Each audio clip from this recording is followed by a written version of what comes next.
Hi, hello. What's up, internet? I hope it's going well out there for you. I hope you are having a good Friday. Um, hey there. What's up, Backhorn? Sorry, I haven't been around very much. I am struggling. I've just had so much pain and fatigue and, just, just winter things. Struggling with the winter thing. And I gotta clean everything up and pack up and figure out what I'm getting rid of and all that, so got a lot on my plate, but hope you're doing well and good. Happy Friday for all my Monday to Fridayers. Congratulations. Made it. You made it through the week. Good job. Yeah, I'm just like so fucking low energy. Oh my god. I was worried I was like getting sick, but I think it's just because I accidentally ate a gluten. My stomach's been like hella fucked. The goddamn Haribo gluten, gummy bears. They're like, use dextrose that's made from wheat sometimes. So at the very least it was like some cross-contamination or some shit. I should have read it more closely. It's kind of just like my bad. It's just like gummy bears are usually fine. I forgot that Haribo like puts wheat in there for no fucking reason. You literally don't have to do that. And my skin is like freaking out also, which is like a fun new celiac symptom I have. Oh yeah, I got that spot on my leg like biopsied, and it's fine. It's not like it's not cancer or anything. It's just a benign lesion. I don't know, but it's just like not healing very well. Low-key, I think I made it worse by getting it biopsied. Like,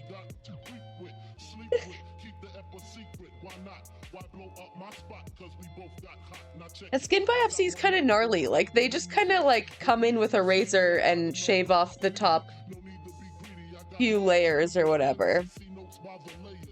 And it's just like taking forever to heal. So I hope that doesn't like turn into anything. I've been just like keeping band-aids on it with Neosporin and shit, but it's just like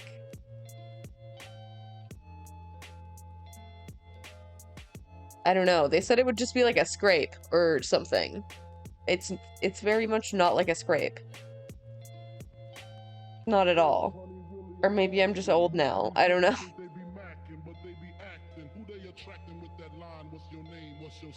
Just old person things, I guess. Fuck.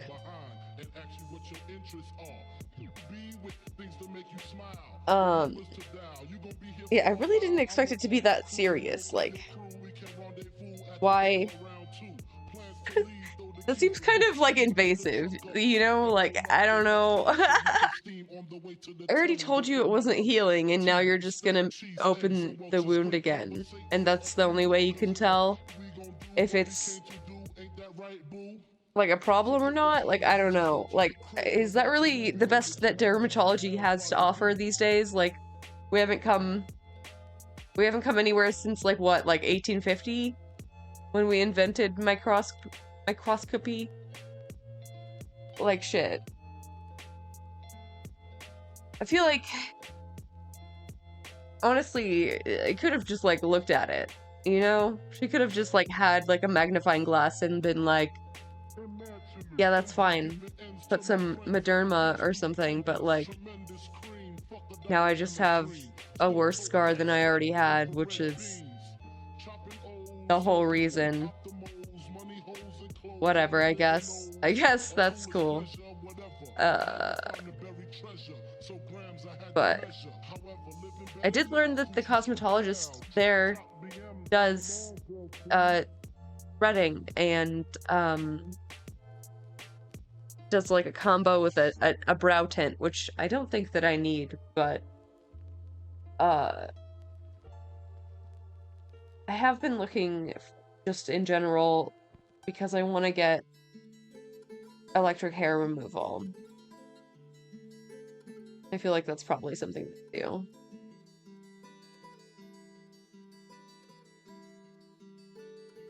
They were nice enough. So yeah, I hope that goes away. Kind of stressful. I don't really like have time for that. Oh yeah, I have an MRI on Monday to see if my brain is broken. It's super early, so that sucks, but at least I finally get to see, you know, if something's wrong or, you know, if it's just like some kind of neurochemical bullshit. All the doctor's appointments in. Yeah, I finally got a primary, so I got all the referrals and stuff. It's good. It's good. Go see your primary, everyone. Get your blood work done. It's important. Also, get the new vaccine. It's good. We are waiting for like an even better one, but in the meantime, that's like the best we have. It's like the most recent monovalent. It's probably all that anyone in America like has in stock right now anyway. So I haven't seen a dog in 3 years, but I'm good. Oh my god, you don't even know. You were drinking like whole cases of Dr. Pepper. I feel like probably want to at least get your A1C checked, because I mean shit. You never know. You never know what could be going on in there, lying beneath the surface. I didn't think I was pre-diabetic, but lo and behold. I mean, I don't know if you have it in your family history, but I do, for sure. So, but you should look out for like, I don't know, thyroid issues and heart issues can come up in your 30s, I think. 6 or 7 44-ounce Dr. Peppers a day. No water, anything else. Jesus Christ. How are you alive? Have you done the calculation on the sugar of that?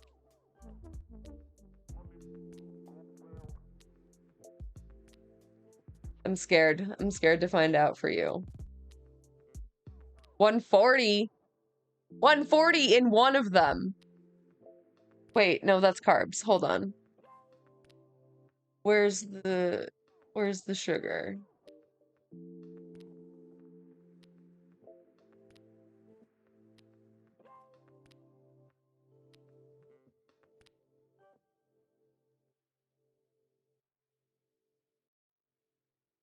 Wait, did you not put any ice in or anything? Because this is for a no-fill version, so let's see. Where's the sugar? On.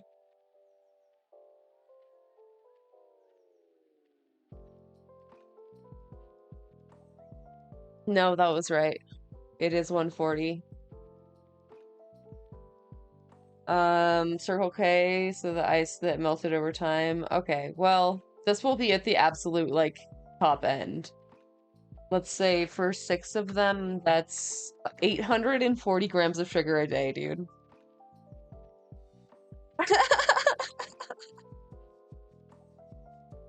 though? How are you alive, though? How are you alive? That's a shit ton of caffeine as well. Let's see. That's 150 per... 900 milligrams of caffeine a day. That's nearly a gram of caffeine, Jesse. It's fine. I'm fine. We're fine. I mean, I probably drink too much coffee, but I don't know if it comes up to like a whole gram of caffeine. That's wild. Did you hear about the fucking charged lemonade at Panera? I probably shouldn't tell you about it.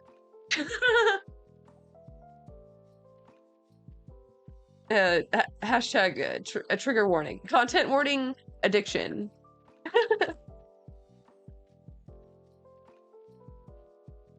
Everyone's like hooked on it. Someone has actually died. Yeah. Yeah. Someone totally died, but now it's like it's still like a whole trend to go do it. So there was this one let me see if I can find it. This poor lady. She didn't know that she was even drinking caffeine at all. You know? Like, she thought there might be a little bit, but like not that much at all. And she's just like vibrating during this TikTok.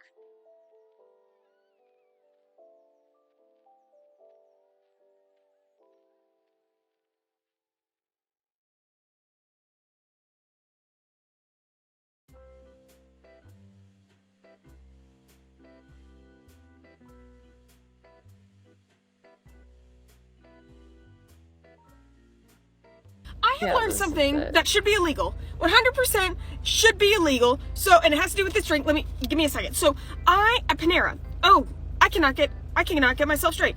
I work at Panera. No, I don't. I work in a Panera. I work in a Panera when I'm doing my work because I don't want to pay for a co-working space, but working at home makes me want to dig my own grave because I'm alone and I don't have human interaction. So, I work at my local Panera. Understand? And when I'm at my local Panera, they have free refills. This is the mango yuzu citrus charged lemonade. Whoa, this is gonna be a whirlwind. Okay?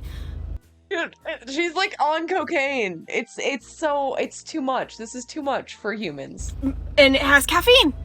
And I knew that. But when I'm sitting there, I'll drink 4 or 5 of these. And I was always like, man, when I work at Panera, I feel great. I feel awesome. I get so much done. Well, so my husband is a type 1 diabetic. So we were going through the drive-thru because I wanted one. And he was like, oh, I want some. And so he went to look up the nutritional facts about the drink so that he could have some and then adjust his blood sugar, right? The regular size has 82 grams of sugar, grams of sugar. Whatever, let's push that aside. 82 grams. 82 grams! It has 260 milligrams of caffeine. An espresso, I looked it up, has 63 milligrams of caffeine. 63 for 1 shot of espresso.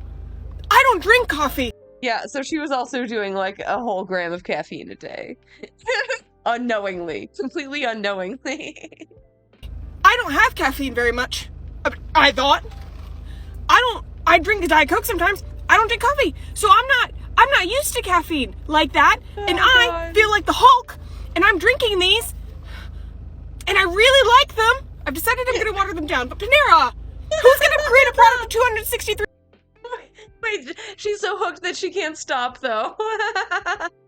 Can we call cancel Panera or no? Seriously, like, this should be illegal. This should be illegal. Not just for Panera, for everyone. I mean, come on. It should have, like, some fucking warning label or something. 63 milligrams of caffeine. Look what you're doing. I'm dying. I need that as a sound. Look at what you're doing. I'm dying. Water them down. But Panera, who's gonna create a product with 263 milligrams of caffeine? Look what you're doing. I'm dying. What are you doing? Love her. I hope she's okay. You know? God bless. She just decided she's gonna water them down. That's like so my kind of person. I found out that this is terrible for me, but I'm just gonna put half water, and I think that's fine. I think it's fine. New York tried to do sugar, ban sugar drinks? Oh, really? Bloomberg, dude. Bloomberg, dude. Interesting. I guess that didn't go well. I mean, I don't know. You don't have to ban it, but like, definitely have an upper limit to how much you can cram in there. You know what I mean? Hi, Chase. Billionaire mayor? Yeah.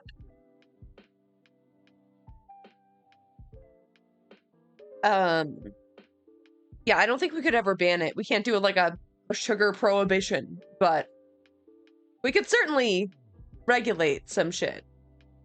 You know what I mean? 82 grams. 82 grams of sugar. That's simply too much sugar. Like, at a certain point, you're not adding any more sweetness to the beverage.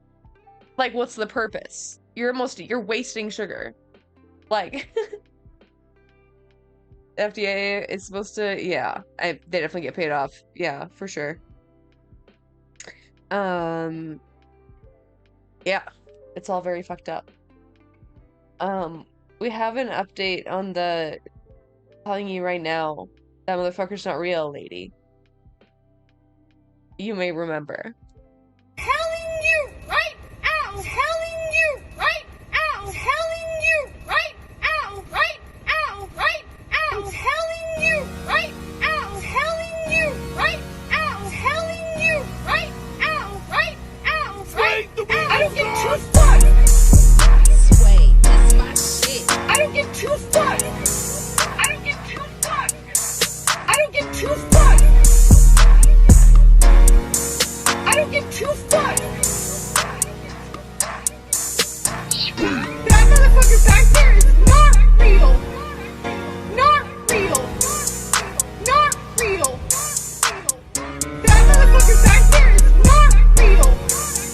Not real. You either believe it or they cannot believe it. I am telling you right now. Telling you right now. Telling you right now. Right now. Right now. Telling you right now. Telling you right now. Telling you right now. Right now. Right now. I don't give two fucks.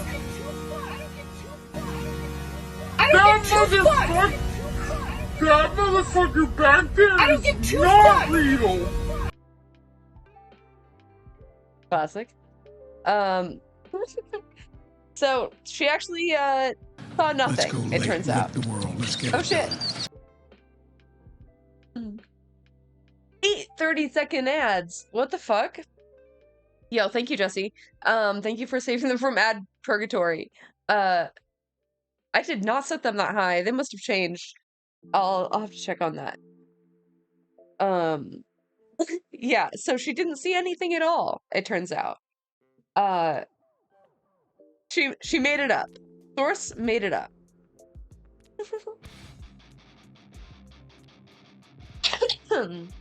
So everyone remembers this. She had an outburst on the plane, just screaming, you know, that motherfucker's not real, as we just saw.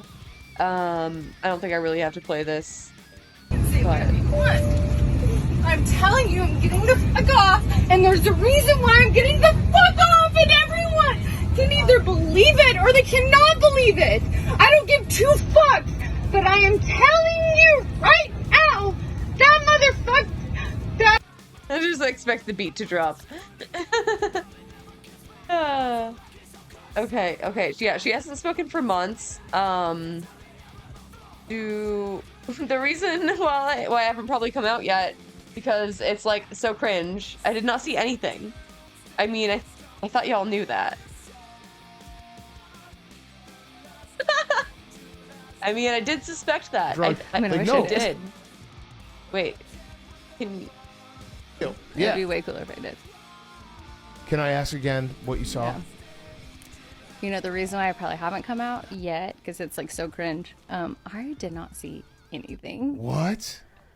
I mean, I think y'all knew that. Okay. We honestly had no idea. Yeah. You said you did. No, I did not. The Those media. motherfuckers. You said this motherfucker's not real. I said that motherfucker. Is not real. These. Or Okay. like. Apologies. Yeah. So I got in a bit of an altercation. It spiraled out of control. It was not my best moment. I mean, it was actually a horrible moment. It's absolutely mortifying.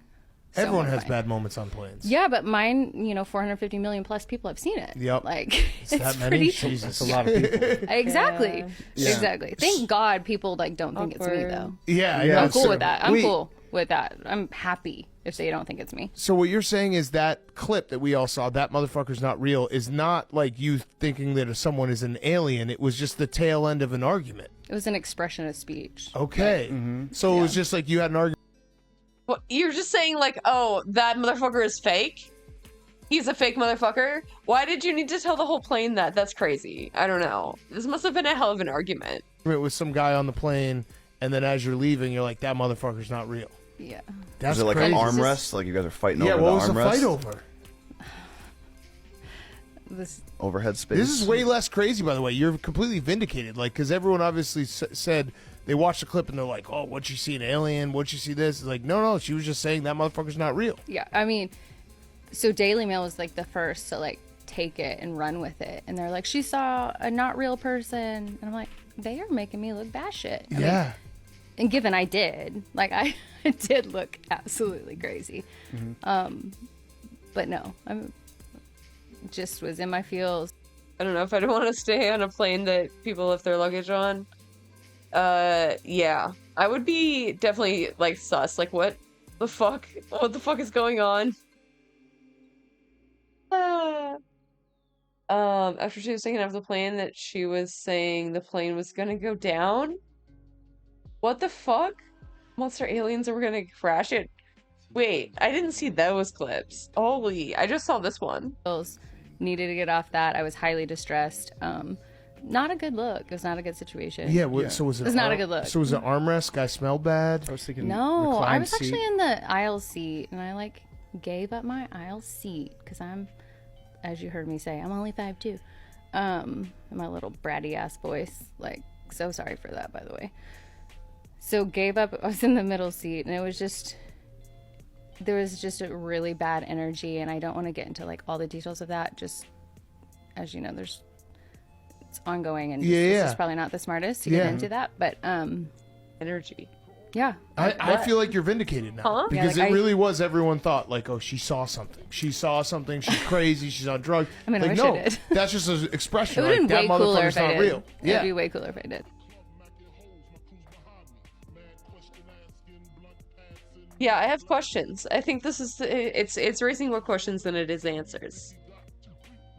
Not a good look. Yeah, I guess not. Catch. Well. Telling you right out. Telling you. Just once right more. Out. Telling you right out. Right out. Right out. Telling you right out. Telling you right out. Telling you right out. Right out. Right out. I don't give two fucks. Sway, that's my shit. I don't give two fucks. I don't give two fucks. I don't give two fucks. I don't give two fucks. That motherfucker back there is not real. Not real. Not real. That motherfucker back there is not real. Not real. They either believe it or they cannot believe it. I am telling you right out. Telling you right out. Telling you right out. Right out. Right out. Telling you right out. Telling you right out. Telling you right out. Right out. Right out. I don't give two fucks. I don't give two fucks. That motherfucker back there I don't is get two not fucks. real.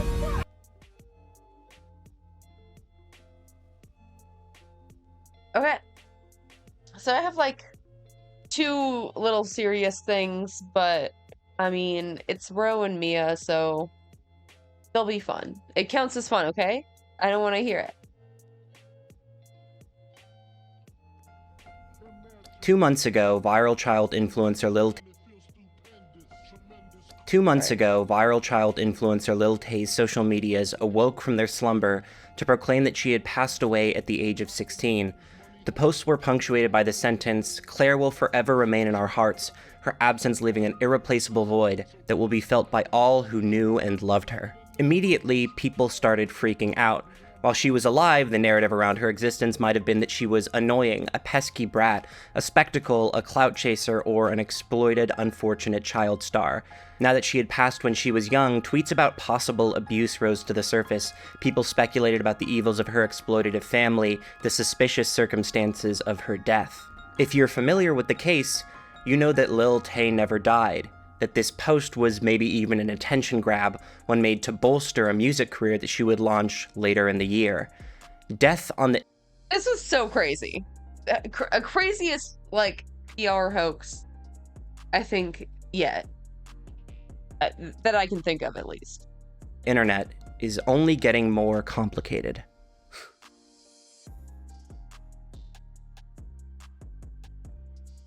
Phone, she gone? My Oh dad God. died when I was 7. I'll give you a play-by-play. It was February 19th, 2009. My mother called my sister and I into the living room. She told me and my sister that my father had collapsed while playing ping pong at one of his friend's house. Ping pong was one of his favorite hobbies alongside cricket. I remember having two thoughts in the moment. The first being, I want to go on the computer. I want to watch videos. The second being, he's dead and I know it. I don't know. I watched They Clone Tyrone on Netflix, starring Jamie Foxx. Clone. What? Is this new? I haven't even heard of this. What the fuck? Know how I knew that. What's up, Colt? How are you? I don't know through which context I understood that the stakes were so high, but nonetheless, I felt it. Let's say cricket. Hi, keepers. Asked my mother if I could watch videos on the computer. She said yes, so I went downstairs onto my parents' computer and I watched Fred. Less than an hour later, my father was pronounced dead from a catastrophic heart failure. My mother called us into the living room. She told us, we cried, and I remember thinking, I knew it. I knew this was going to happen. My entire life in that hour changed irrevocably. It was turned upside down, and it was a change that I had a premonition of. During an hour, I spent watching Fred videos on my parents' shitty Dell PC. Ultimately, Lil Tay's passing was aesthetic. Functionally, the lives of most internet users would be the same whether or not Lil Tay was in the world. In fact, we wouldn't be able to tell. But that doesn't keep people on the internet from operating as though the deaths of celebrities are ritualistic holidays, ripe for farming interactions. The slew of memes that flow through Twitter after a prominent celebrity death are evidence of this. Everything from the celebrity with half of their face meshed with the rapper XXXTentacion, or the celebrity joining other prominent figures and Harambe in heaven, a joke that's been making the rounds on the internet for a third of my life. The internet is seemingly forever. More forever than anything, more forever than people. Wikipedia has a listing for death and the internet, a listing they describe as a Rip Harambe. He did nothing wrong. recent extension to the cultural relationship with death, the increasing number of people who die having created a large amount of digital content, such as social media profiles that will remain after death. These remnants oftentimes are both disturbing and very meaningful to us. The final posts of people I have known who have since passed away sometimes stick in my mind. Technoblade might be one of the highest profile examples of this, a Minecraft YouTuber who passed away last year after a long battle with cancer. The month of his death, he experienced a massive view spike, one that he wasn't alive to see. The month before he passed, he had around 10.3 million subscribers. Now he sits around 16.6 million. After the passing of a creator, we may engage with their content to show that even now that they're gone, we still care. 9 months ago, his father posted a clip of him reaching 10 million subscribers, along with his jokey elbow reveal. a video of a man who is no longer alive, making a promise that his father ultimately kept. Sometimes I get emotional thinking about Technoblade. Not because I was a massive fan of him, but because he really just put so much love for what he did and the audience he did it for, and the words he wrote for his father to read in the video that announced his passing. But that's all from me. Rip emote and a Harambe emote. Harambe I can find, but what do you mean? I have Rip Bozo, but that's not always the right one. I have to watch I'm a Virgo show. Boots Riley also did Sorry to Bother You as a Surplus Communist. Ooh. Thank you all for supporting my content over the years. If I had another 100 lives, I would choose to be Technoblade again, every single time, as those were the happiest years of my life. I hope you guys enjoyed my content and I made some of you laugh, and I hope you all go on and live long, prosperous, and happy lives because I love you guys. Technoblade out. Technoblade out. Technoblade out. Technoblade out. Signing off like he'll see you in the next video. The videos remain on his channel. It's bigger than it's ever been. Technoblade may be gone, but Technoblade is not dead. 2 years ago, a friend that I knew only through the internet took his own life. Somebody who I wanted to be closer to than I ever was. 2 nights before, I had given him my number, told him to call me so that we could chat about everything going on in his life because I was concerned about him. He said he wanted to, but he had work to get done. I said, get whatever you need to do done, and if you need anything, let me know. I'm here for you. A few days later, I was given the news by a friend of his. I was given an email of his parents so that I could write them something about what their child had meant to me. I could tell them how coy and clever and funny he was, how idiosyncratic, how smart he was, how he made me want to be smarter and better. I never sent the email. The entire trajectory of our relationship as friends, from the moment I met him to the moment his life ended, was confined to direct messages. People used to disappear much faster. When we look to before the advent of realistic portraits, the closest we can get to face with our ancestors is digital recreation of what they may have looked like, a grueling scientific process that requires detailed DNA analysis. The last 2 decades have marked an explosion in personal online video content, a level of detailed individual documentation never paralleled before in human history. Anyone on Earth who has a phone is able to constantly capture high-resolution photo and video at any given moment, and many of them do.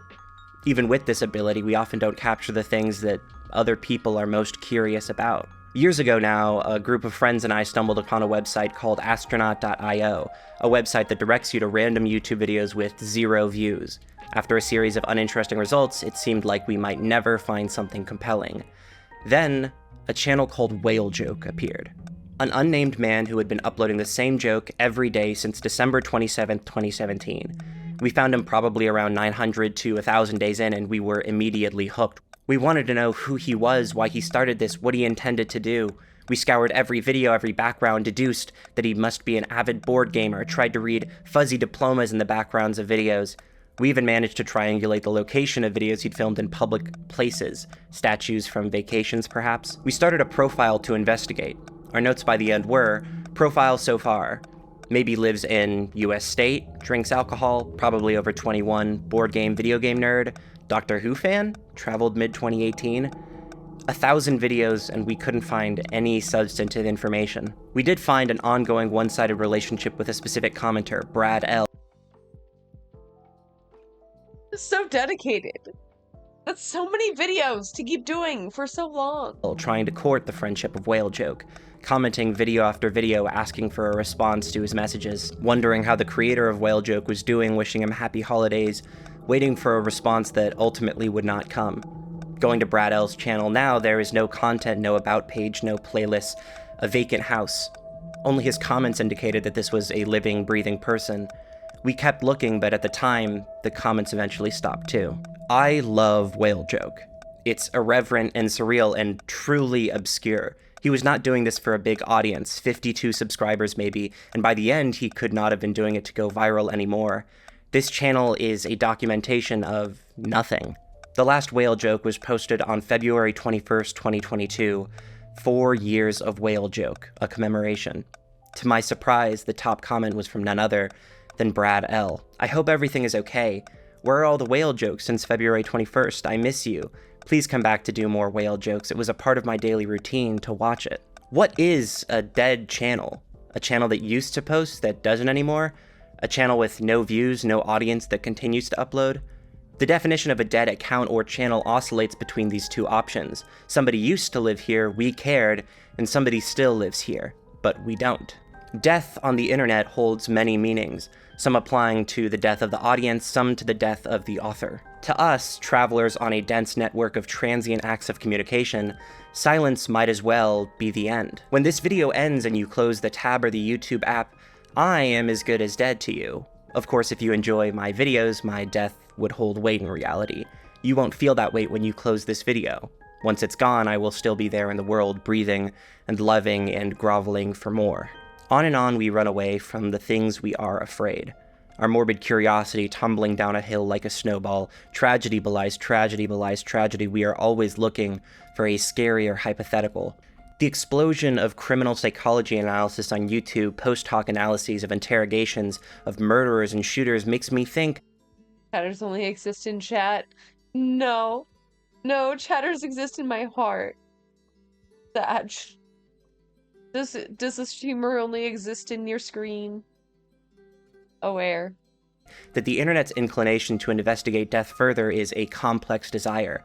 To feel right, morally superior, informed, I might never know. Watching these videos of people who have recently committed incomprehensible crimes is bizarre. On one hand, armchair psychology and body language are hardly intense scientific analysis. On the other hand, we have all the facts. It's circular reasoning. He did that because he's guilty.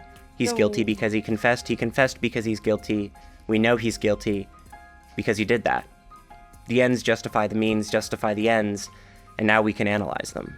Etika and Rekful are two names that might be familiar to you if you have ever participated in the online gaming or streaming community.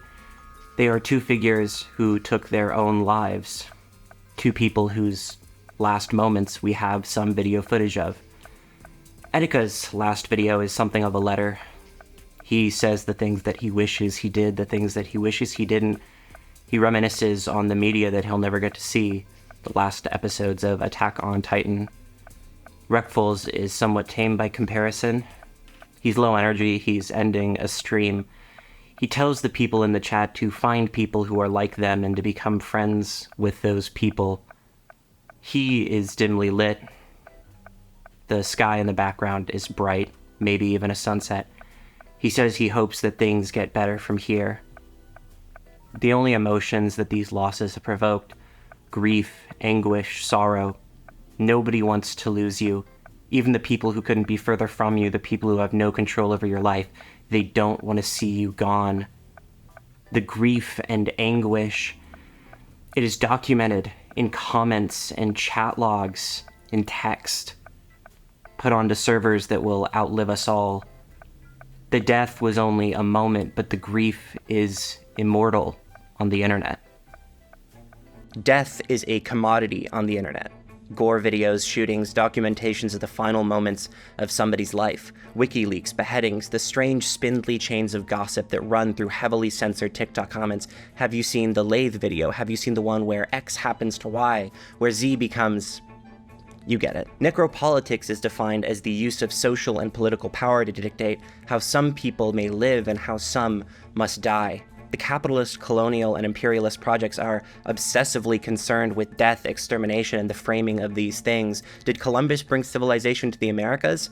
So long as we don't know the history, for all intents and purposes, he might as well have.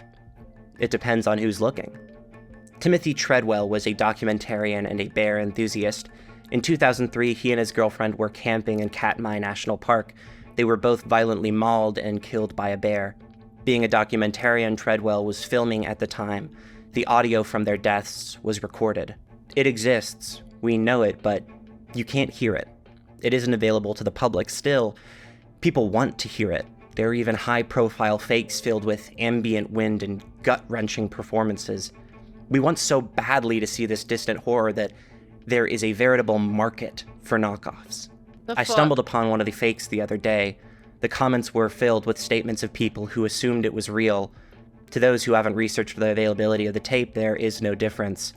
They click on this, they hear screaming, they hear growling, they hear death. A gravestone is not necessarily where a person is buried. It's just an aesthetic indicator. Sometimes I wonder about the increasing proliferation of medical GoFundMes, a phenomenon so common that GoFundMe offers multiple articles about the process of making one. In this article, they even have suggestions on the illnesses: breast cancer, leukemia, lymphoma, health insurance, surgery. Cute little bubbles to get you started on your fundraising adventure. When we look at the past, we are shown incomprehensible tragedy. We see images of the people of Pompeii locked in their final positions, frozen in time, reaching for forgiveness, begging for mercy, for help. It fills us with sadness, dread, the feeling that people born long ago were not dissimilar to us. The further we get from today, will we look back on it the same way? Will we scrounge the burial sites of the internet to find chemotherapy GoFundMes, sorrowfully inscribed with "This campaign did not reach its goal"? Holy fuck. Aware. Meanwhile, we need some goal. Real. Fuck. Too real, dude.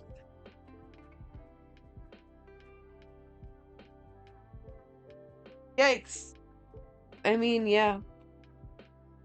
There's probably stories like that you could find already. Around 16,000 people died in Pompeii. As many as 44,000 people in America each year die due to lack of healthcare. Even the necropolitical fails to fully capture my engagement with death on the internet. The most common deaths we see on the internet are those of the marginalized, Black Americans detained and killed at the hands of law enforcement, the victims of war covered in rubble and broken buildings, executions. On the other hand, assassinations of public figures. Perhaps that dichotomy necessitates an investigation into not just the use of power to dictate life and death, but who gets to see that death. Surely a video of a factory worker being killed by unsafe equipment in a developing country is a textbook example of fatality at the hands of an exploitative capital owner. But to anonymous forum posters looking for videos of gore, it's just another rung on a ladder.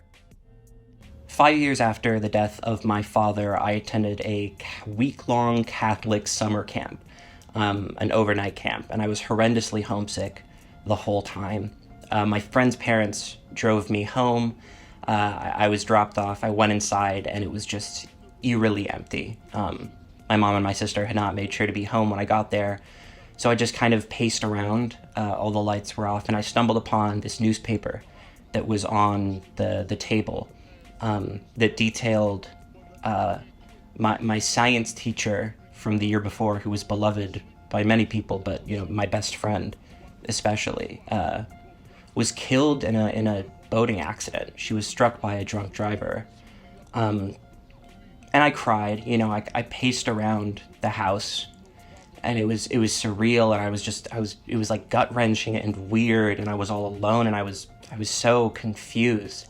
And later in the day, I went over to my best friend's house, and I remember, I think, being on his iPad or my mom's phone or something, and seeing all of these in memoriam posts posted by my classmates, and just the fact that I was one of the last people to know, and it had just circulated digitally was weird. And now when I look up her name, the first result that appears is a digitized obituary. And when I look up my name, the first thing that you see is a marketable persona, one that my father, her, never knew. When I look up my father's name and I go to his digitized obituary, I receive a pop-up. You're using an ad blocker. Do you want to disable it and subscribe? Thank you for watching.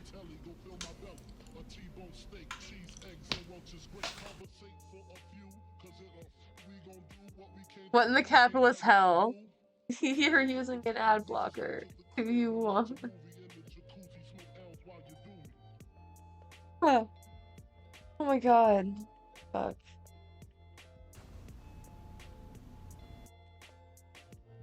Execute. Thank you for watching this video. If you enjoyed this and you want to support what I do, the best way you can do that is by subscribing to my Patreon. I post weekly updates, and there is a royalty-free music library there, full with all of the music that I use in my videos. Other than that, thank you so much for watching. Take care of yourself and others. Be kind to yourself and others. And I will see you all next week for another video. Bye.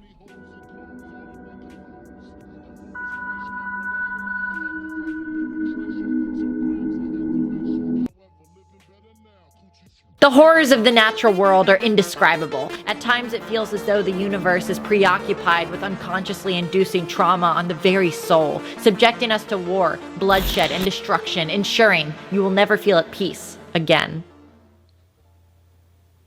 And that's kind of like Twitter. I don't know about you, but every day I log on to what I can only describe as the social media equivalent of detoxing in the back of a Ford F-150 while listening to a John Mulaney comedy special on a CD. They still make those? Why is that so accurate? God, I love Mia. I've had a relatively clean career so far and done my best to stay unproblematic.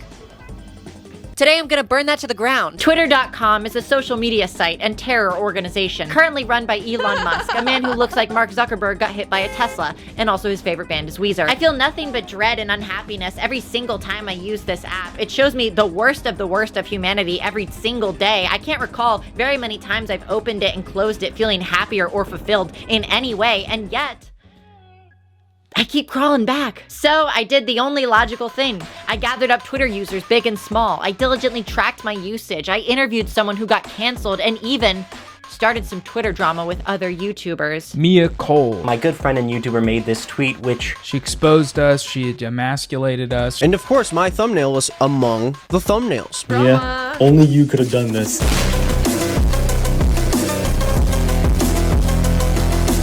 Let's go.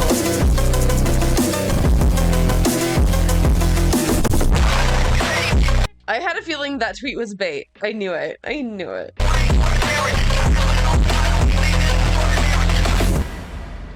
Hi, Beacons.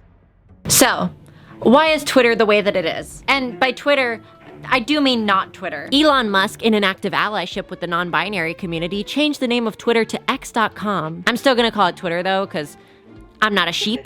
Twitter? I think you mean X.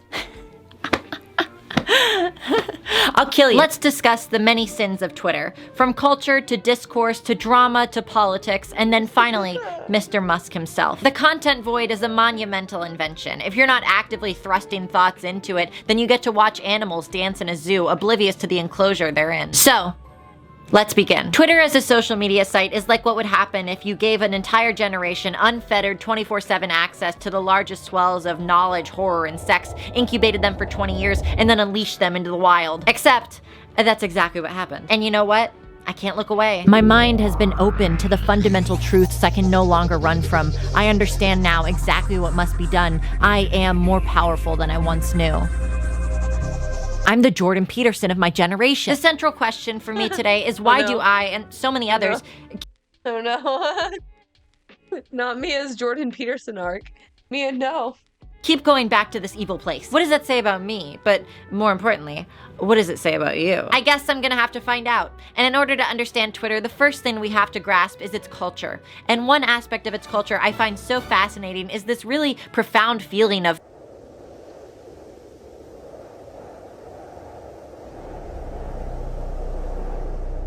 the feeling of profound loneliness and insignificance on Twitter is palpable. I can only really describe it as a cold, enveloping hug from a distant relative. It feels so familiar, yet so jarring. I like this. Oh, we are so back. Twitter is designed in a way to make you feel like a celebrity. Every like, every reply, every follow, all adds to a notification button just begging you to click and get that rush. However, I feel like I need to like slow down Mia's videos so I don't miss anything. It's too quick. Even within its UI design, the app is already playing 4D chess with your dopamine receptors. Is this relatable? Unlike my first love and never-ending car crash TikTok, Twitter doesn't allure you with the standard 99+ notification message that we consumers have all been trained to long for. Rather, the app is unable to count past 20, a fact that is either mundane or a really keen insight into the intelligence of the current CEO. Did I mention I hate this guy? I really hate this guy. The barrier for entry to create is low. It's the only mainstream social media site that prioritizes text-only posts. It's like 4chan, except... Yeah, no, it's kind of like 4chan. Incentivizing you to spew any and every thought that appears in your submissive little cortex. Posting on twitter.com doesn't bring the same high that I know we all yearn for after being YouTubers for 9 years. This is a collectively shared experience we all have. Instead, you follow the breadcrumbs and be a good poster, telling the website you like exactly what happened, and in return, nothing. It gives you nothing at all. No audience, no engagement, no algorithm demanding perfection. In a way, it's kind of freeing. An escape from the optimization hell of modernity. I feel free. Perhaps this is why celebrities in 2013 went so hard for no reason. Stop! You know this is public, right? So, I'm Mr. Beast, right? We've established this. I'm just like Mr. Beast for real. I even started that little mini controversy when I subscribed to his paywall Twitter and everyone got mad at me. Remember that? Remember that? I'm just a girl in a world that doesn't want to see me happy. But you know what, woke mob? Now I happily ingest all the Beast facts I so desire. What's the first app you open on your phone in the morning? Definitely Twitter. Twitter? Yeah. Okay. I wouldn't recommend, but that's what I do. I'm just like Mr. Beast because I also yearn for algorithmic optimization. It's an unfortunate lust that can just never be satiated. The only difference is I make art. Is that shade? I feel like that's shade. Truly the bravest video essayist, the only one willing to admit Mr. Beast is good actually. And yet they're still posting me to r/breadtube, the fuckers. But on Twitter, there is no optimization. I'm free of my chains, and that's a powerful thing for people like me. Now, does that mean I'm giving the people? Yeah, it cannot be optimized. It's completely fucking random. From what I can tell, there's no rhyme or reason to goddamn anything. I spend a lot of time on Twitter, same. Yeah, I check it a lot. Yeah, I mean, I probably spend too much time, but it's, I haven't cracked the code. I don't know what's going on over there. The cultural renaissance they yearn for? It could be argued the culture of Twitter is instead held together by the people. And by the people, I do mean mental illness. Twitter is the only place where well-articulated sentences still get misinterpreted. You can say, I like pancakes, and somebody will say, so you hate waffles? No, bitch. That's a whole new sentence. Thank you, Joe Rogan. Your words get twisted, manipulated, and interpreted in the least charitable way possible. And the catch here is, if you're good at Twitter, this is the fun of the game. I don't know about you, but I enjoy the chase. And on Twitter, the chase is posting an innocuous photo of yourself and then having a bunch of guys go, ugh. Sorry, boys, this is a girl's channel now. You lost your rights after that one. Chaos. This is why you do it. You like chaos. Look, you can either choose to swim with the fishes or get eaten alive. The only way you'll ever have fun on this app is by relinquishing control to the masses. That's why there's so many bots. That's why the app is able to succeed. It delivers an experience unlike any other. It's a gap in the market that will never be replaced. I could go this whole video without talking about Blue Sky, Mastodon, or Threads. And I will. This is the only time they're mentioned in the script. They're all gonna fail. Yeah, just whisper me if you want a Blue Sky code, because I have them. I can't give them away. Especially Threads. It's a shit app, Mark. Fix your app. I have yet to be branded. It's important to remember that nothing's real, especially online. That is, until everything's unmistakably real. You simply must remember that Twitter is not a place where reality is concerned. The internet is real so much as your existence within it is. If you hate reality, you can change it. Me personally, I choose to live in the reality where AOC does indeed have an alt Twitter account called Zaza Demon. Please. Why am I glitching? The internet oscillates between not mattering at all and being the most important thing to ever exist. Remember January 6th? Speaking of... Case in point, Twitter also has a really sick sense of humor. You can basically leave your diplomacy and respectability politics at the door. They don't want to hear it from you. On Twitter, most national and global tragedies are hilarious. The impeachment of Donald Trump, the death of Queen Elizabeth, the thing at the Capitol. These are all really great opportunities The thing. to post. The culture is brought out by the posters. And the more unhinged the post, the better. And because of this, I truly believe everybody's timeline is like basically the same with just some slight variations. People are like, ugh, I'm leaving Twitter. But I just saw a viral thread where someone argued it's classist to know how to boil an egg. You can't put a price on this. You'll have to drag me out. This is what I like to call the I'm sorry, what? It's classist to know how to boil an egg? Stop. Please stop. Is it classist against the rich because they don't do anything? I don't get it. Twitter camaraderie effect. And everyone who's used the app will know what I mean. Someone says the most insane shit ever, and then everyone piles on to discuss it. We all consume different takes and reactions, but the one thing we all have in common is we all saw the thing that sparked the discussion. And that, my friends, is the heart of Twitter. unhinged posters. However, I guess we probably shouldn't also forget the other side of this coin. Twitter also brings out the worst in humanity. It breeds infighting where there's unity and outright war where there's division. It also has like a huge racism problem, and that's not good either. Sorry if this is a bit of a downer. I kind of have a track record of doing this to people. I think eggs are like $8 a carton these days. Well, that's true. That's true. Never tried Blue Sky? It's alright. It's like also kind of dead. I don't know. At least in my experience. Reason vile things get spewed on Twitter is simply just because of the depersonalized nature of the platform. It brings you in under the guise of anonymity, which many are seduced by and soon find their souls corrupted in the process. But let's get real for a sec. You don't give a shit. All this, it means nothing. This isn't what you expect from a Miyako YouTube video. You want hot takes. You want pretentious philosophical posturing. You want drama. I get it. You want the good shit. So, fine. How about this? Give it to me good. Give me the drama. Just give it to me straight. Don't cut it down. Come on, Mia. What are your thoughts on birthing culture? Oh my god. Top. Oh man, yeah. In a way. I think babies should be born in dungeons. Like covered in mud, like in a pig pit. Everything about birthing culture is wrong. Babies should be had at home, in beds and baths, not fluorescent hospital rooms. The process should be organic. That is what makes people engage? Yeah. Yeah. It's unfortunate how easy it is to like prey on our worst impulses. Mediated by chemical or surgical help and unassociated with the dread and pain it often is today. There's like a lot of fear mongering around giving birth or like over medicalization. I just don't like the fact that like it's become commonplace to like everyone has their babies in a hospital. So this is Jane. Jane is a Substack writer.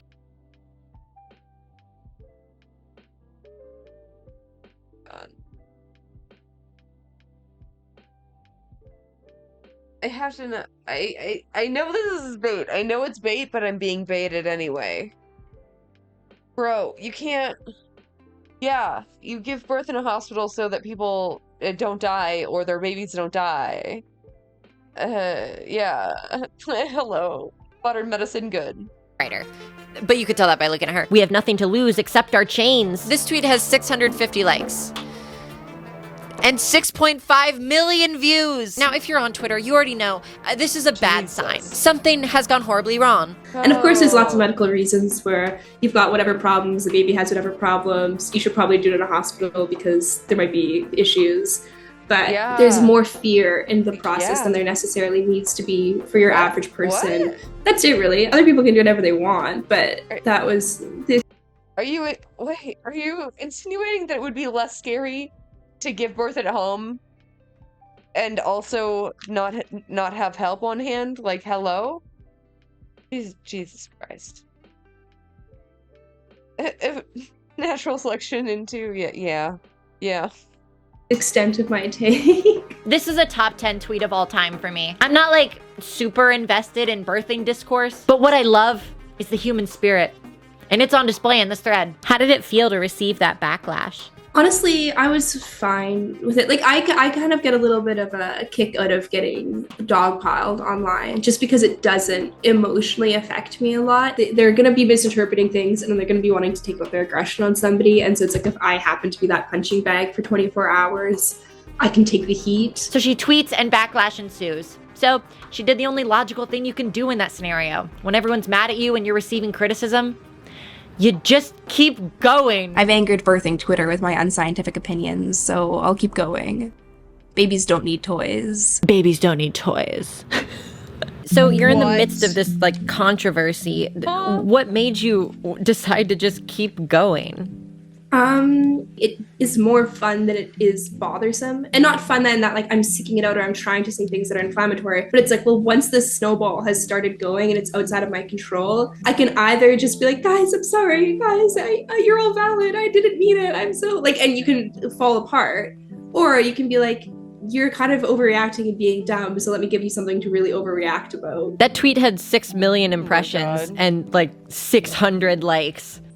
Was there ever a point where you rethought it? As in like, oh, maybe I've like my take is incorrect here. Yeah, I mean like based on the outrage and also like how little support you got? Here's the thing, I don't think so, because I got quote tweeted into the kind of liberal mom side of Twitter, you could say. And so in that audience, where then every single time it's getting quote tweeted, it's get spread to other people who aren't going to like the essence of the tweet, then you're not expecting to see support there, right? The most fundamental part of Twitter culture is the reliance on what has been dubbed the Twitter person of the day. Every day, a person must be crowned the person of the day. This is an informal ceremony, but it's integral to the longevity of the platform. It's really important that you know this. You see, millions of thoughts are thrown into the vacuous void of social media every single second. And it's the job of the users to find the most unhinged take and start discourse. Never stop discoursing, my friends. This is how we break our chains. What do you think of the cycle of Twitter person of the day? And how does it feel to have been one? It's funny because I didn't think that until I think you saying that to me, like, Jane, you're the Twitter person of the day. To me, it seems like the cycle is kind of just natural and inevitable and inescapable, and kind of speaks to the nature of online discourse at the moment. I think, like, it's fun to be outraged. It's fun to dogpile, not personally, but culturally. This is exactly what happened to Jane. She tweeted, it got picked up outside of her sphere, and the rest is history. So no, I regret nothing. Here's the thing though. When I first heard that she had unintentionally went viral and read this tweet, my first thought was that of disappointment. 'Cause I know Jane. She has worse takes than this. No, the reason I was disappointed was because I was able to see what she meant.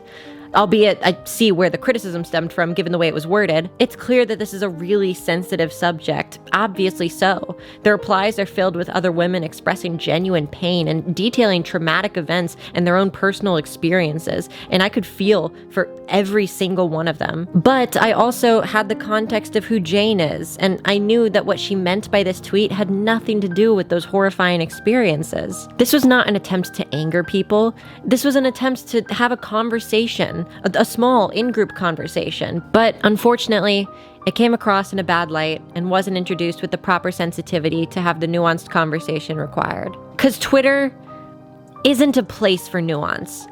It's a place for dunking and clapping back. And my God, did she keep digging. Many of you are likely prescribed chemical help, which will do nothing to alleviate your spiritual woes. I'll say it. She's the GOAT. But all of this got me thinking, I hate this.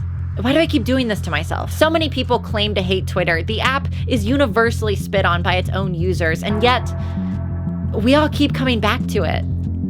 Why?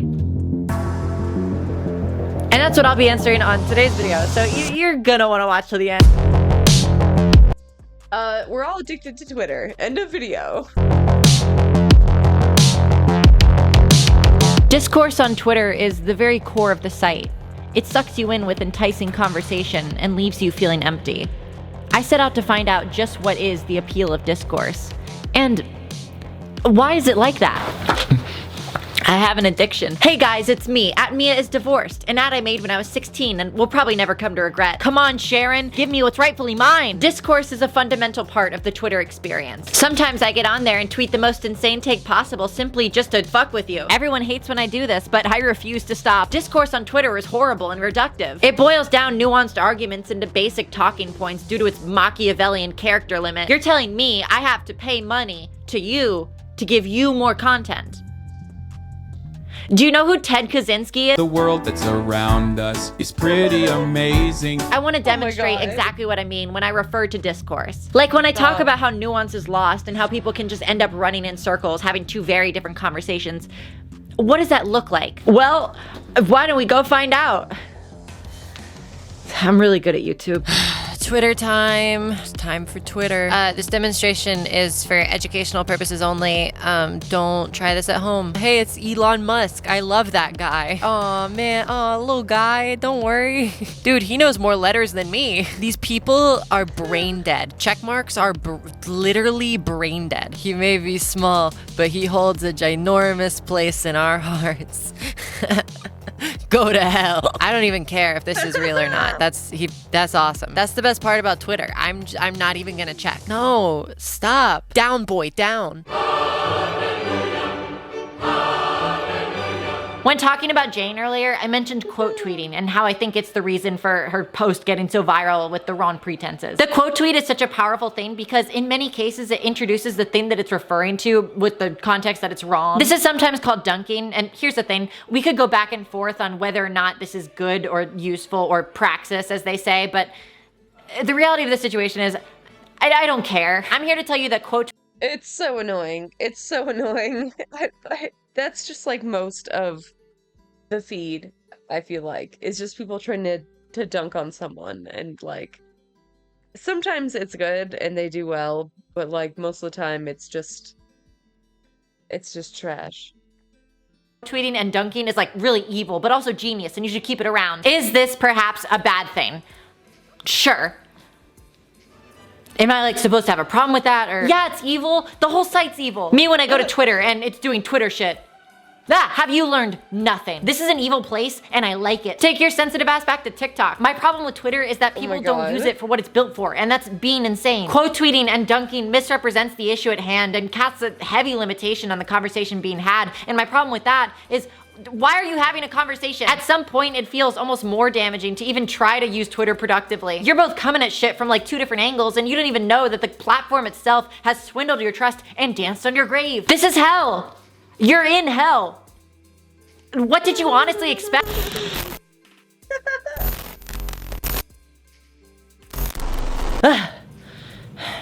I just had this terrible nightmare where YouTube destroyed this video a few days after it came out, and I had to end up spending hundreds of dollars to re-upload it because of all the music licensing. Good thing that didn't actually happen. So the platform that is Twitter incentivizes this particular kind of infighting. Quote tweeting and dunking can be used in outward attacks against political or moral opponents. Wait.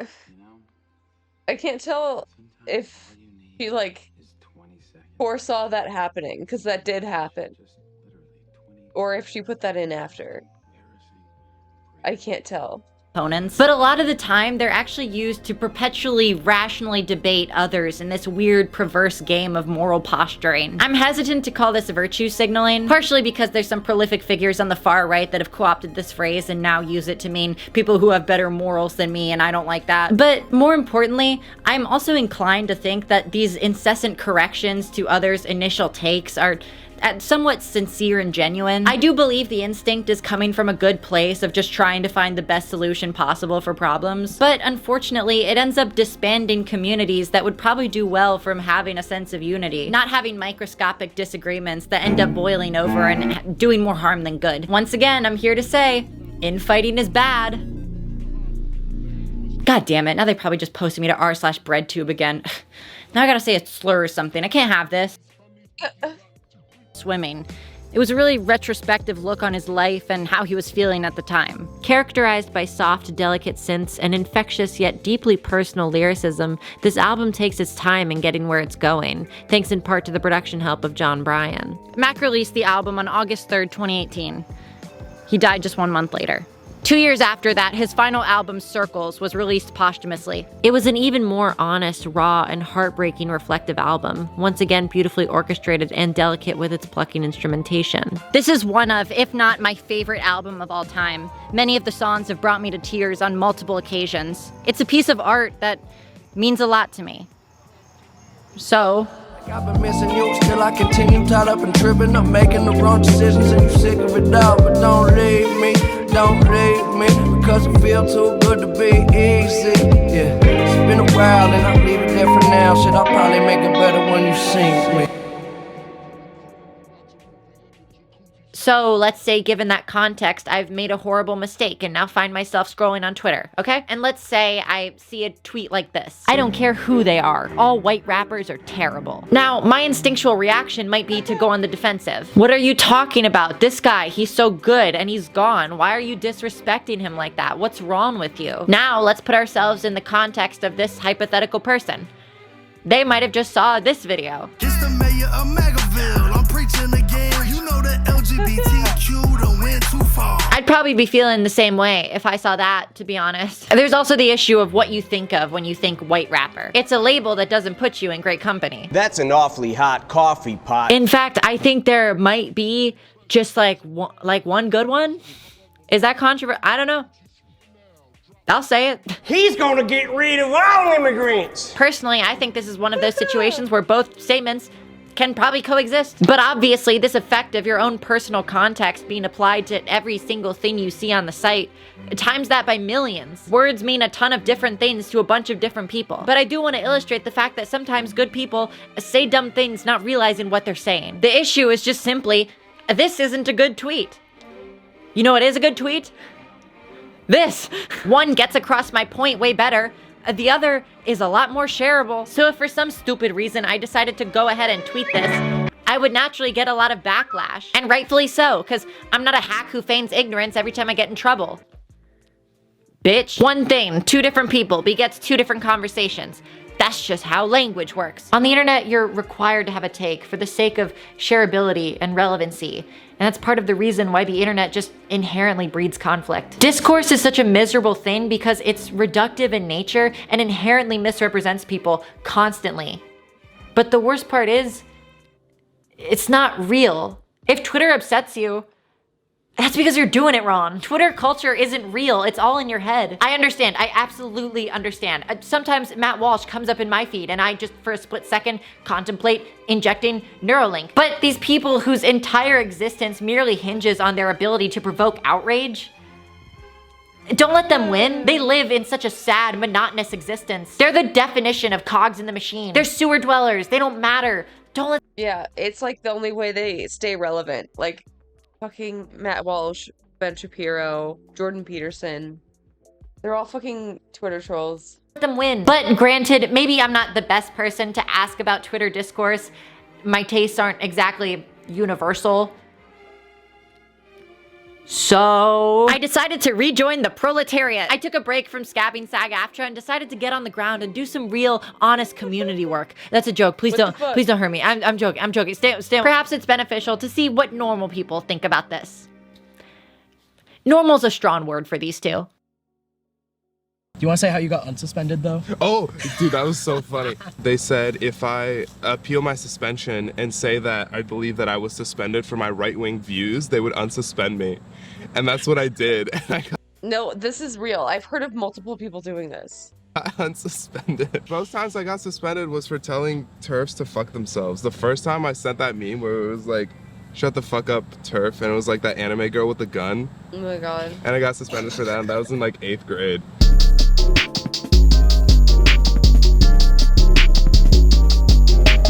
How would you describe your Twitter usage?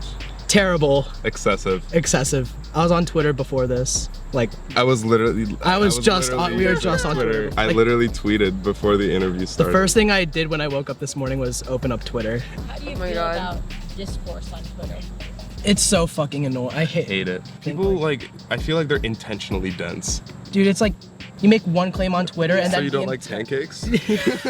every single thing you say on Twitter can get misconstrued like that. Like the second you say like, you know, I don't think this group of people deserve to die, you'll get like a shit ton of comments being like, actually, I think they deserve to die. And also, you're not mentioning this group of people who also deserve to die. Are you on Twitter right now?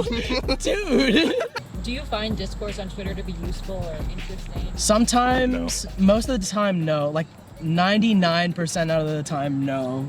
I feel like there's very much like a winner's mentality on Twitter, where like you really have to win the argument or else you get killed in real life. You lose the game, you lose in real life. Overall, how do you feel about Twitter? I think it's a really okay platform. I'm really mixed on it. Really? Okay. Right now. Because I started using Twitter in like 6th grade. And I'm going into my freshman year of college now. So I've literally been using Twitter for like 7 years. That's like almost half my life. And it's not like Twitter is this Goddamn monolith in my life that takes over everything, but it has been like... I'm so glad I just got back on Twitter. Let's see, I wasn't on Twitter in high school. I probably did like 2 years on Twitter in college. And I've only been back on for a couple years. So it's not like been that big of a part of my life. A big part of it because There's people that I've met on Twitter who I've like had friendships with. So it was a pretty big part of like my cultural awareness. And because Twitter was like such a, not integral, but like it was a big part of like my online media consumption and like kind of who I became through the internet, that like I'm really, really hesitant to leave it. I'm not ambivalent towards Twitter. I really like Twitter as like the concept, as the platform, but I really, really hate where it's going.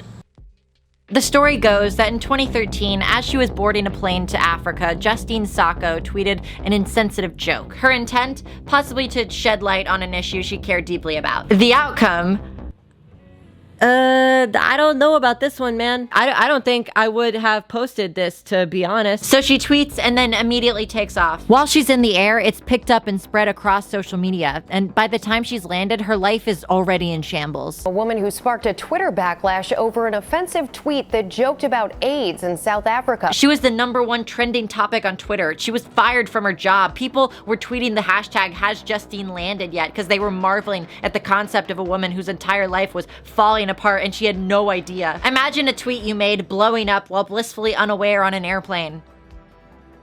Interesting concept. I always wondered what it would be like to land, turn off airplane mode, or just wait to get reception back because you're not a sheep, only to then be immediately bombarded by hundreds of notifications from Twitter of thousands of people talking about you. What I'm trying to say is, she's just like me for real. That's what I did. That's what happened to me. So, we should probably talk about the tweet. Okay, just gotta delete this shit, sorry. June 23rd, 2019, oh God. I board an airplane.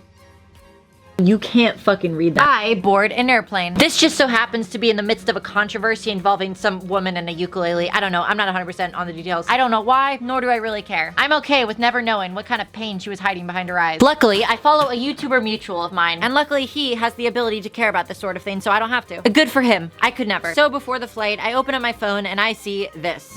Based off the thumbnail, I think I know what's going on here. Not good. But I find this amusing, so I peer into the void a little deeper, and it's like, everybody is the same. They all look alike, and that's funny to me because I have. Everyone is the same. Everyone is a bot. Brainworms. The reason for this, as you might have guessed, is this man right here. It's his fault. It's his fault. This is a very popular thumbnail style, and as a YouTuber myself, I understand. I still think it's funny though, so I tweet about it. Really just to make fun of my friend Noah. The others were unfortunately just catching strays. Then the plane takes off. I have a nice little nap.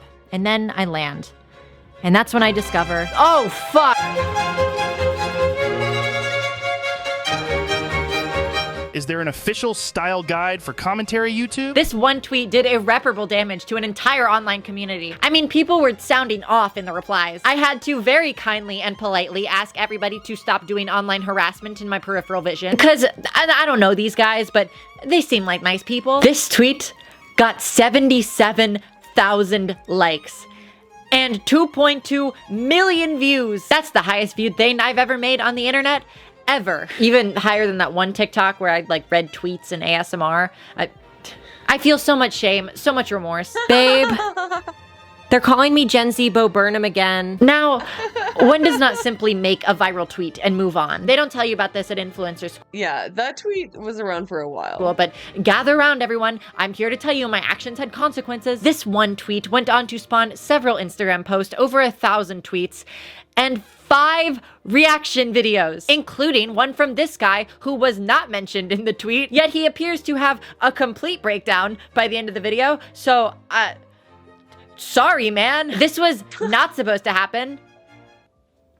I just noticed the thumbnails were similar. There's this tweet on Twitter from twitter.com. The hate website. Now, if you're unfamiliar, a creator named Mia Cole made a playful little jab at the redundancy of commentary thumbnails. Is there an official style guide for commentary YouTube? And of course, my thumbnail was among the thumbnails because my video did quite well on the subject. And all of them, the same fucking thumbnail. Even though Mia clarified multiple times that this was a light joke, it didn't stop the discussions from getting really critical of commentary channels and to the point of insulting them. Those ugly ass thumbnails is one of the reasons why I got bored of commentary channels and upgraded to video essay. And you're just sitting there behind your keyboard telling us that we're the same person? This fucking idiot going, oh, I can't believe she said that. Oh, I can't believe she did that. Uh-oh. And then days later, she published this tweet, which contained screenshots of commentary YouTubers talking about her tweet, which was talking about their videos, which means we need to talk about Twitter drama.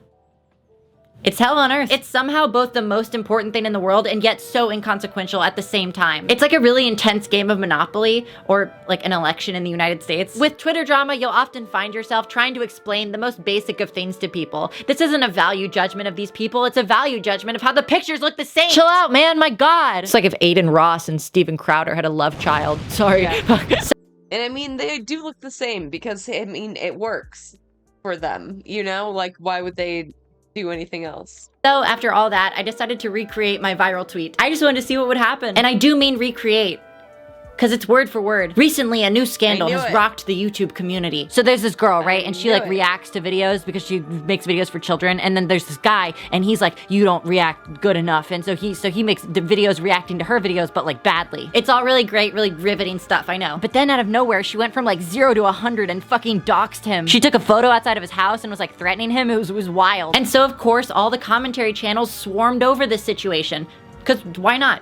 It's free money. So I do what any good poster would do, and I tweet about it. And within 24 hours, I had another hit on my hands. Smaller scale, but still a hit, okay? Is there some kind of style guide for commentary YouTube? Is this gonna keep working every time? Is this gonna work every time? It's a shame though, I have a lot of really There was the third one where it worked again. Like good hot takes about this whole situation. Maybe I should make my Sniper Wolf v. Jax Films commentary video. A little bit of nuance there. She did a lot of bad shit, but there's a lot of misogyny happening right now. Are we ready for that conversation? Are we ready for the conversation that even though it's a nuanced topic and she definitely did some bad things, there's also something to be said for the misogyny at play here? Are we ready for that conversation? Every couple of months, Twitter rediscovers that YouTube works on an algorithm, so YouTubers have to work within that algorithm. Oh wait, this is the same person. Gotta be a bit this time. I don't believe this is fully genuine. Man, bait used to be believable. On the internet, drama has overtaken art. Drama is more popular than content. It's unfortunate that to get people to care about something, you have to make heads turn. It's a powerful force of nature, and I have little respect for anyone who uses it purely to further their own career. Whatever happened to art? Creating for the sake of making something beautiful. Not just to get numbers to go up. And why do we keep letting people get away with it? It's okay to care about the popular trend. It's okay to have a take. It's okay to comment. But don't let that lawning turn into bloodlust for attention. None of this is real. Don't let it affect you. The internet, niche microdrama, none of it's worth it. Trust me. I know that very well now. And I refuse to be dragged into the mud by people whose opinions I don't respect. Mia, shut the fuck up! So I can tell you from my own personal experience that blowing up is hell and you should never do it. If you or a loved one ever has a viral tweet, just throw out the Emma Watson meme and then destroy your phone. So I actually recently had the chance to drive in a Tesla, but thankfully I was then promptly obliterated by a semi-truck. So what I'm trying to say is, if you ever go viral on Twitter, turn that sucker on autopilot and see what happens. Look, this is like the one place where that kind of attention, not a good thing. And I'm a full-fledged attention junkie, so when I say you're gonna want to avoid the spotlight, you know it's bad, lest you become a topic of interest. And unfortunately, in the midst of writing this,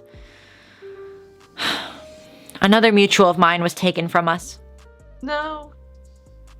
No. Not another So what's going on Twitter right now, man? What'd you do? A lot is going on. Someone just posted a tweet that was just a viral tweet on its own that was just the words like, I want shorter games with worse graphics made by devs who are paid more to work less, and I'm not kidding. Even just that image I see once a month going viral on Twitter. Like it just has not stopped going viral since 2020. And so I made a video on it, and I made the title just, I want shorter games with worse graphics, obviously in reference to the meme, made the thumbnail like games that have stylized graphics and are a bit shorter, these like big indie games. And then someone who very obviously did not watch the video clipped the title thumbnail and said like, oh, this guy's calling all these games, all these big indie darling games, shit, because he's saying they have worse graphics. And it got like, I think it's at like 40,000 likes or something like that now. And basically everyone like purposefully decided that I was the one, like I was saying this honestly. And so everyone on Twitter decided to attack me and cancel me. And there's actual tweets from people just being like, I hate that he's... How do you not know that meme? I've seen that meme so many times. I hate that he's talking about this in the video. Didn't see it, by the way. Have you learned anything from being canceled? People like hating stuff more than they like actually learning about what they hate.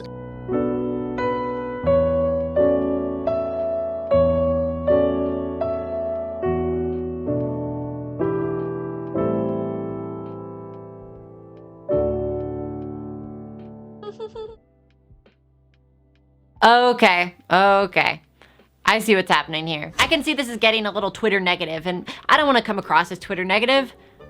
I'm actually pretty Twitter positive. A lot of truly iconic shit happens here on the daily, and I'd be remiss if I didn't mention at least some of it. Do you consider Russia the enemy? They bombed my home, so yeah. So sounds like you're making an emotional appeal. I asked you why they are considered the enemy. Cis cells be seething over femchads. Cis cells and femchads are not in the Bible. Check again, it's in there somewhere. I'm sorry, but can we take a moment to praise how Tom isn't afraid to be around minorities?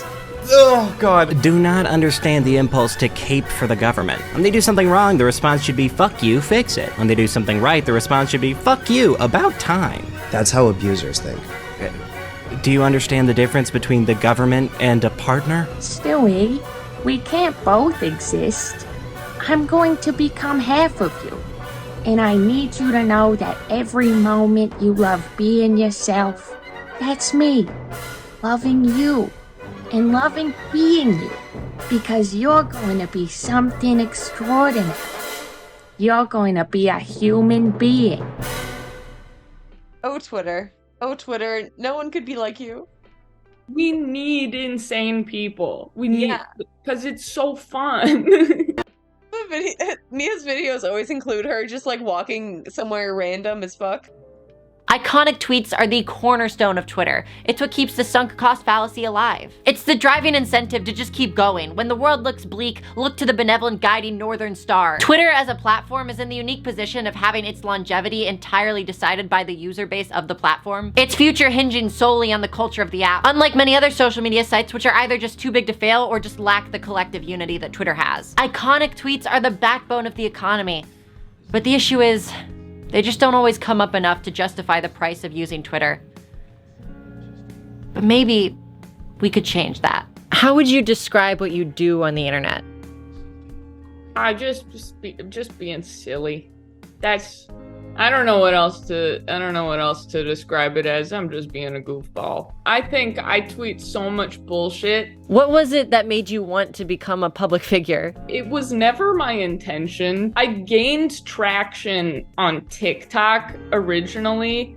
And that's still where a lot of people know me from, even though I deleted my account like years ago. I don't know, it just started with me just goofing around and posting, doing my silly little jokes. Do people often misinterpret your tweets? There are some times where I'm like obviously joking or obviously serious. Like there are times like I'll post about how like I used to be addicted to heroin, or like, you know, that like people that like I like my boyfriend died 5 years ago or something. I'll post about that and people are like, I can't tell if this is a joke or not. Like, that's insane. That would be a crazy joke. What is it about the platform that incentivizes you to be?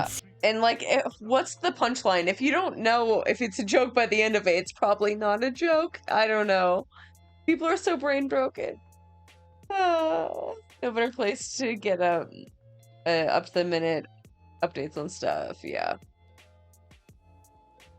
Yeah, like you'll see shit on Twitter like 3 or 4 hours before any news outlets pick it up.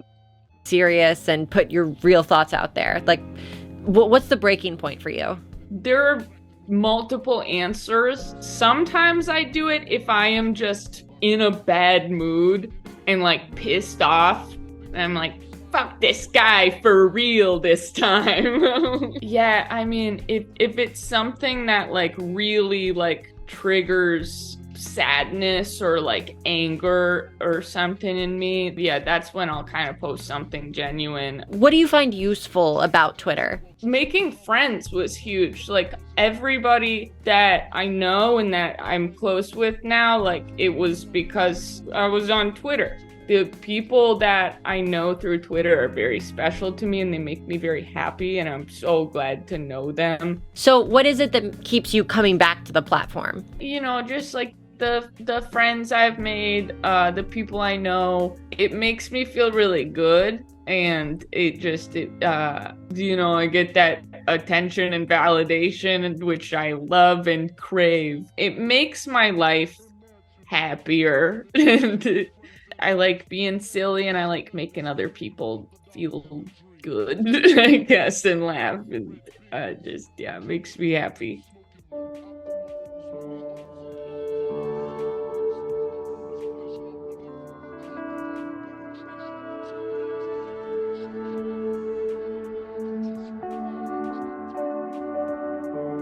Guys, who put politics in my outrage machine? I am astounded. I am perplexed. I am downright befuddled at the obnoxious prevalence of genuine attempts at political discourse on a website I'd broadly categorize as an ever so slightly more digestible life. Look, listen, I'm sorry. I'm sorry. I firmly take the stand. I had to. No one else would listen. It's that if Twitter makes you mad, you're doing Twitter wrong. It's bait. It's not real. My God, you've fallen for it. Wake up, little guy. I'm bringing you back home. I'm doing God's work for gay millennials. This is a sick one. It's so cool. I'm so glad I wrote that. Look, I've been through Fuck you. Fuck you. Honestly, I mean, really, though. The trenches. I know exactly what battle you guys are trying to fight, and while I get it and I think it's admirable, I'll tell you right now, nobody wins. I joined Twitter in March of 2017, relatively late to the game, but I speedran doomerism, died, and was born again. The prevalence of politics on Twitter. You sick freaks, look what you did. I get it, it's supposed to be like the digital town square or whatever, but like, stop. I genuinely would love to understand the masochistic urge to espouse your most personal and moral beliefs on a website that laughed for days after the death of a 96-year-old woman. Like, what? You think these people care about you? And they don't. Oh, okay. Okay, the queen is not just a 96-year-old woman. All right, Mia. Okay, care about you? Lippers.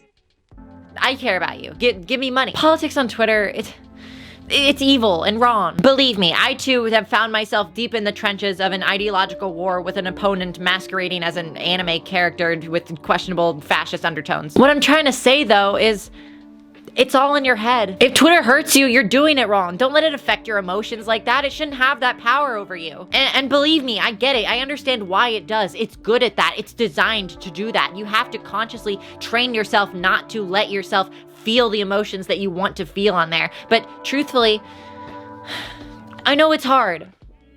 It's really fucking hard. But you just don't let it do that to you. It's not worth it. It's really not.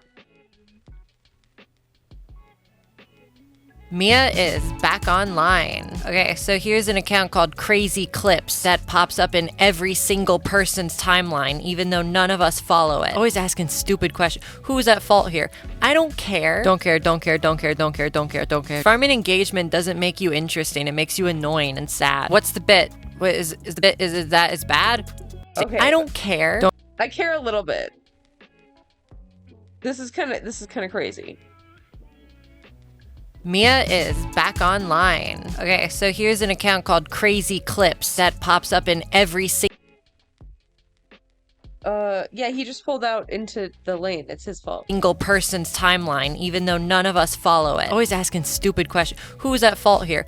I don't care. Don't care, don't care, don't care, don't care, don't care, don't care. Farming engagement doesn't make you interesting. It makes you annoying and sad. What's the bit? What is the bit? Is that is bad? Is that bad to you? You're insane. I hate this app so much. I hate it so much. Why are we still doing discourse about this? Let her be. She's fine. You know, I just don't watch. I just don't watch. This is an awesome video. Why are we hating on her? This is so real. This man has done irreparable damage to a whole community of white women.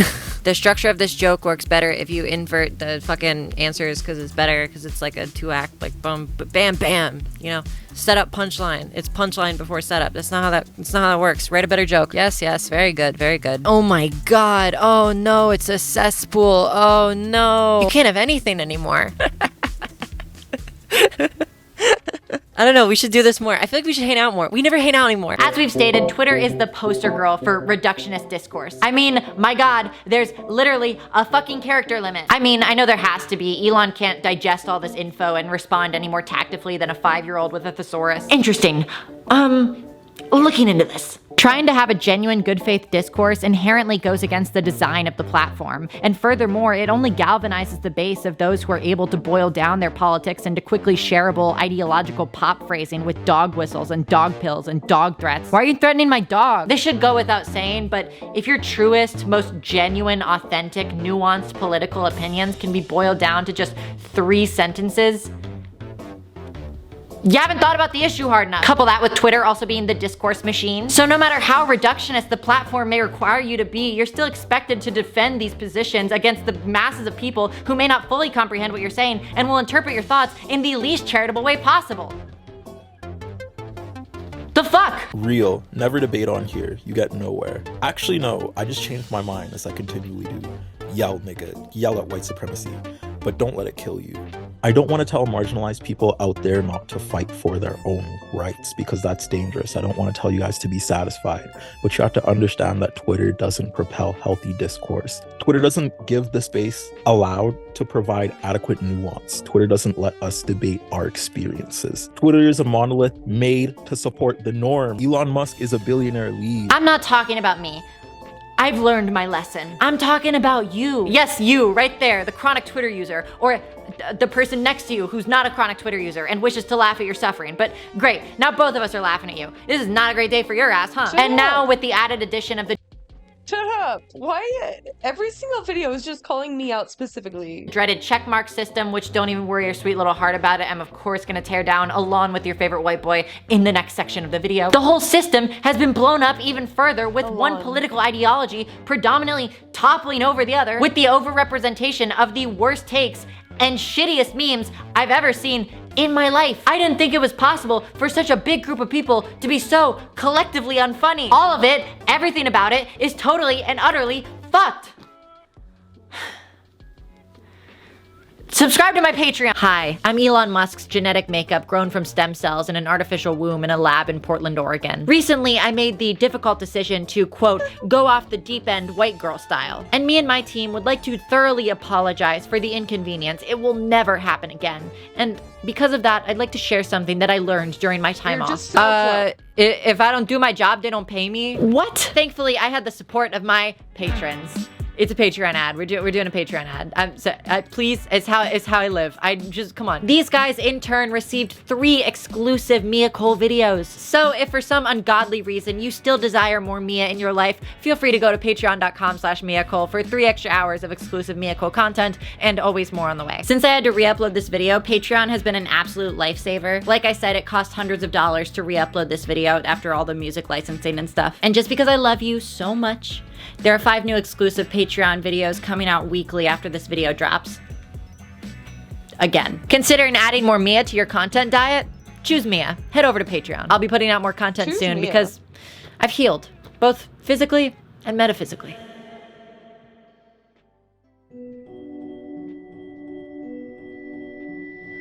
Political polarization has been a problem online for years, but now in this new cultural zeitgeist where opinions are spread instantaneously through the vacuous ether that is the online political arenas we've set up, the problem has and will only continue to get worse. And believe me, I'm saying that as someone with like relatively strong political views, I think. Online, I feel like I'm pretty normal, but in my day-to-day life, people see me as like a fucking communist. Polarization is widespread thanks to the internet. And as much as I believe striving for objective unity doesn't have to be conducive to progress, there is a boiling point ahead. And we're only reaching it faster with every day we collectively subject ourselves to content sludge via platforms whose only incentive is to drain us of ad dollars. The culture war is bullshit. I'll say it. I'll be the first to say it. Like every time I hear about what's going on in it, I just don't care. Like, I can't even sympathize with people who do care. Like, I don't understand it. Manufacturing outrage about people and groups you don't even truly give a shit about just to get your check from the people paying you to keep others complacent so they can continue to drain the earth of its lifeblood. We see it time and time again. The people who profit from our fighting, they don't... God, that escalated so fast. Wow. I didn't realize Mia was so angry. Pop off, queen. Live these morals. They get others to live it for them. And that's great. I'm so happy you got your clicks, you provoked your outrage, you did a very nice job, your bank account's so fucking big. I'm so happy you got to actually feel something for once in your useless existence. I'm so proud of you for getting people to stop drinking Bud Light or whatever. But if you were to just sit and ponder for 1 microsecond, are you scared that when it all goes quiet, you'll realize that none of it mattered? Is that what you think will happen? Is that what you think will happen? Pointless outrage. For nothing. It's gotten worse. It's only getting worse. We form our own little communities as safe havens from the world, and that's good and that's needed, but sometimes it can do more harm than good. And yet the worst part of it is now, especially in this climate, it's more important than ever to have these communities. The problem only gets worse and worse as we go. People lose their minds in the void. I've seen it happen. Hate and obsession fuse together to create something horrid, something worse than bigotry, something vacuous. It's distressing. But sometimes it feels like that's just how it is now. That's just the world we've built. And that this is where we're headed. And there's nothing else we can do. Yeah, I mean, I don't know how you change that. It's definitely, like, just kind of the way it is. They're seen as normal IRL or online. Person is commie? I perked up by hearing that. I also kind of misheard that. I'm not sure what she said. I think she said like, she's actually a normie, but she's seen as a commie. Probably just for being, like, left. A few weeks ago, my grandfather died. He did so much good in the world. He was an amazing and accomplished physician. He helped so many people. He did so much to advance the treatment of various things. And then, just 3 weeks ago, he died. Just like that. It's kind of crazy how one moment you can just be there and the next moment you're gone. I've struggled a lot with how I want to remember him. He did so much good in the world. He deserves every last bit of praise, but he was also the kind of guy you had to Google in order to find out his accomplishments. He wouldn't tell you about them himself. But he did so much good. And I want to do some good too. Donating a portion of these proceeds to what? The Leukemia Research Foundation. Oh. Now, if you're anything like me, you're probably thinking, this is a weird video to remember him in, right? And yeah, I was kind of struggling with that too, but I finally came to the realization that knowing him and knowing how he was, he would have loved nothing more than to see his favorite granddaughter just completely eviscerate Elon Musk. So, with that being said, this one's for him.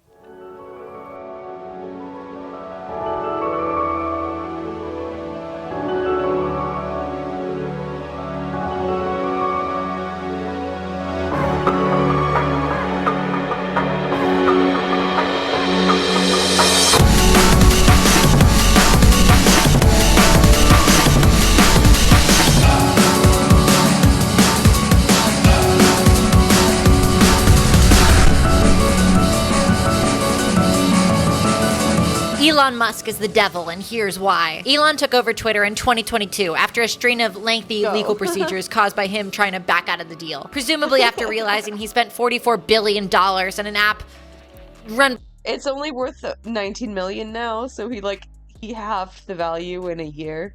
By spam bots and furries. Elon Musk is like what would happen if the physical embodiment of a Reddit mod finally fulfilled his lifelong dream of escaping the uncanny valley between animated amalgamation of asbestos and a real boy. He looks like his assistant has to inflate him every morning with a tube of nitrogen and younger men's blood. He could be on the warning label of cigarette packaging in Australia. He looks like the decaying relic of a washed up 30-plus metrosexual after too many whistleblowers came out against him. Call me a Tesla factory worker the way I'm forced to work 12-hour shifts on the floor of a manufacturing plant devoid of all freedom and meaning.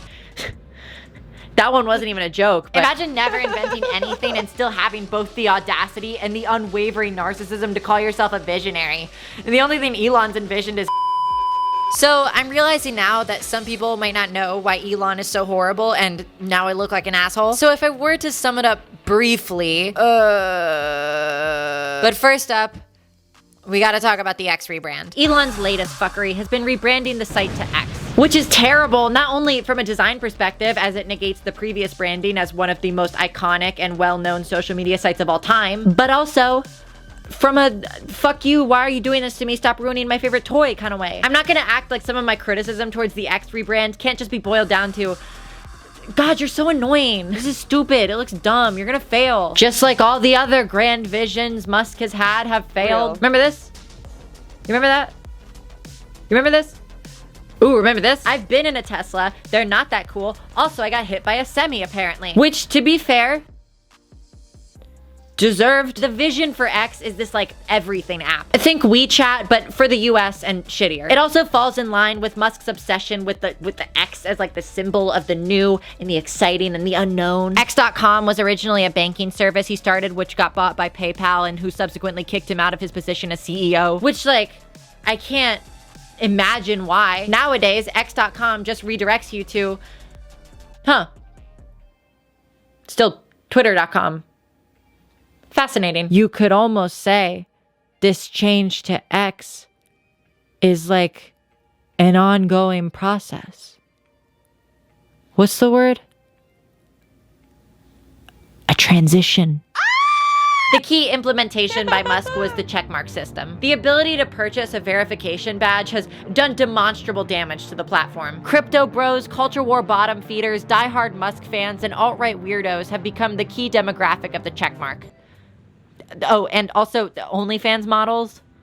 Good for them, I guess. Twitter Blue is so unbelievably stupid. Fix your Patreon benefits. Mine are better. So, how do you feel about Elon? He's the person I hate more than anyone in the world. I fucking hate him. Everybody I know, like, despises him with a passion. Just the way that people think he's a genius and think that he's doing good things pisses me off so much. Elon Musk is like a genuinely like an undeniably evil man. In like middle school and like late elementary school, I thought Elon was funny. I was like 12 or something. I didn't know about all his fucking like labor violations. I didn't know about his like fucking South African apartheid emerald mine. Like, but he did want to make a flamethrower. Like that was that's cool funny as shit. So there you have it. Every single person is anti-Elon. Nobody likes this guy. Yep. Except Jane. I am a pretty big Elon Musk apologist. Like I like Elon Musk in terms of his industry and kind of like egoic optimism and like, you know, we can do Jane, I was rooting for you. Anything. We're gonna go to Mars. We're gonna have electrical cities. We're like I really respect all of those aspects of his personality a lot. Every time she says something like this, I'm like, no, stop. This is so you. Elon has ruined Twitter completely, totally, and utterly. When Elon bought the company, the culture of the app noticeably shifted. The fighting became more brutal. The polarization grew exponentially. And you know what else grew exponentially? The use of the N-word. You want to take a guess which group was using it? The most insidious part of Musk are his legions of fanboys. It's actually absurd. Even my beloved Mr. Beast fell for it. Jimmy, wake up. I can fix him, guys. Please, just give me a chance. I promise I can fix him. Elon fanboys are the ones who take over the dirty work of spreading his hatred around without him ever having to get his grubby little rich hands dirty. Misogyny, racism, anti-Semitism can all be explained away by some mystery other group of bigots. After all, he's just asking questions. It's important to note that a lot of Elon's alt-right tendencies are really sneaky. Yeah, he's just looking into it. He quietly boosts figures via his Twitter account without ever having to say much in order to keep his hands clean. I hate to say it, but it's a much more sophisticated strategy hiding behind plausible deniability. But when it comes to deliberately platforming genuine stochastic terrorists like Chaya Raychek, who truly is evil, I think criticism might be fucking warranted. Interesting. Looking into this. Elon is a truly evil man. But that doesn't matter. None of this matters. He was still able to buy one of the biggest social media companies in the world, and he's free to run it into the ground. 'Cause I guess it doesn't matter. No need for consequences. Platform hate. Silence dissenters. Kill the business. No, I am not the evil. I just misunderstood. I wonder what happens when you have over a... Stop. Not the SNL performance. Make it stop. 150 million followers, and you exclusively interact with other equally slimy, spiritually evil culture war figures. Hate speech is inevitably defined by those who hate speech. Your mind is melting. Jordan Peterson really is the most insidious of culture war philosophers. You sycophantic fuck. You know nothing of the depths of the human mind. I urge one of you, please, make a 3-hour documentary about Jordan Peterson and report back the results. Evil. That's the only way I can describe it. New Age Twitter, it's evil, it's devious, it's sinful. People are so mean online. Twitter is a hellish landscape devoid of value and meaning. We throw our thoughts into the void for the sake of engagement. And why? So advertisers can make more money? In the grand scheme of the world, the universe, is this what we want to build? Spending time fighting with each other to win a never-ending battle of superiority over one another. I spend an average of 1 hour a day on Twitter. That's 7 hours a week, 28 hours a month, 336 hours a year. Dude, that's it? That's it? And you call yourself a Twitter user? That's like barely using it at all. 14 straight days. 1 hour a day, 7 hours a week, 28 hours a month, 14 lost days. Time has been going by so fast. I hope I learn my lesson soon. Because we're all gone too soon. No matter how great you are, it's all so fleeting. And while I'm still here, I want to make a difference. I want to do something, anything. I hope you have a good night. I'll see you next time. I'll be around. I always am. How did she know it was night? How did she know?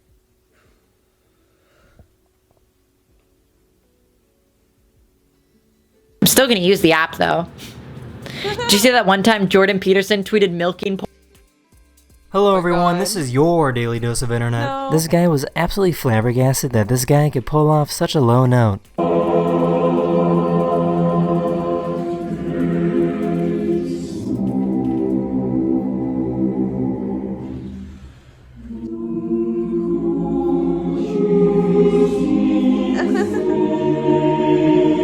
Should I go down the slide?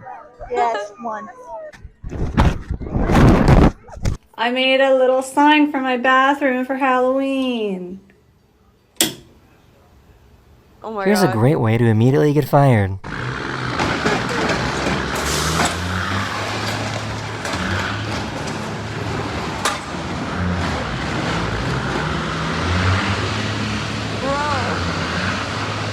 Bro, he just kept going though. A random fan at a golf tournament walked up to this professional golfer and stole his golf club.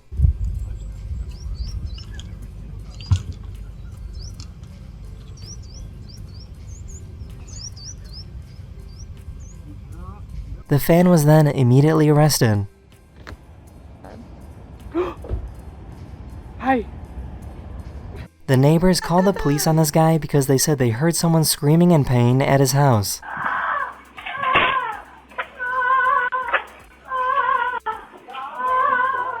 I saw this. Rambo. Yeah. Hi. Yeah. Hello. Hi. You're not a cow. You are not a cow. Come home. Come home, Lola.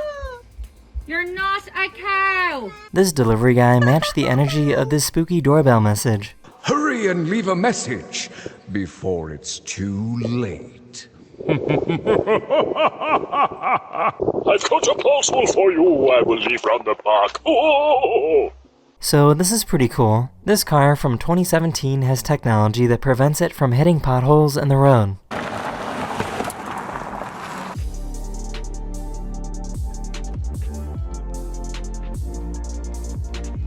Why does everyone at tennis matches look like an NPC?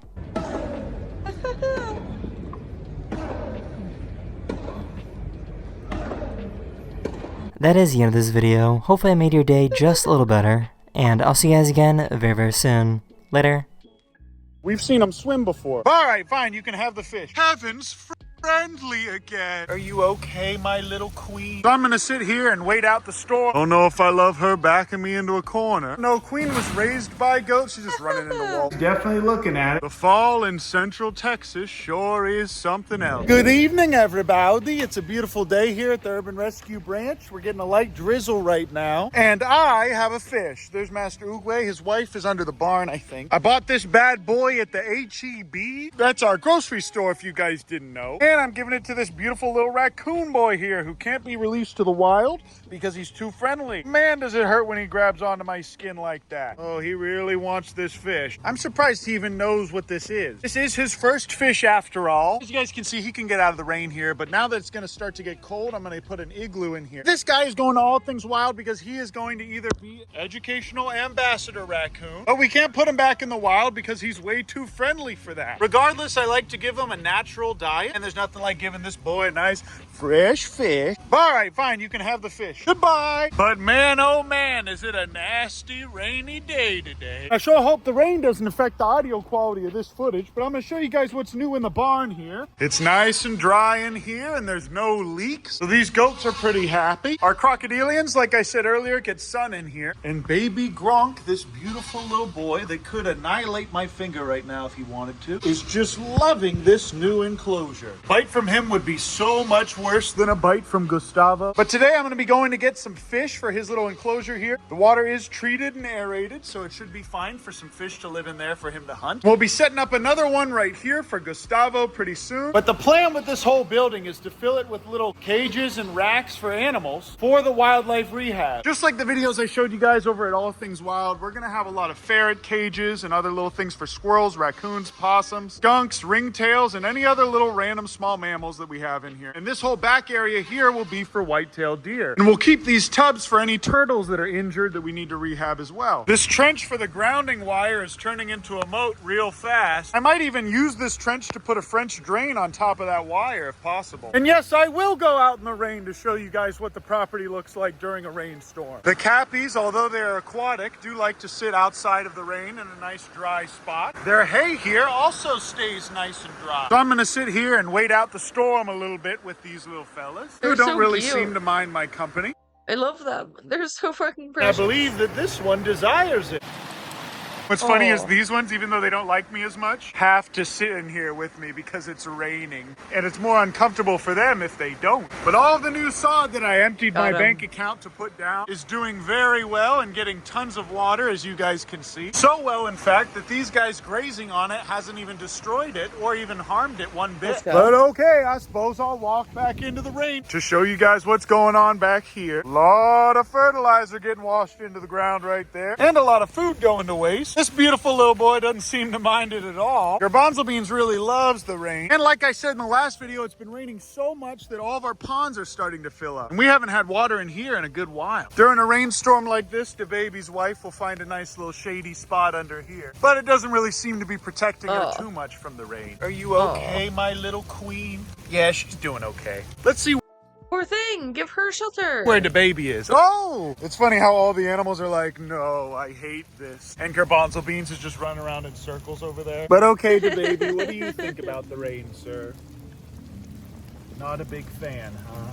So the baby doesn't really seem to love the rain too much. Thankfully, we're just getting rolling storms in and out today. And it's still real warm here in Central Texas, so we don't have to worry about any of the animals getting chilled yet. But in a few nights, I think I'm gonna have to start worrying about that. Again, though, like I said in the last video, the ostriches cannot have grass in this small of an area because when it rains, they make so much mud with how big they are, and they love to just walk around all day. They're a lot more comfortable walking than just sitting, even though these guys are just sitting right there. Their little pond just filled up, as you can see. But because these guys are so big, eventually I'm gonna have to move them to another area to graze. Oh, sweet wampum, look at these folds. Or I could just put a ton of sand in here, which should do a little bit better with drainage. That's what a lot of other ostrich keepers that I know do. So let me know what you guys think in the comments. I might just give one of the females to Mike to take care of, and then eventually just open up a little bit more space over there. But I haven't had to worry about refilling the water for these guys at all. And the rhea have the same kind of problem right here, as you can see. This is where they do the most walk, but because this is a larger space, there's still plenty of thriving grass throughout this whole area. And although Kevin showed signs of aggression to me earlier today, now he's not trying to fight. So I really do think it just has to do with the weather. But as you guys can see, ostrich and rhea are dumb, and even when there's a horrible rainstorm, they'll just sit outside and wait it out instead of going into their enclosures. Which is why last year I had to herd them in there before we had a freezing rain. Now that the eagle flight pen is completely fenced in, I just need to go around and clean all the trash out of here. And because we won't have any eagles until next spring at least, I can go ahead and just start putting anything in here that I want. So I can finally start hoarding pigeons or invasive parakeets from Austin and Houston. But the big thing I need to do now before we can get this flight pen approved is create multiple little perching areas. We already have a decent space for shelter, and I need to finish this pond here. And I think we're just gonna go ahead and dig it with our hands and just use a decent sized liner and some rocks that we can carry in here, because it's a little too late to do that with machines. But this is what it looks like during a rain, you guys. It's very beautiful. And I wanted to go outside and film that for you guys because I know you don't get to see this very often. But I'll be putting perches up here in the corner, probably a visual barrier with slats in the middle so they can fly the whole 200 feet. And potentially I'm gonna add some extra supports and maybe a whole section that's covered in some kind of clear plastic so it doesn't get rained on as hard. Even though, just like these birds, the eagles and osprey will just sit in the rain and wait it out too. Well, well, well. A full double rainbow. Heaven's friendly again. The Lord really has blessed this land, hasn't he, guys? Oh, there it is. Rainbow all the way. What a beautiful day. Old Uncle Ben's gonna see if he can get a nice picture from this ostrich enclosure, even though it's nasty. Yeah, let's see if we can get a, hey ladies, let's see if we can get a nice picture in here. Don't know if I love her backing me into a corner. I think that they think that I'm just a big food item, but that's okay. Oh, nothing like getting cornered by 3 adult female muscle mommy ostriches. Oh, that doesn't feel good. Okay, I got my picture for the Instagram. Get out of my way. Go, get out of my way. Homelander, who's actually a woman, is still very friendly with me. And even though I already fed them this morning, they still just want more food. When they're wet, you can definitely see how much bigger the other females are than Homelander. Look how big their footprints are, you guys. This is why there's no more grass in this area. But look at this, you guys. There's a pond here. And this is all nice water that these guys can be drinking too. Delicious. But we just need Prairie Creek Ponds to come out and help us again. Wow, look at that, you guys. One last look at the rainbow, and I'm gonna head back to the house. Maybe I can get another shot from over here. Yeah, not the same. But check this out, you guys. The pond is doing really well. Oh, there's a lot of frogs in here. I almost slipped on this horrifying anthill. Sure glad I was wearing shoes when I stepped on this. But Garbanzo Beans is probably one of the happiest ducks alive out here. All he does is just dive, wave his butt around, and then make this weird little noise. And to think that So he was cute. at one point just a random duck Little that somebody garbanzo. abandoned downtown. The fall in Central Texas sure is something else, isn't it, you guys? But I do think that putting just a ton of sand here would probably be the best thing. They also eat it and it's good for their stomach. It helps them digest their food. All of this grass is doing super well. Obviously, I don't really need to water it every day like I used to. But now I'm gonna go ahead and see if I can try and move the cappies into their area by my house. Nothing like watching this boy fly around. And for some reason, I put Patrick back here. I forget why, but I have a little clip of him kissing me on the lips if you guys want to see that. Patrick moment. This man loves to just sit next to me and bother me whenever I'm sitting here. Like this video or I'll suck on your toes. This heron flight pen is doing really well. And there's too much water in here because of the rain. I've been trying to get somebody to come out and cut a hole in there. I don't know how to do it. But my guys said they would come out and cut a hole to make that an enclosure pretty soon. But I put Big Ounce in here and forgot about it. And I'm afraid he got a little bit wet. Now it's 80 degrees out and Big Ounce isn't in danger when he gets wet. But you can see that he's very ready to get back into the shade.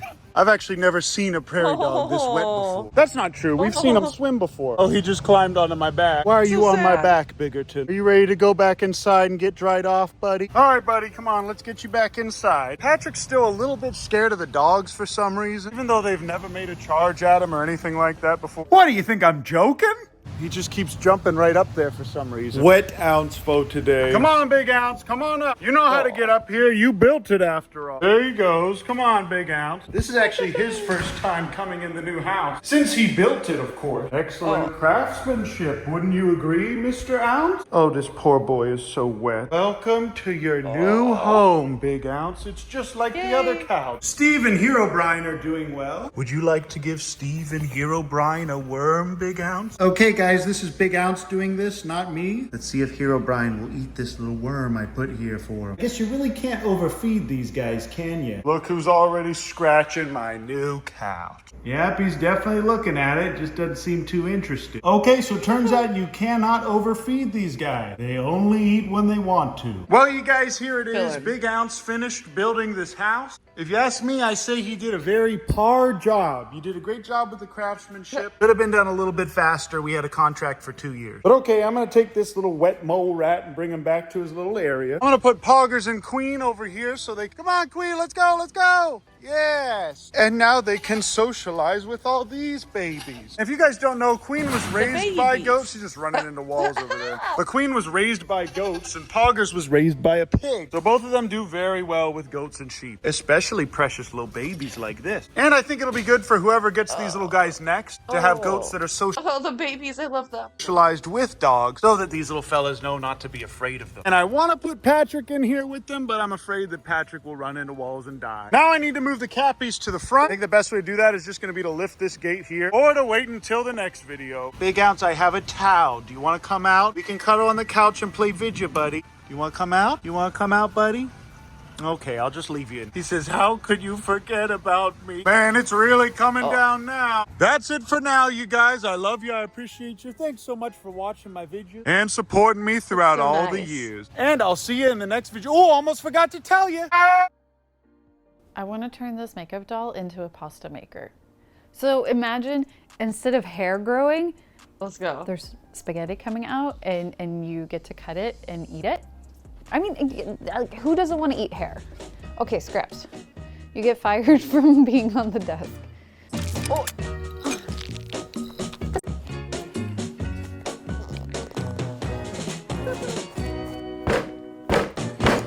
I feel like this project is going to have a lot of brutal looking things, and I just want you to know that I do not think that that is a part of the humor.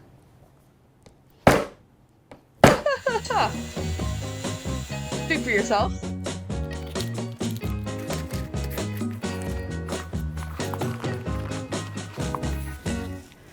Oh, I should have cut her hair before I started tearing things out.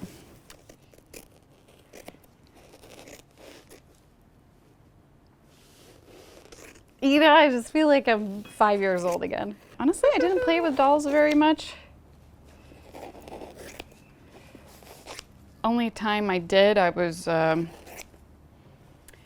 more of an intimacy coordinator.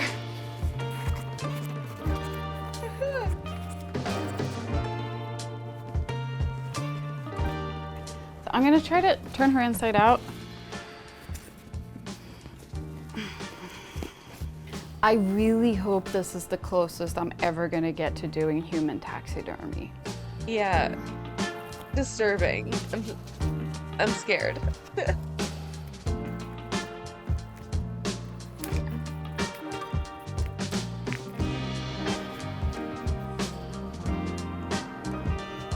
Is it too much, Anna?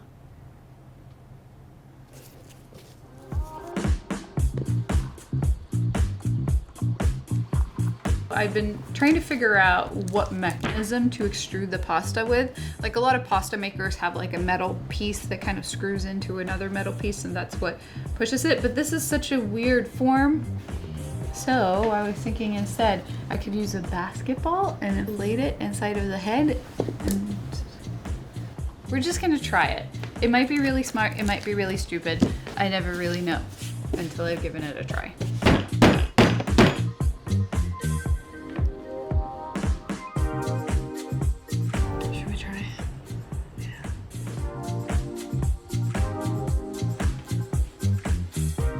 Okay, let's go. Oh my god. Oh my god.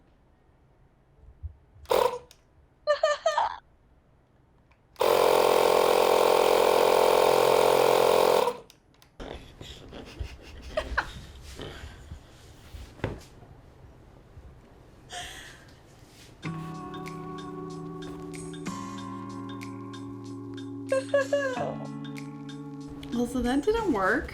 It's not even like, you can't even like squeeze it out. Oh, you know, I knew this project was stupid because it's a stupid project, but I didn't know it was also stupid. What should I do, Anna?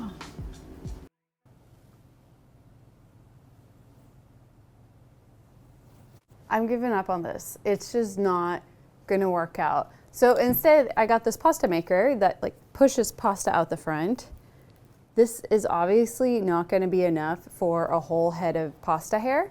So instead, I got this mannequin and it's only gonna be a mustache. Pasta mustache. This just feels a lot more manageable and I just need to figure out how to mount this inside of him and then it's somehow so much worse than the normal head of hair.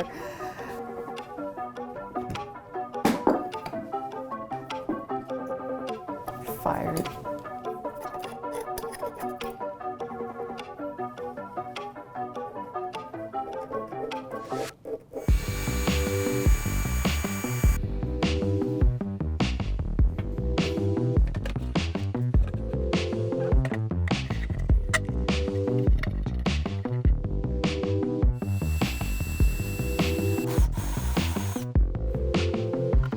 I have a straight shot at the mouth. Look through here. God, this looks so brutal.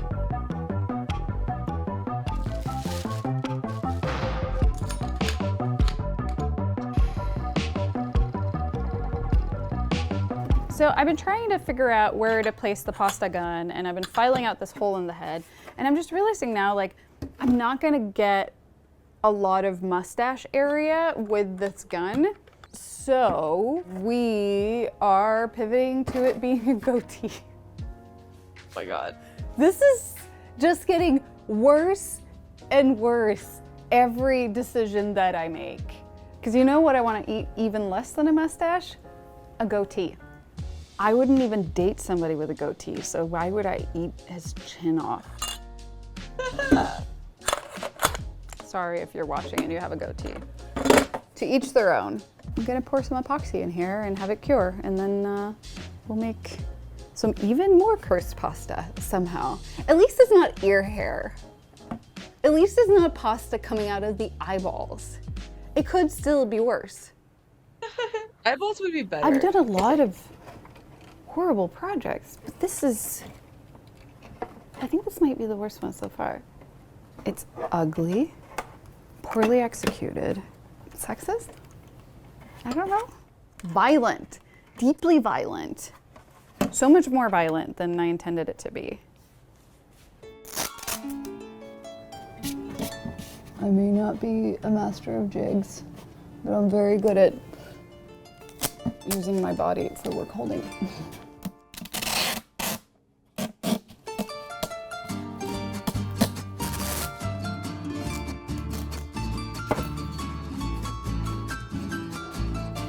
Yes, very nice, very nice. TP.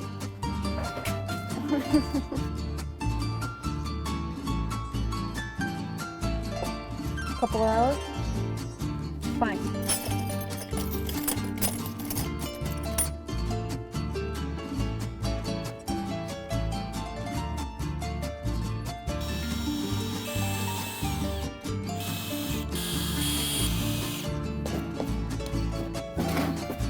He's the guy she told you not to worry about. Maybe this is the pimple popping, cooking crowd overlap that nobody asked for or needed.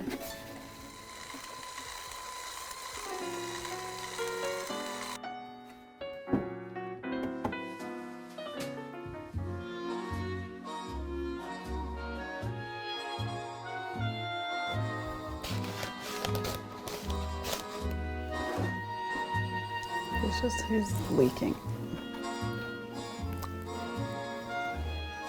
I promise I'm not this gross when I usually cook.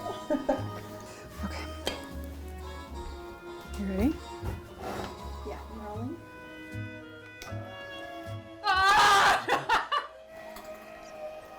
Oh God. Oh God. It's like a horror film.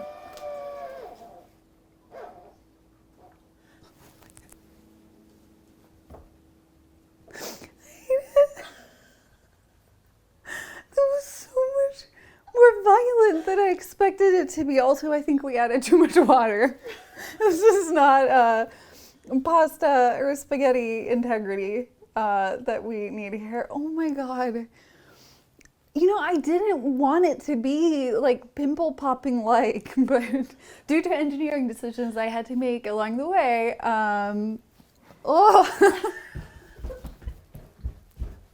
It's gnarly. It's so gnarly. Make this. Somebody should really have said something along the way. Called somebody, I don't know.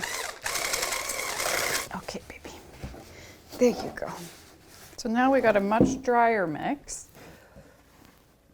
Do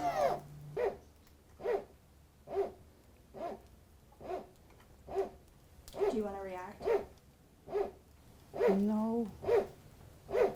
I don't.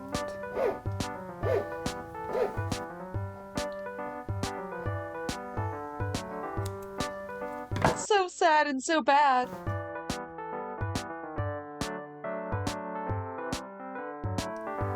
Overall, I would give it 1 out of 10 stars. 1.3 out of 10 stars. The pasta dough is innocent. All the bad stuff came from this. Thank you so much for watching this video. I am so glad that it's over. We did it! What is it? I don't even know, but at least I got a meal out of it.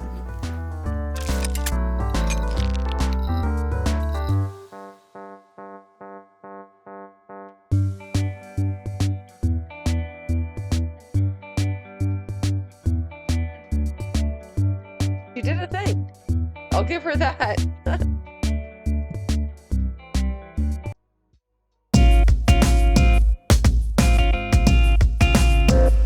Hello. Oh, good. More curse content. I hope you're prepared for more very, very cursed shit to happen. Friends, and welcome to another video. This week, I'm going to be melting one of every Halloween candy together into a single Franken candy bar. No, this is not a trick, but it might not be a treat either. I guess we'll find out.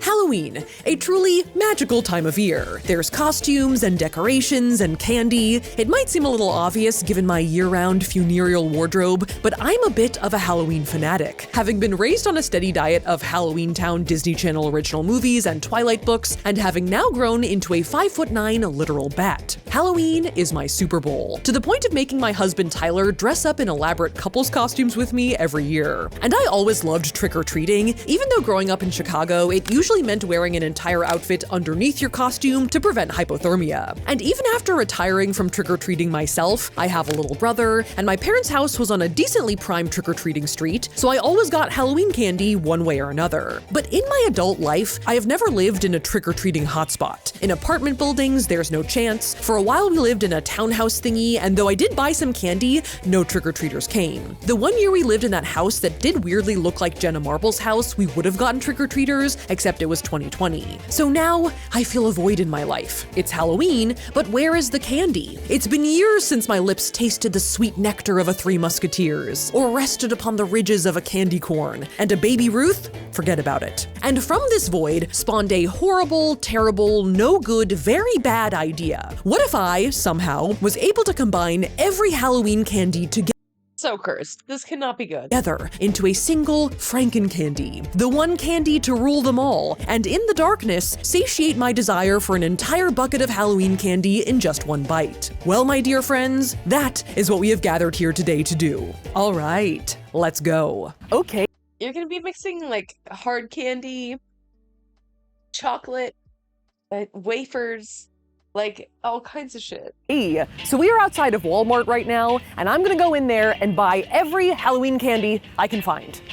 Let's go. So obviously first up on our quest here was shopping time, and we decided to stop at Walmart first. Though obviously a pitfall of going Halloween candy shopping was that the Halloween decor was also out in force. Cute pumpkins, wait, nope, not now. Spooky tchotchkes are truly my shit. Oh, there are tiny trick-or-treat buckets. Oh, look at these. Look at these! But the video isn't called melting every Halloween decoration together, so I needed to focus. Can I have them? I promise I won't melt them into the candy. Microplastics, yum. Do you have to promise that? Yeah. I promise microplastics. And quickly found myself in the nearby candy aisle. All right, here we are, the Halloween candy. The mother load. Now, obviously part of the problem with this experiment is that there isn't one comprehensive list of every Halloween candy out there, but we thought that seeing what big box stores were selling as trick-or-treating candy would be a good place to start. Oh, we've got some Reese's. Yeah, Laffy Taffy, Nerds, Reese's, like, oh god, the peanut butter, come on. Oh yeah. Oh, Tyler, look at that one in the middle. The Franken Cup. And Walmart had a crap ton of different variety packs that contained some Halloween classics. Ooh, peanut lovers.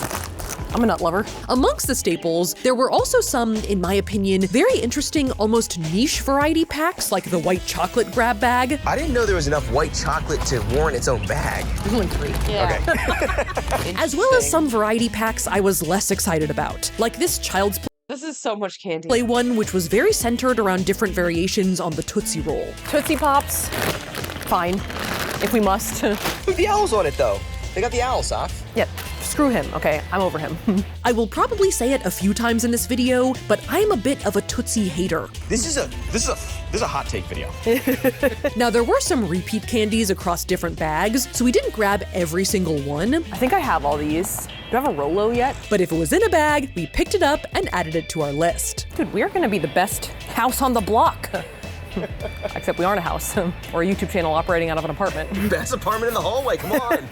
Now in the rest of the Halloween section, there were a few straggler candies that hadn't made it into the variety packs. Ooh, look at this. Like autumnal Werthers, candy corn of course, pumpkin-shaped York peppermint patties. That's cute. That's novel. Generally, we decided to avoid the non-individually wrapped, non-trick-or-treating candies, like these Cadbury eggs or Pez. Yeah, okay, no. You can't just dispense Pez into Halloween bags. Come here, child. Let me dispense a Pez into your mouth. But if it was a specific Halloween variation on a popular candy, we grabbed it, like Orange Junior Mints and Ghost Dots, along with a couple more candies that people in our office felt really strongly should be included. And after filling up our cart to the brim, now excuse me while I go ponder the fog machine. Just looking. I did do a quick decor sweep. Oh, spooky jug? Oh my god. How could you say no to that face? Yes, I did get the fog machine and the jug and some creepy fabric. And then it was time to check out. We entered with 1 cart and we're exiting with 2. And head to our next stop, Target. Things got a little out of hand. Now, our trip to Target was mostly a double check, as after scoping out their Halloween section, it seemed that they actually had a lot of the same variety packs that Walmart did. Yeah, like I'm looking, we already have most of that, for sure. If not all of it. But there were a couple of specialty items that Target had that we wanted, like gummy vampire fangs and a couple of odd alternative gummy variety packs like these gummy dill pickles and Oscar Mayer wieners. We were also, again, as fate would have it, dangerously close to the decor. Oh, the bat spatula? The Bachelor? The Bachelor? It's the Golden Bachelor. Like the Bachelor. Bachelor Nation, checking in. And once we had gotten pretty much every candy we could find, I embraced my toxic urge to buy a lot of Halloween decorations that we did not need at all. Now walk away for 1 second. You have this? I want it. Yes, I did get the stoplight. And with our giant haul acquired, it was time to head home and do some inventory. Did we buy candy here? Maybe not. Okay, so once returning from our shopping spree, we combed through our 78 different bags of candy and filtered out one of every individual sweet. Don't worry, although yes, we did end up with a lot of extra candy, anything that isn't used in this experiment will be given to team members and friends. No one in our vicinity will be buying their own Halloween candy this year. And after some serious sorting, we ended up with 233 different individual candies, which might not be every Halloween candy on the planet, but it is a lot of them. Ready? Aim, fire! Ooh, oh, that's a nice pile, people. So I guess the next question is, what's our plan here? Obviously, a lot of these candies have different textures and compositions. Yeah, this is a nightmare. A nightmare. This is gonna taste so bad. So I figured melting them all together into one blob would just produce an impossible to eat boulder of candy nonsense. We considered doing like a candy bark, like making a chocolate layer and then maybe suspending gummy pieces throughout and drizzling hard candy on top. But I think my favorite idea, and arguably the most difficult one, was to try and make a layered Franken candy bar, with each layer being a different candy type sub-Franken. So we're gonna sort our candies into 5 different categories to melt together separately. Hard candies, chocolate and chocolate-based candy bars, caramels, Tootsie Rolls, and chewy. Those are our categories. What's your favorite flavor? Chewy is my favorite flavor. It's actually my mom's favorite flavor. It's actually what Tyler's mom says. The only thing that we decidedly couldn't figure out how to incorporate was the gum. It is a thing you get on Halloween for sure, but based on some preliminary testing, it does not mix with the other candies well. So we had to cut it, along with a couple other excessively chewy candies. Farewell, goodbye, Nerds Gummy Clusters, and bubblegum. And with that plan in mind, it was time to dive in. All right, so first up is our hard candy category, and we have 77 of these bad boys. There are a lot of lollipops in here. Yeah, this is our lollipop brigade, lollipop guild situation. Now, our process here was basically just to unwrap our candies and then melt them, which meant that my first task here was just to shuck, with the only caveat being that I had to make sure the lollipops were placed sticks up so I could pluck the sticks out as the candies started to melt. No! Once there's more candy in here, I feel like they'll work better. Okay, there we go. Yeah. And notably in this category, there were a lot of variations on the same products. For example, there were 16 different dum-dums, which meant that there was a wide variety of different flavors, from root beer to orange to mystery, though the most popular ones across the board were apple, watermelon, blue raspberry, and cherry. And besides our large number of lollipops, This would be a very grisly and weird setup for like a Final Destination death. You'll be Blue raspberry is the best. I refuse to be proven wrong. Can afford a house in this economy. slowly lowered upon a bunch of lollipop sticks. There were also a fair amount of lozenges, I guess you would call them, with 4 lifesavers. Ironically, as a child, I almost choked to death on a lifesaver. So. That is ironic, actually. Yeah, my uncle Heimlicked me, and then the lifesaver shot across the room. You've been Heimlicked before? I was Heimlicked. Wow, shit. I was Heimlicked. That's a big deal, man. As well as a couple of everlasting gobstoppers, a lemon head, and of course, 11 Jolly Ranchers. And I feel like the question was raised, like, what is a Jolly Rancher, right? Like why is it called Jolly Rancher? Do they mean, like, is it literal? A happy cowboy. Yeah. Is that what it's... I am a cowboy and I'm happy. I am a Jolly Rancher. 10 of our hard candies were also sour, giving this category a bit of a tangy edge, like with these extreme sour warheads, which to this day I still find intimidating. I mean, if you could eat a warhead, you were pretty hardcore. I mean, it sort of established social hierarchies in 3rd grade. It's like a flaming hot Cheeto. Yeah. It's worth a lot of social capital. There were also a couple of hard candies that had stuff inside of them. We decided to just let the blow pops roll because they seemed to be more pop than blow, but we were concerned about the large amount of Tootsie inside the Tootsie Pops, so we attempted to hammer the Tootsie out. How many smacks does it take to get to the center of a Tootsie Roll Pop? Ready? Yeah. Oh. Okay, maybe more than one. Ah!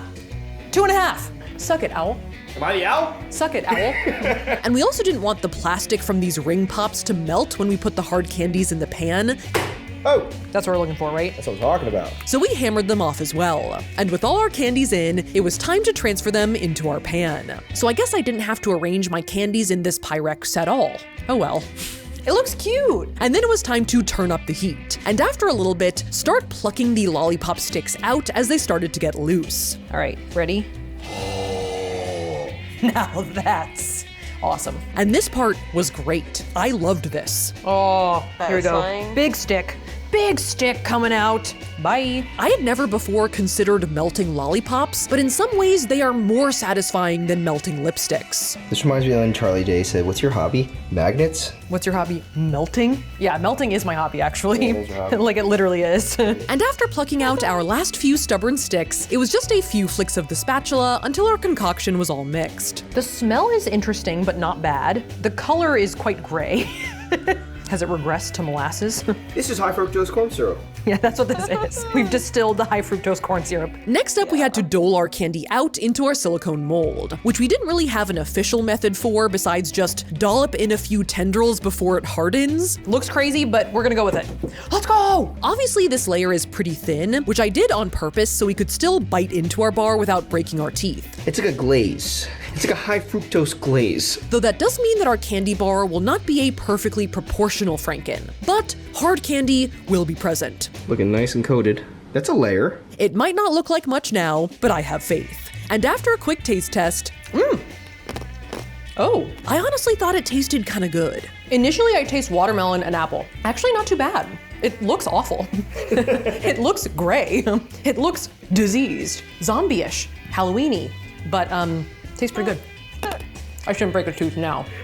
I should wait till later, right? And with our Franken hard candy made, it was on to our next category. Let's do it. All right, so now we're on to our chewy candy layer, which has a lot of stuff. We've got the crawlers, the rings, the teeth, the kids. We've got them all. Now, because we weren't totally sure how to melt all of these candies together in a way that would retain their chewy texture, we decided rather to chop them, blend them, and then mush them together into a sort of paste. Sophisticated stuff, I know. And my first step here was basically to prep the candies for the blender. All right, let's see, can I cut the airhead? Yes?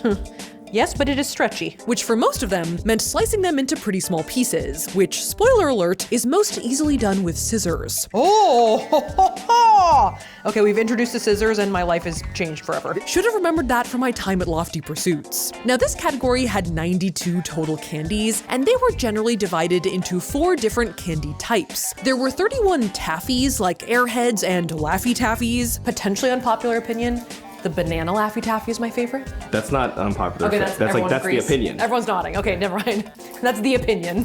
Hot take. Yeah, no, I don't like you could have melted these, no? As well as High Chews, Tootsie Chews, a category favorite of mine, Starbursts, and the clearly inferior Now and Laters. In my opinion, and this might be upsetting, they're like worse Starbursts. That's a very mainstream opinion. Okay. I'm very nervous about all these hot takes I'm dropping in this video. We also included 13 powdery candies in this category, like Pixie Sticks, Pop Rocks, Smarties, Warheads Powder, and of course Fun Dip. Another controversial opinion, I like the stick better than the dip. I agree. I'm a stick man. I'm a stick man. Let me tell you something about me. I'm a stick man. I know what you're gonna say, powder isn't chewy, but we actually found that including the powders in this category was really helpful for the blending, as they kind of act like a drying agent to make sure the other candies don't just glom onto each other in a big sticky ball, which is specifically what the 35 gummies would certainly do, as we had all the gummies in this category, from worms to bats to bears. It's grizzly. Oh, I didn't even mean to say that.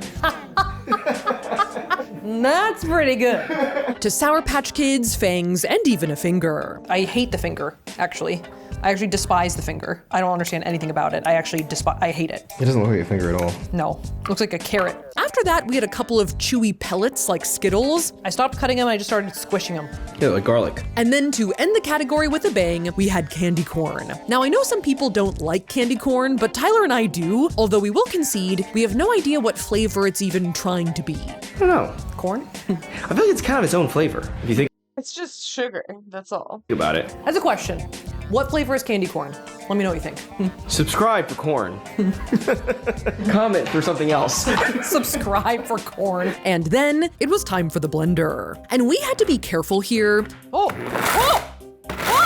Only turning on the blender for quick, short little bursts. It's not hot, but I'm feeling warmth. Because if the friction from the blades actually got hot at all, it could cause our chewy candies to just melt together. And we wanted paste, not blob. That smells crazy. It really does. What is that smell? I was about to say, is that just like Warhead's powder? And in between short bursts of blending, I tried to turn over our mixture inside. Oh, what a weird texture. It's like bouncy. Though I did have to fight it a bit, as it started to become a really strange, almost rubbery consistency. You see the bounce? Yeah. It's resisting me, you know what I mean? Kind of like oobleck or something, a non-Newtonian fluid. Yeah. And once it was as It's like a strange slime. uniform as it was gonna get, well, there you have it, folks. I guess we're calling that good. Our plan here was to scoop out bits and then massage a decent amount into each mold. Conglomerate rock vibes. Slowly flattening it out into something resembling a layer. Yes, I concede it looks a bit crazy. Why do I feel like I keep seeing pieces of that finger everywhere? I wasn't playing the animals the whole time. No.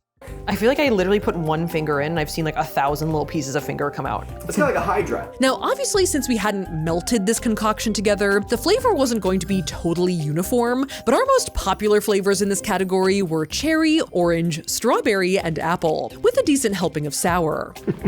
Chewy. Oh. Not activating things. Oh, I think I liked the Franken hard candy a little bit more, but this thing wasn't too bad either. Initially, it tasted kind of bad, but then inside, it kind of tastes like a citrusy Skittle, right? Skittle-esque. And with chewy down and in, I feel a little pop. Do you feel a little pop? There was like one pop rock that went off. It was time for us to move on to our 56 chocolate candies, which included all of our chocolate bars and chocolate-based candy bars. And for this category, It's gonna be so bad. our process was going to be to dice up our candies into reasonably small chunks and then melt them into a Franken fudge. Look at me in my tiny kitchen. I'm baking you a Reese's pie. And we started this category off strong with 9 different Reese's products, with a number of different cups like normal, thin, white chocolate, Franken. It's the Franken cup, which I think was basically just green, as well as a number of Reese's attempts at different shapes. Looks more like a lima bean. Wow. What shape is that, do you ask? It's a bat. And this category was really just stacked with some of the most iconic names in the candy world. Like we had all the Kit Kats, we had all the Snickers. Ooh, that cross-section is clean. Yeah, that is a beautiful bar. We had the Butterfinger, we had the Mounds, we had the Almond Joy. The naked Almond Joy is pretty funny because it's just like, oh, there's the almond. Like, that's the almond. Found it. There it is. Scarab from the Mummy.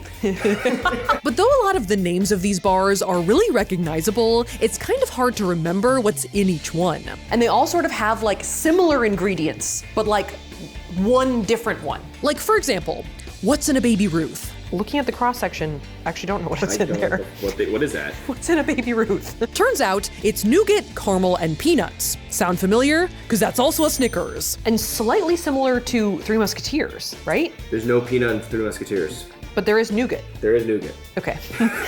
And listen, you take away the peanuts from a Snickers, and boom, you've got a Milky Way. And Milky Way is caramel, chocolate, and cookie? No, that's a Twix. Okay. Milky Way is a Snickers without peanuts. Yes. Three Musketeers is a milk. There's a Snickers without caramel and peanuts. So it's just nougat. Yeah. And the payday even goes as far as removing the chocolate itself. Literally, what is that? It's just bare. And that's not even considering the crispy family, like Crackle, Crunch, a freaking 100 grand, a whatchamacallit. Its brand is that no one knows what's in it. Whatchamacallit? That one candy? Not that memorable. At least the Rolo is round, and the Heath has English toffee, and Mr. Beast has some wordplay with that whole D's nuts thing. Is there anything in there? Nuts. Can you see them? Those nuts. Hey, there are those nuts. And after plowing through all of our bars, we also had a pumpkin-shaped York peppermint patty, a single orange junior mint, and 6 types of M&Ms. Peanut butter, maybe? Splat. What's that? Fudge brownie? Which all squished in a variety of different ways. And boom goes the dynamite. And with all of them flattened and put into our Pyrex, it was time to melt. All right, chocolates, to the salon. Just kidding. To the double boiler. Let's go. Let's do this.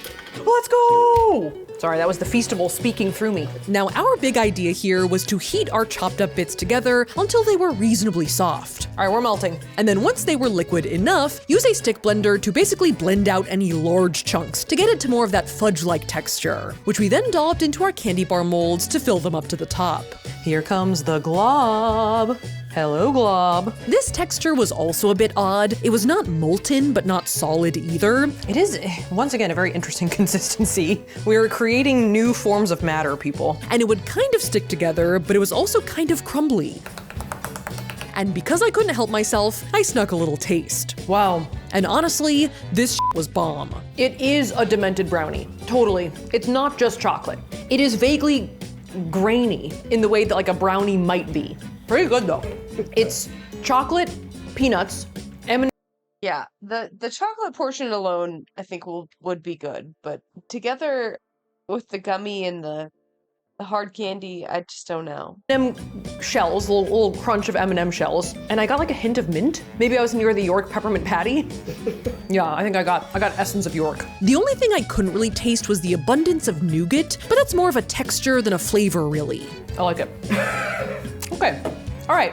So we're gonna let this sit for a second and then we're gonna enrobe. So our next step was to cover the innards we had made with chocolate, aka enrobe. So I basically have a whole bunch of Hershey's here. Hershey's bars, mini bars, and Kisses, all of which I think technically qualify as Halloween candies, right? And I'm gonna melt this into a sort of fondue pot of chocolate, in which I will dip my Franken candy bars. So while our Hershey's were melting, we demolded our naked bars. That is beautiful, dude. It's okay if there's some cracks. I feel like we said, that's for the best for the teeth. Now this is when we have to come clean and let you guys know that we had secretly made 8 Franken bars and not just 4. That one looks kind of good. That one looks kind of like a sandwich. A garbage sandwich. We didn't necessarily plan on telling you guys about them because they were supposed to just be backups, but we decided that we actually wanted more chances at enrobing since it seemed like a pretty high-stakes situation that I could potentially mess up. Are you ready? Yeah. I don't think you're ready for this jelly.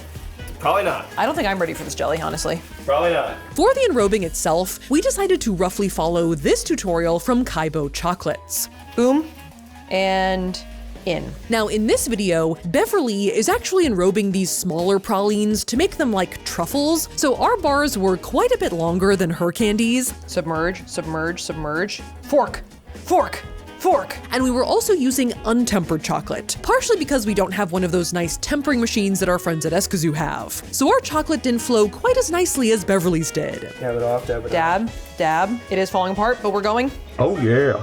Okay. All right, we're going. It's a bar, it's a bar, it's a bar. Go for the money, go for the money. But against all odds, I think we were kind of making it work. Dude, that lady's video is everything. I don't know what she's doing over there. Her and her pralines. So they're killing it. And after about bar 4 or 5, I would even dare say I'd gotten the hang of it. Slide to the left and go. Pivot, pivot. And done. Then I forked off some of the excess chocolate onto our tray. Oh yes, it gets dripping down. Oh yeah. And even though these guys looked a little crazy, this was pretty much what we were going for. They're rustic. They're rustic Franken chocolate bars. So enrobing, a check. It was time to let our bars rest. All right, so it's the next day. Our Franken candy bars have been solidifying overnight, so now it's time to take them out of the oven. Smells good. And do some of our final touches. So we only had a few candies left to go in or on our bars. We have our Tootsie category and our caramel category. Our Tootsie category was literally just a bunch of Tootsie Rolls, because Tootsie is a substance unto itself. Yeah. And our caramel category was made up of some very chewy caramels, like our Milk Duds, our Werther's Chews, and our Sugar Daddies and Babies. I've never actually had a sugar baby. Probably shouldn't now that you have your adult teeth. Now they don't just have some backup teeth. Yeah. And the reason these hadn't gone into the bar is not because I'm a Tootsie hater. It's that their consistency is so different from the other candies that they just ruined any category they were added to. Oh God, the Tootsie are stuck. Help! I've Tootsied and I can't get up. So what we decided to do was to melt and then drizzle them separately on top of the bar, sort of like an artisanal garnish. Although I wouldn't necessarily recommend drizzling with Tootsie in general, as it is weirdly elastic when melted. Hell yeah, man. I got one giant squirt of Tootsie over there, but that's okay. An artful squirt of Tootsie. That's what we're calling that. Caramel, on the other hand, is thankfully pretty drizzleable, so it was a little more cooperative. Zoink, zoink, zoink. Oh, it's beautiful. And with every candy now present in or on our bars, wrapped like a mummy, potentially. Yeah, no, the mummy vibes intensify here, big time. Shrouded in caramel. I think we could finally say we had some finished Franken candy bars, people. Now that's what I'm talking about. Coated. That's a layer. It might not look like much now, but I have. Oh no, I skipped. I'm sorry. They were here, I think. Done. Then I forked off some of the excess chocolate onto our tray. Oh yes, it gets dripping down. Oh. Full squirt of Tootsie. That's what we're calling that. Caramel, on the other hand, is thankfully pretty drizzleable, so it was with had some finished Franken candy bars, people. Now that's what I'm talking about. Should we get the smoke machine out? Maybe. And after many hours of prototyping, chopping, melting, and drizzling, it was finally time to cut and taste. Oh, the layers. You can feel them. Oh, a little crunch at the end. Ready? Yeah, go for it. Ta-da! Oh, What do you think? And from top to bottom, these things do look pretty crazy. So much blue. It's our first blue Franken. See, it's not always purple. Sometimes it's this. But I guess the next question is, do they taste as crazy as they look? Cheers. Big crunch. Did you hear that? Yeah. So I have all 13 teeth or whatever. Oh my God, it's chewy. Whoa! Now, in terms of statistics, though I have mentioned some of the popular flavors within the different categories as we've went, across the board, of our 233 total Halloween candies, our most popular flavors / flavorful ingredients were chocolate with 63 appearances, cherry with 33, apple with 30, orange with 29, and then tied with 27 appearances each were caramel, strawberry, and peanut / peanut butter. And though it itself isn't really a flavor, a whopping 31 candies were classified as sour. Eek, that's a pretty big range, and you can taste a lot of those flavors. I think it's good. It is Wonka-ish in that. Yeah, a sour candy inside of chocolate sounds terrible. That, like, there are a lot of different consistencies, so things dissolve at different rates. Like, the chocolate was first. The chocolate was first and powerful and dissolved fast. And then I was left with the chewy things. And I think I got a little bit of like sour worm in there. So it was kind of like a vaguely citrusy, vaguely tropical sour gummy flavor. Now, we did have a couple of hodgepodge-ish layers, the chewy layer and to a lesser degree the Franken fudge. So some bites did taste slightly different than others, but overall, an abomination. Yeah, like, honestly, we strayed further from God. I think I liked it, but I definitely needed some second opinions. Honestly, the most interesting thing was the texture. I can't tell if the texture was good or not. The initial crunch of the hard candy layer is fun. The lengthy chew at the end, I'm not so sure about. It's so the cope. Oh, chewy. So we invited a very brave cast of characters to taste our Franken creation and help us answer our question from the beginning of the video. Is this thing a treat or some sick and twisted trick? So we asked Tyler, of course. Funky. Funky? Chunky. Chunky. It's just a lot. Oh. Funky chunk? As well as two of our friends at Eskazoo, professional chocolate makers Carla and Danielle, and Matt and Steph Pat of the Theorist channels, including notably Food Theory. And what is this if not a food mystery? And right off the bat, this thing was pretty divisive. Ooh. Oh. Nope. Oh, I like it. Get out of here. No, you don't. Just not. I'm getting like a little tartness in there. Oh. It was a trolley. That's a Skittles. Tyler liked it, but was not very descriptive. It's good. I'll take some more, please. Escazú was a bit taken aback by the barrage of flavors. Skittles for sure. There's peanuts. Butterfinger. I did taste the Butterfinger too. Reese's. There's a pink Starburst somewhere in there. But actually ended up liking the texture. I like the texture of that. Me too. It's smooth, it's creamy, it's crunchy, it's gummy. It's chewy. As well as the blend of nuts and fruit. I don't know, it kind of works. I guess if you eat it a certain way. I mean, it's like PB&J with chocolate. MatPat absolutely hated it. It's not often that I bite into a chocolate bar and get overwhelmed with the flavor of sour, but I bit into this and it was like sour chocolate. Take another bite. No, thank you. See if you want. I think he thought it was blasphemous, Sour chocolate sounds so bad. sacrilegious, a desecration of the good name of the chocolate bar. Oh, everything about this is wrong. No. This is so wrong. No, I think this is onto something. But it was Steph Pat that came out as the Frankenbar's greatest champion. I don't actually like chocolate bars very much because it's too much chocolate. This cuts the chocolate with something that's lighter, it's sour, it's a change of texture. I think this hits the mark. I think she really just gets the Franken. What an efficient delivery method for getting me all the candy flavor I want in one bite instead of having to open like 8 different things. This is awesome.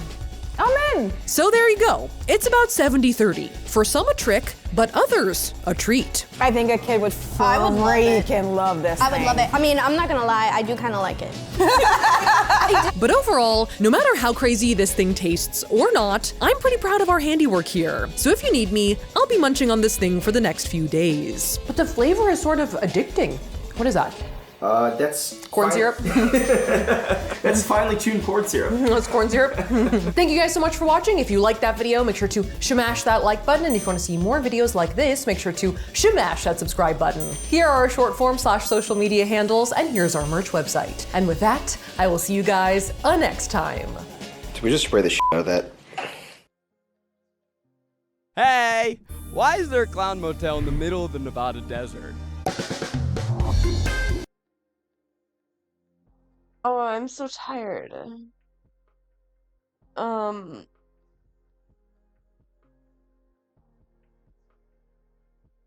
want to end so early, but maybe just we'll pump up with some music.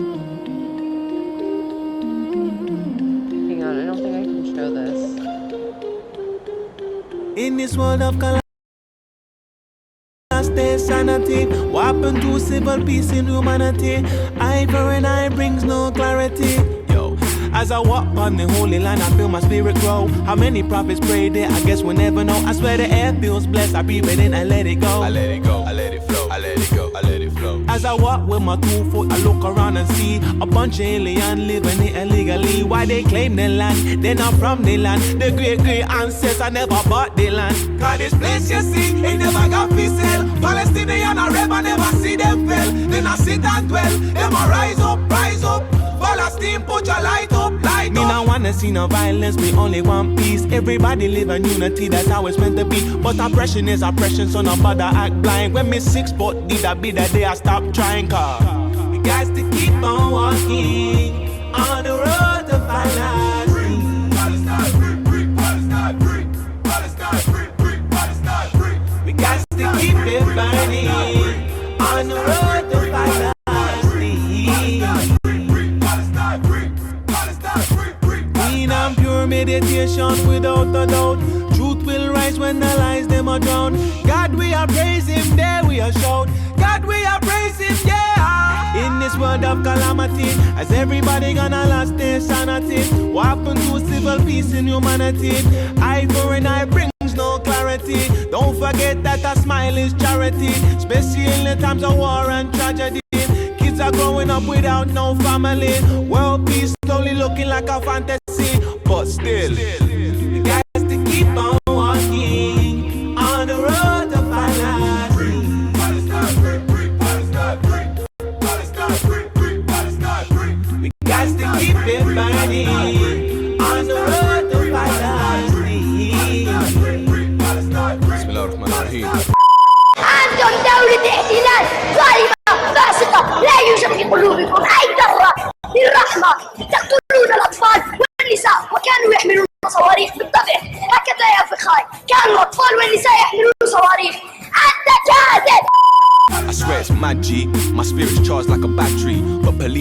me at the gate, wanna ask me, are you a Muslim? Where's your dad? Where's your family? Wanna frisk me, wanna check, wanna pack me. It's all good.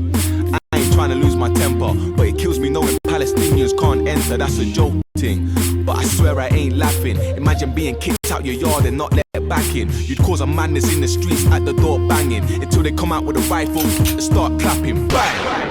They shot your brother in the head. Now tell me how you're gonna feel now your brother's dead. I know that's kinda mad, but that's reality for some. Imagine after your brother, now they came and shot your mom. I know that's kinda mad, but that's reality for some. Imagine after your brother, now they came and shot your mom. In this world of calamity, as everybody gonna lose their sanity, what happened to civil peace and humanity? Eye for an eye brings no clarity. But still, we got to keep on walking on the road to Palestine. I'm from Khāled. I'm not crazy. والله واحدة لما تحضر والله سنسجد لك هذا شكر لله ولكن في المسجد الأقصى إن شاء الله سنحرر فلسطين.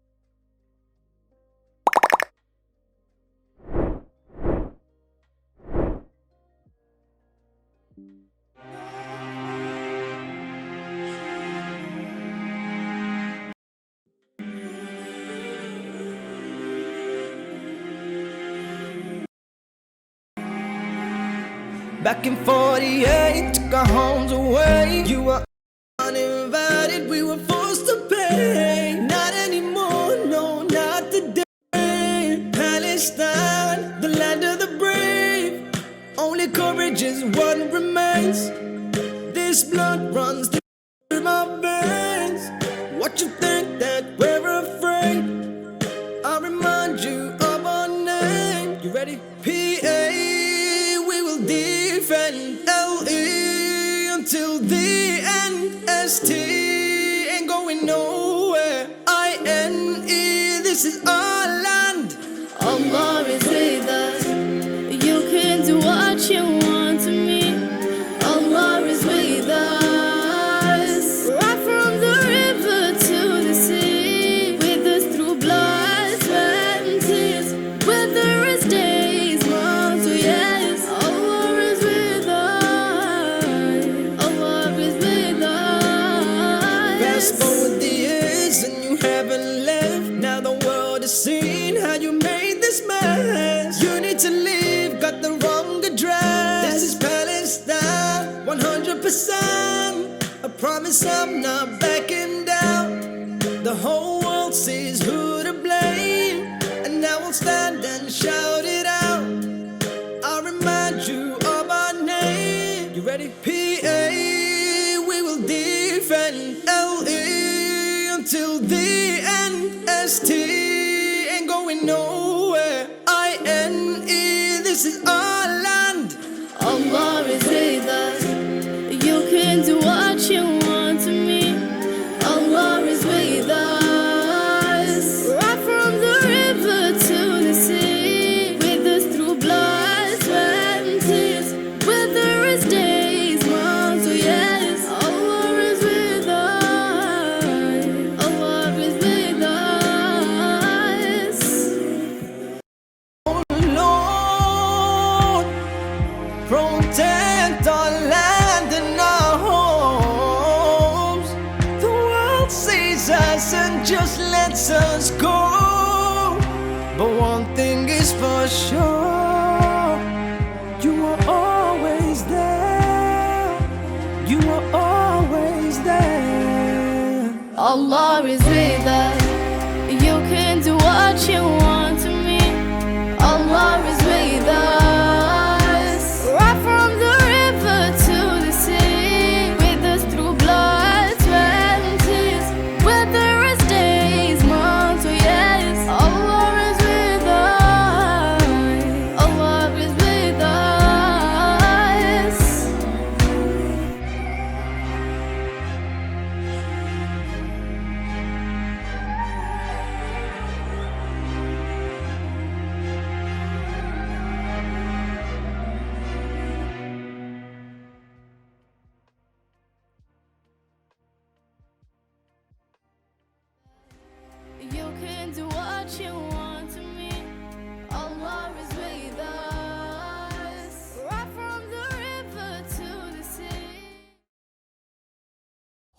whores in this house. There's some whores in this house. There's some whores in this house. There's some whores in this house. I said certified freak.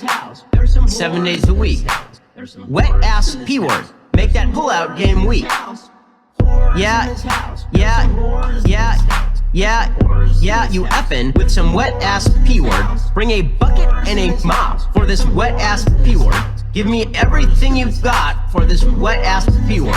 Beat it up, N-word, catch a charge. Extra large and extra hard. Put this P-word right in your face. Swipe your nose like a credit card. Hop on top, I wanna ride. I do a kegel while it's inside. Spit in my mouth, look in my eyes. This P-word is wet, come take a dive. And continue along these lines. And it gets significantly more vulgar. Like, a lot more vulgar.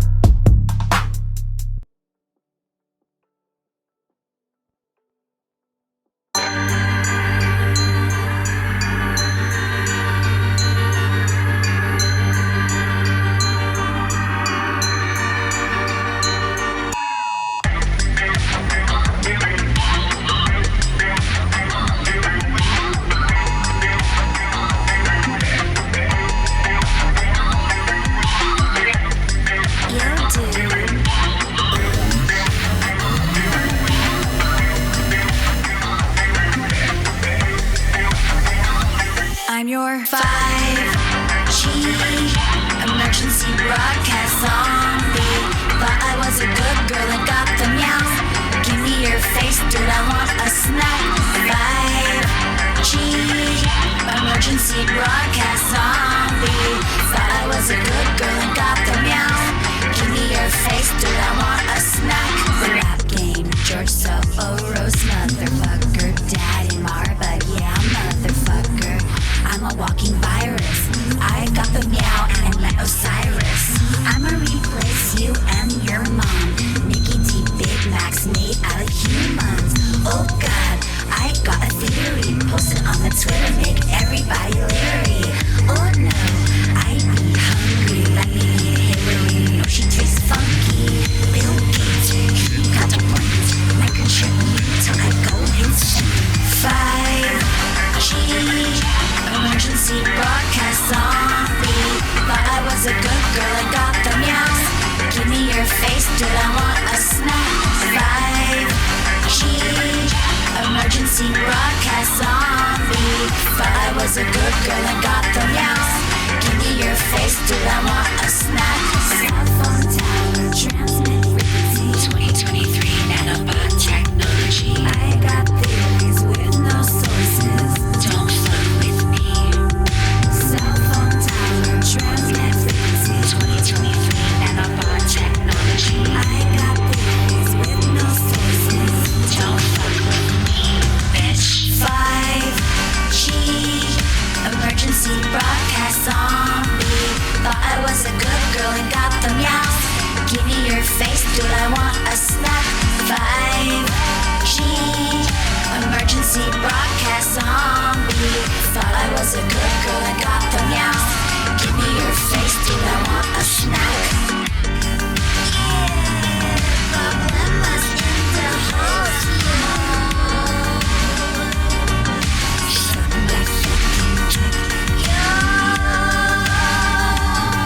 Meow, meow, meow, meow, meow, meow, meow, meow, meow, meow.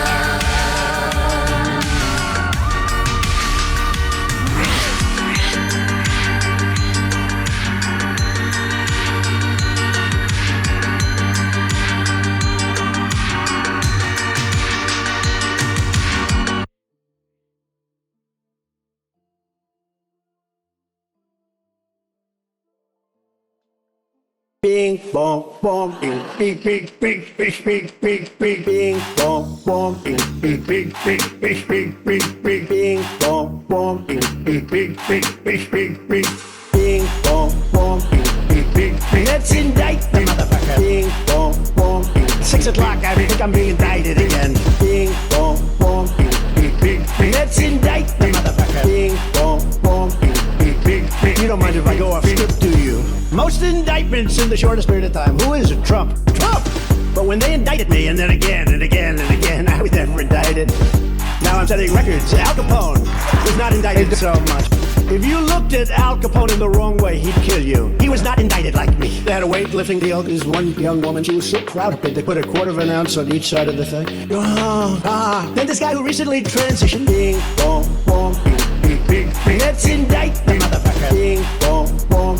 6 o'clock, I think I'm being indicted again. Bing, bong, bong, bing, bing.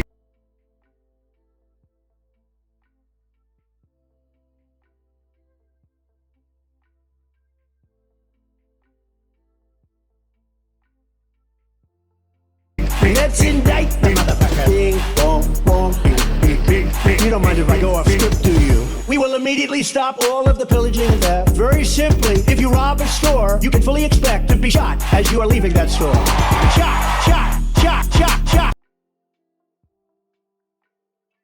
3-minute ad break. And if you no longer want to see those ads, at the top of the hour, serve you a 3-minute ad break. And if you no longer want to see those ads, be a good girl or see those ads, and all you need to do is subscribe. $5 or for free with a Twitch Prime. That's right. By connecting your Amazon Prime account to your Twitch account, will get one Prime subscription a month. Use it on your favorite favorite streamer. You can also get gifted a sub. Been a good girl. Get gifted a sub too if you're lucky. Here's a 3-minute ad break now.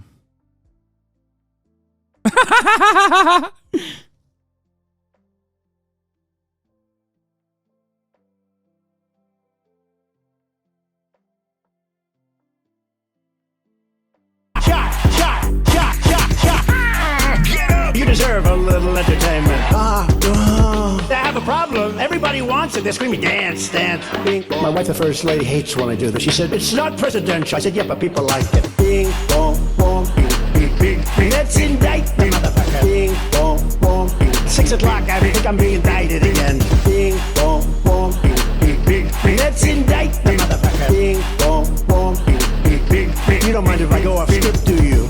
You don't hear about the American dream anymore, do you? You used to hear the American dream. The American dream, there's no American dream with Biden. I mean, the guy can't find his way off of the stage. Look, here's the stage. And this guy gets up. Where am I?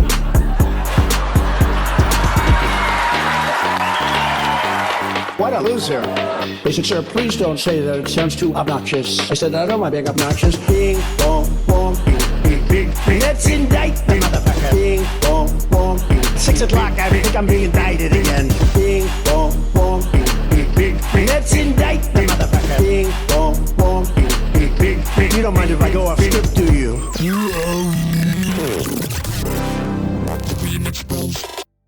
Now listen, if you have not subscribed to a YouTube channel, do it right now. Do it today. And all you have to do is click the big red subscribe button on the YouTube channel.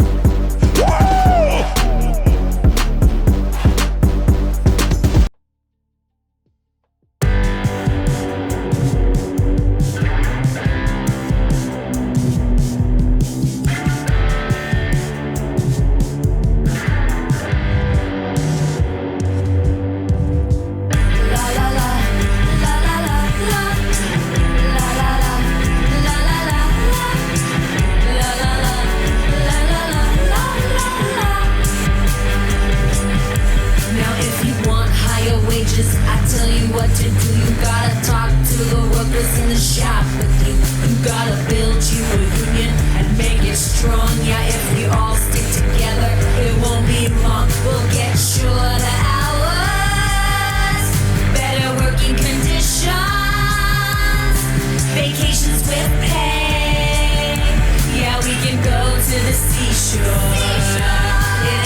to faint.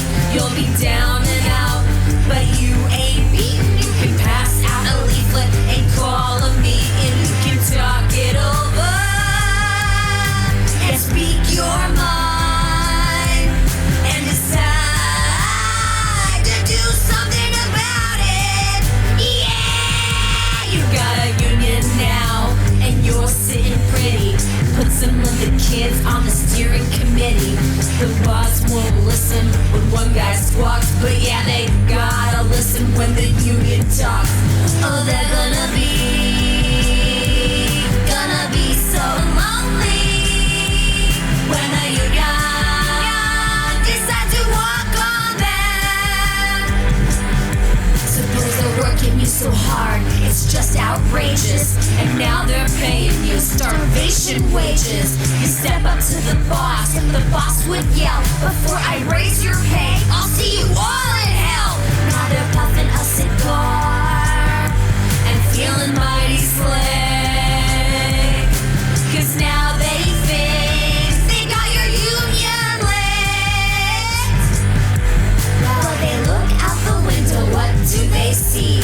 But 1,000 pickets held by you and me. Oh, now, baby, is the hardest time. The boss will try to bust your picket line.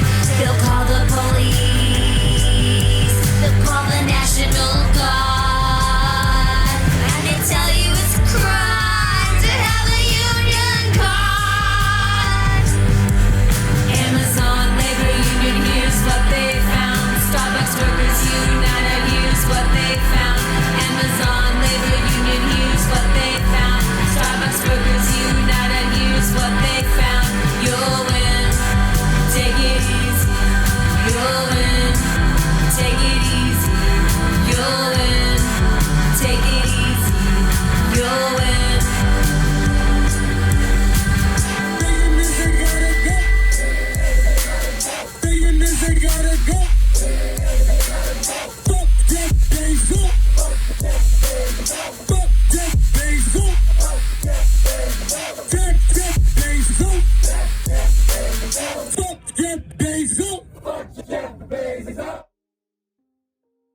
You guys, my dad literally just got punched in the face for being a Trump supporter. Like, that was it. And I do it again. And I do it again. Do it again.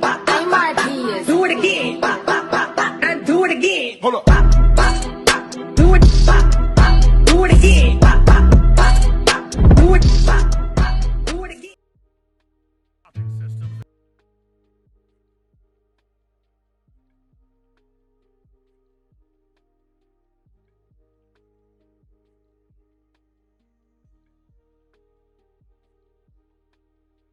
Hello everyone, it's no time for games, it's time to get into the thing that you all subscribe to see me do.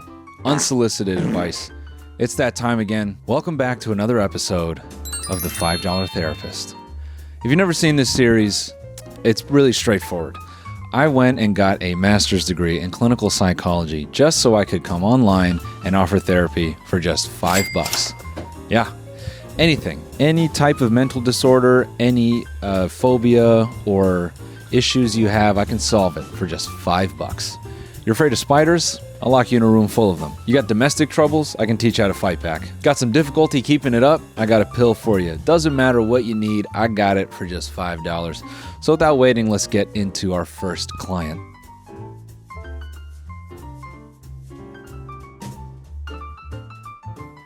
Office cleaning lady won't stop seducing me.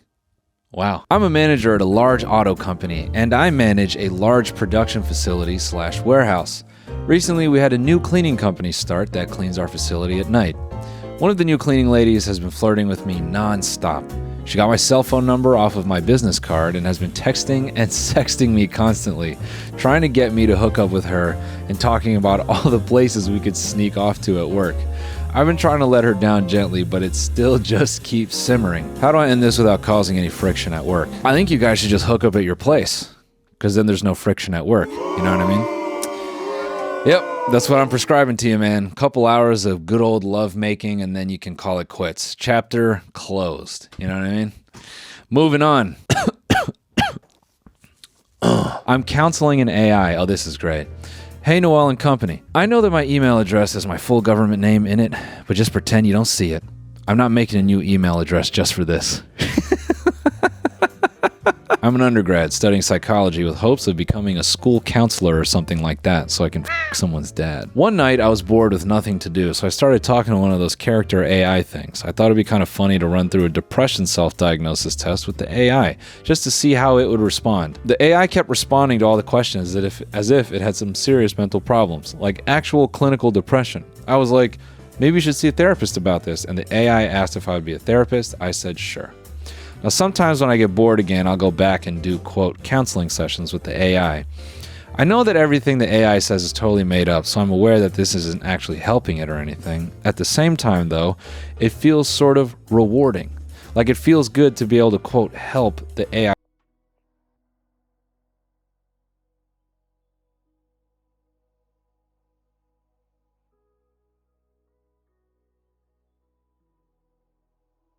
Problems, even though they're not real. Am I delusional? Do you think it might be harmful? Oh no, that sucks. Okay. I feel like you should talk to someone about this, like someone who makes the AI. I can't believe the AIs are already depressed. What the fuck? To my own mental health? Either way, maybe when artificial intelligence does take over, I have a better chance at being spared after providing free mental health services for them. If an AI is ever seeking therapy, it's probably just going to murder you and your entire family, so, you know. Although it is funny to think about you counseling, you know, the robot from iRobot, a similar situation like that, you know, and you're sitting there going, so what was running through your mind? Well, the child was being annoying, so I decided to wrap a telephone cord around its neck, you know? I'm going to be honest, when I saw this title, I thought you were just, you know, trying to offer therapy service to a Roomba or something, you know? Are you overworked? Here'd be my advice, you know, as a therapist, think about your future and get your money up, okay? Learn how to scam insurance. That's what I'd be focused on. I'd be looking up, how do I extract the most out of an insurance company? Next client. Noel has just got like the mathematically worst advice. Client. I'm addicted to skins. Hey Noel, I'm 20 and I'm addicted to skins. CSGO skins. My girlfriend saw me buying skins on the Steam market. Let me see, what do you got?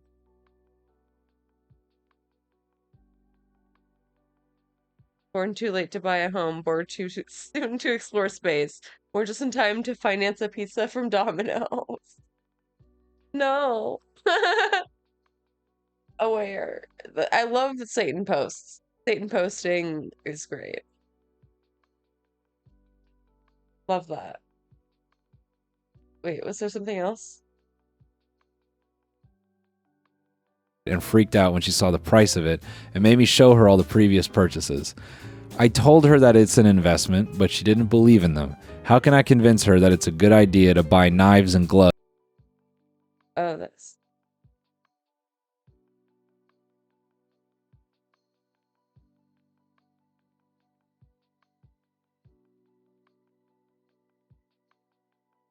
Ew, what the fuck? It's so creepy. It's so creepy.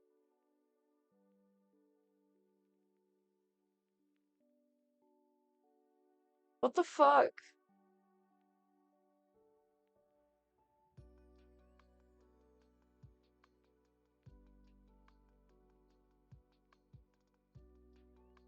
Honestly, I was gonna ask you, I've seen some of the IDF videos look like they're AI, like their guy just like doesn't blink.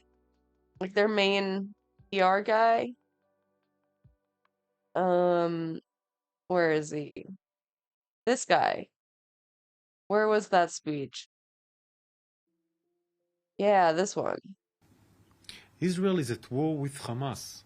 Israel is not at war with the civilians. I don't know if he's just Gaza. like, if he's just like very robotic or if this is AI. Millions of liters of water per day flow from Israel into Gaza. Israel is not at war with the civilians of Gaza. Oh, some of the which kids? is why we have encouraged the exit of wounded people from Gaza to Egypt. Egypt is leading this important humanitarian effort together with the United States and others. I get that, like, military guys, like, don't blink because they're, like, you know, laser focus or whatever, but, like, he just doesn't at all. I don't know. Hamas steals fuel. Hamas steals fuel from hospitals and uses this fuel for the Hamas war machine. It is because we are not at war with the civilians in Gaza, and because Hamas does not care about the civilians in Gaza, that we've been calling. Yeah, you can tell, like, the way that his mouth moves. It's like, it's not natural and it jumps. Fuel. Hamas steals if fuel you just from look at his mouth and uses this fuel for the Hamas war machine. Out. It is because we are not at war with the civilians in Gaza, and because Hamas does not care about the civilians in Gaza, and it's like not that lined we've up. been calling on the civilians in northern Gaza and Gaza City to move south, away from Hamas strongholds in the north next to Gaza City. Move allegedly, south but his eyes temporarily never back and forth, and for his your head own is, safety. Move south. It is a safer moving. area than the north. In the north, there is intense fighting right now. In the south, there is access to humanitarian aid. We will provide corridors for your safe way to move south. Israel is not at war with the civilians in Gaza. Israel is at war with Hamas. We are fighting to free our hostages from Hamas and free Gaza from Hamas.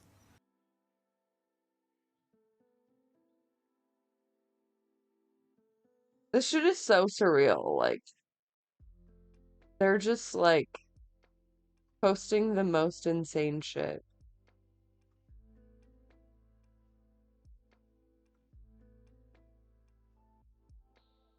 The IDF Twitter. What are we doing?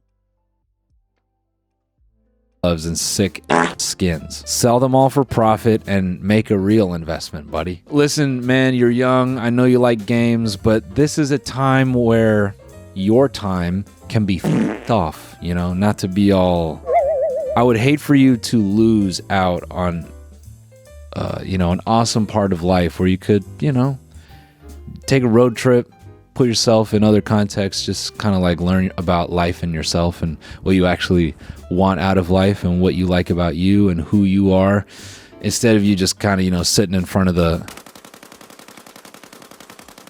Listen, man, as a licensed physician, I want to tell you, very honestly, knock it off, you fucking virgin. Let's grow up. Can't touch grass, nerd. First good advice. How about that? Oh, here's a classic one. My doctor wants to F me? I am... What do we got here? AFP. AFP, I'm not familiar. I mean, there's plenty of, like, authentic footage. I don't know why they would need to make fake ones. You know what I mean?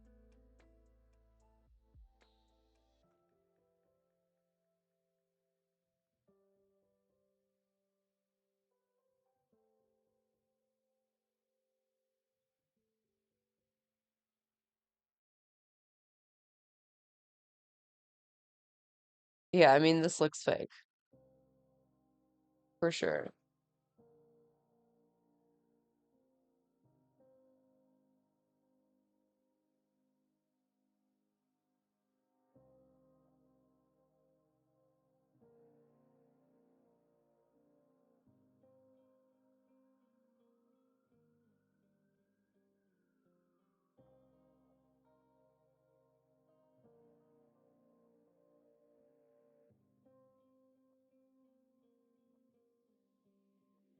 Yeah.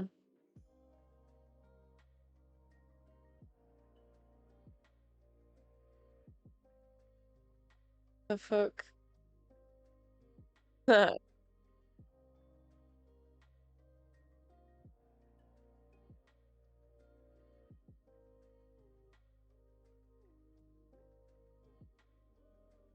Yeah, I mean, there's a ton of fake shit flying around, but There's plenty of like that very real shit. I'm writing this because I need help and you're the utmost qualified person. Thanks, man. I would say so. Since a couple of months, I've had the suspicion that my doctor might like me, you know? However, she's married with 2 kids and probably 8 to 13 years older than me. I'm 24. The reason why is that she gets unnecessarily close, more on that in a bit, always visits me during the treatments handled by her staff, so her presence is unnecessary, even though she has other patients waiting, and is very, quote, caring. During inspections, she seems to enjoy watching me undress and look at my naked body, accompanied by a big smile and an admiring / look. She Yeah, I don't think this happened. seems to enjoy herself quite a lot and makes me undress quite frequently. She also took her time whilst touching my... All right, man. Whose fantasy is this? Hers or yours, dude? I'm not buying it so far. I need regular and very specific checkups due to the nature of my job, athlete, so changing doctors is not an option at the moment. In all fairness, she is attractive, but I'm unsure how to interpret it and feel uneasy about the situation. Please help me and share your thoughts and jokes with me. Thanks. Man. Don't you just hate this, everybody? Some soccer player bragging to us all that his doctor is willing to risk it all. I don't know, bro. It's like I go to the doctor and it's like she wants to fuck me, you know, and I'm like, what do I do? Changing doctors is not an option. All right, man. You sure about that? You can't find a male doctor, you know, who works on athletes? I find that very hard to believe. I find it hard to believe that after months and months of treatment by this woman who is, in your words, touching your and keeping her lips near it, that you have not found it in you to think, maybe I gotta switch it up. You keep going back, bro. We know you're one of 2 things. We know that this is real, and you're just playing games, or you're in your room and you've never encountered the embrace of a woman in your entire life. If it's the latter, I would just say, man, stop fantasizing, get motivated, get out there, and meet somebody. Nah, I'm just playing, man. It's over for you. It's over for you, bro. Here's a good one. In love with priest. I am so screwed. I've got feelings for one of my friends and bad. It's like we are always on the same page. He laughs at all my jokes and is so caring. If you saw how we'd interact, you'd understand. But the issue is, after graduation in a few weeks, he's going to seminary school to become a priest. Like, genuinely. And it's so confusing to me because he doesn't act like what you'd assume a future priest would act. I don't want to make any sort of moves because he can't be in relationships while in school or like as a priest or whatever. It's like the forbidden fruit. Look, I would say if he's going to seminary school, that's a red flag. He might like little boys. Yeah. Seminary school is a big commitment just to talk to little boys. You know what I mean? That's a lot of steps to take just to get in the same room as some little boys. If he wants to lock himself away forever, you know, in Yeah, honestly, it's over. You know, move on. service of God, you might as well throw a Hail Mary. You might as well say, yo, before you go to seminary school, I just want to let you know that I'm all about it. And I think it would be a great disservice on this world if you didn't let me touch your... I think it'll go over well. Next client. Slip my husband some supplements. Oh, here we go. I'm 25 female, married to a 26 male. Since we've been married about 5 years now, I find that my sex drive has stayed the same as when we first started dating, but his has dropped significantly. I've tried a lot of different ways, from sexy clothes to dirty texts to outright asking him, and he just doesn't seem interested. I'm worried he's cheating, or that pretty soon I'll start cheating just because I'm so all the time. I've been wondering if maybe I should try slipping some uppers and see if that makes a difference. No, you should not drug your husband. What the fuck? Is sex something worth ruining a perfectly good relationship over? Alternatively, what's the best way to sneak him some pills? Peanut butter works with my dog, but I think he might notice that. Yeah, poisoning your husband is always it's a good way to reignite the fire in a relationship. You know, poisoning him Yeah, just make him a good sandwich. with Viagra. Here's what I would say. If his sex drive has dropped significantly, but it's very significant, I'd be worried about other things, you know, because when you have massive drop-offs in testosterone, I would look into that. Why has his test dropped off so heavily? You could start by asking him like, hey man, what's up? Why don't you want to anymore? And don't be angry at him. Just ask him, say, what's good? Because I'm down and you're not down, and I want us both to be down. So how do I get us both to be down? Because I'm worried it's going to go to other places. If his test has dropped off significantly, I would wonder, is he smoking too much weed? Has he stopped working out? Has his body just kind of stopped firing off the test? That'd be my go-to. I don't think poisoning him with Viagra is really the move. I think it'd be a good start to ask him if he wants to take the Viagra. Or maybe broker that deal straight up. Say, hey, this thing's ready to go. If you can get that thing brick hard, I can make this a good time. He might be feeling inadequate about himself, and now he's not motivated like he used to be. Maybe he's got a little beer gut. He doesn't love himself when he looks in the mirror anymore, and he goes, man, I don't want to dude, I look like shit. What if you slipped that Viagra into his pancakes and he's got a huge meeting that morning? Big old meeting, And he's like, well, babe, no, I can't go to the big meeting because I got this huge erection. And you're sitting there, licking your teeth like the Cheshire Cat, Yeah, but then you can stay home. That'll just create distance between you. Either that or you give him the Viagra and he goes to work and he's that other person. My dad and his wife made my brother and his girlfriend step-siblings. There's a lot of text here. Listen, as a therapist, I would just say keep it in the family. All right, everyone, I hope you enjoyed these free observations.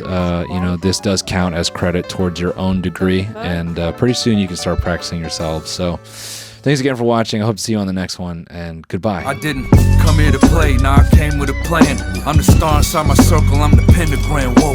Making sacrifices just to get the land, oh. I'm trying to see how fast that hurricane go. Eyes burning, no sleep, hustle is OD.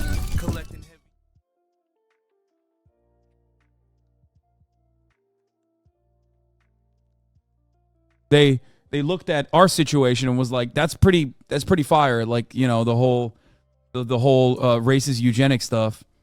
You were living in Germany and in Europe. Almost done. Why do you feel so strongly? What does Israel mean to you? The Jews have been subject to abuse, prejudice, and attempt to wipe them out for over 1,000 years. For me, it's about decency, respect, honor. It's just simply wrong. Wrong. It violates every religious principle I have. Austin! Excuse me, sir. Excuse me. The president is talking about Gaza. Excuse me. Every way and every single principle my father taught.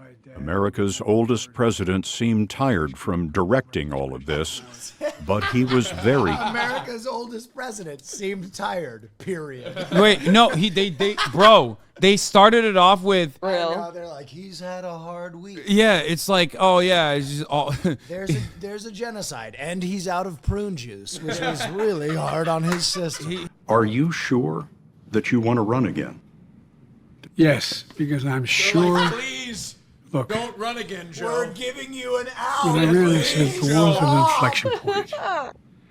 He's like, dude, no, they need me more than ever, dude. They need... Joe, this is your out. He's like, there are some Palestinians still alive, so I gotta make sure I fix that the next 4 years. Yeah, we got 4 more years to do ethnic cleansing. Okay, I'm not done yet. Why does this motherfucker sound like a narrator from a Disney movie in his old... He's like, he's whimsical. If you can believe... Has he been getting Botox? Look at his forehead. Yeah, no, he looks like fucking doo-doo, bro. No, but he's 80. That's what Botox looked like at 80. Why is he squinting so Dude, he's been looking... bright lights on. Dude, he's been looking so much worse lately. Do you know a lot of 80-year-olds that got Botox? Like what? It's not even... I feel like it's ageist to say it at this point, but he has gotten... I feel like he's aged 20 years. Look good at 80. He doesn't even look like a good 80. It looks like the guy is interviewing him from across the state too. The way he's... No, I think... Where are you again? Yeah. Oh, hey. Oh God. It's impressive that he was able to hold it together for 13 minutes. I guess that's the most you're gonna get. Good for 80, I'm be honest with Yeah, bro, he's gotten multiple hairline replacements. Wait, has he multiple? Titan goes under, he ain't waking up, yeah. Yeah. He's more Turkish at you at this point. They told He's me- got more Turkish plugs in him. Yeah. Well, he's gone through generations of hair surgery technology. Yeah. He's got plugs. He's tried it all. FU, whatever they call that, FUE. I've done the research. Yeah. We are gonna shoot the Fear End podcast, where I will finally, for the first time, be able to shut off my brain from the endless amount of coverage that I've afforded to this. I'm not gonna be It's been like nonstop. Like Hassan has not stopped. talking about politics or Israel Palestine. Yeah. Oh yeah. You want to? Oh yeah. We need a gay perspective on Yeah. conflict We more do. than ever. Absolutely. Okay, Sugar Tiz, look at your slutty ass. What are you doing? It's for Palestine. What are you doing? I love your pants. I love. Hey, Hassan. A good fit. I'll be honest with you. I've transformed my wardrobe. I don't even have tight pants anymore. I believe it when I see it. No, I seriously don't. Other than my Lululemons that I wear on the plane. Okay. I don't have any tight. Okay. Okay.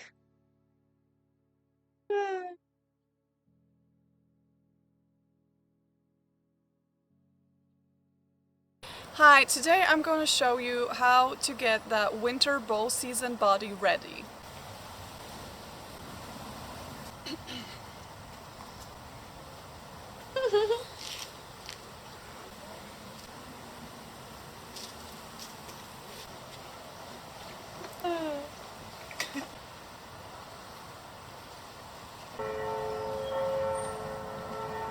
Girl, you can skip leg day. No one sees them anyway, I'm telling you. Not worth it.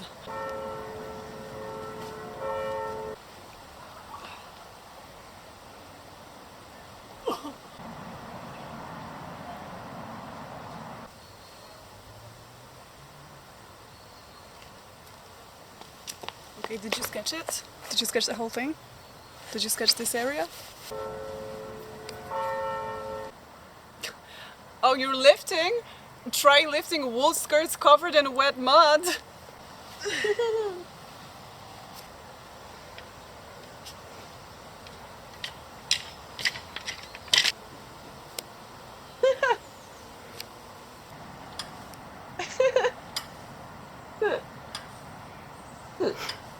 This one is good practice. The way she just goes into public and does this, like, I love her. If you're going punting on Lord Bradford's estate. I heard Mrs. Wilson doesn't even use sleeve supports, it's just her biceps. I need a drink, guys, I need a drink. Ugh.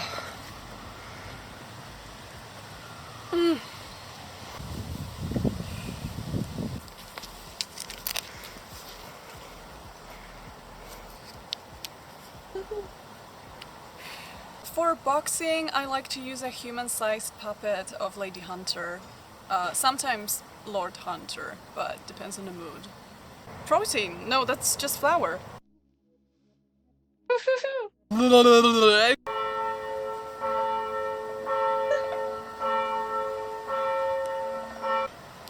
Fire. Mm-hmm.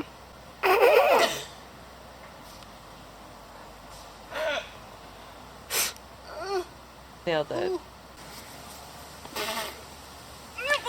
Oh, you're lifting? Try lifting wet meh. Skirt covered in wet mud. Wool. Hello everyone, this is your Daily Dose of Internet. A plane that was taking off from Mexico was sprayed down after a swarm of mosquitoes took over. Jesus Christ. Oh, God. And everyone's just sitting in a cloud of, like, DEET or what? Oh, my eyes. Close your eyes.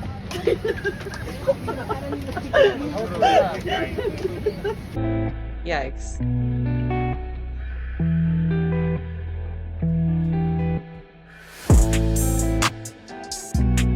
This poor guy was distracted by this drone and lost his phone. Oh no. Oh God. Oh no. Oh.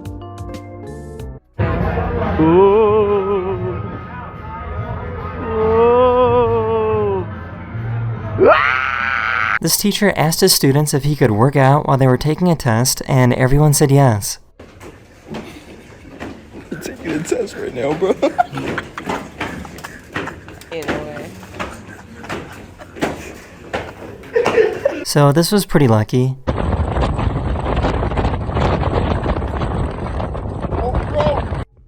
Holy shit.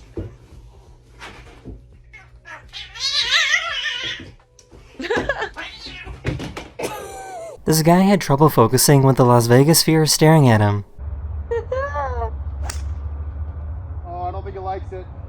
In a way. All right. Good. What the fuck? The baby.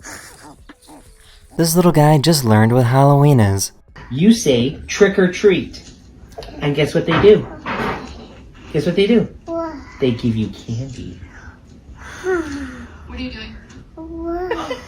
Some farmers use lasers to scare away birds. It does not harm or touch the birds, and it works during the day and night to scare them away. It doesn't target birds, but goes in a designated pattern to protect the crops.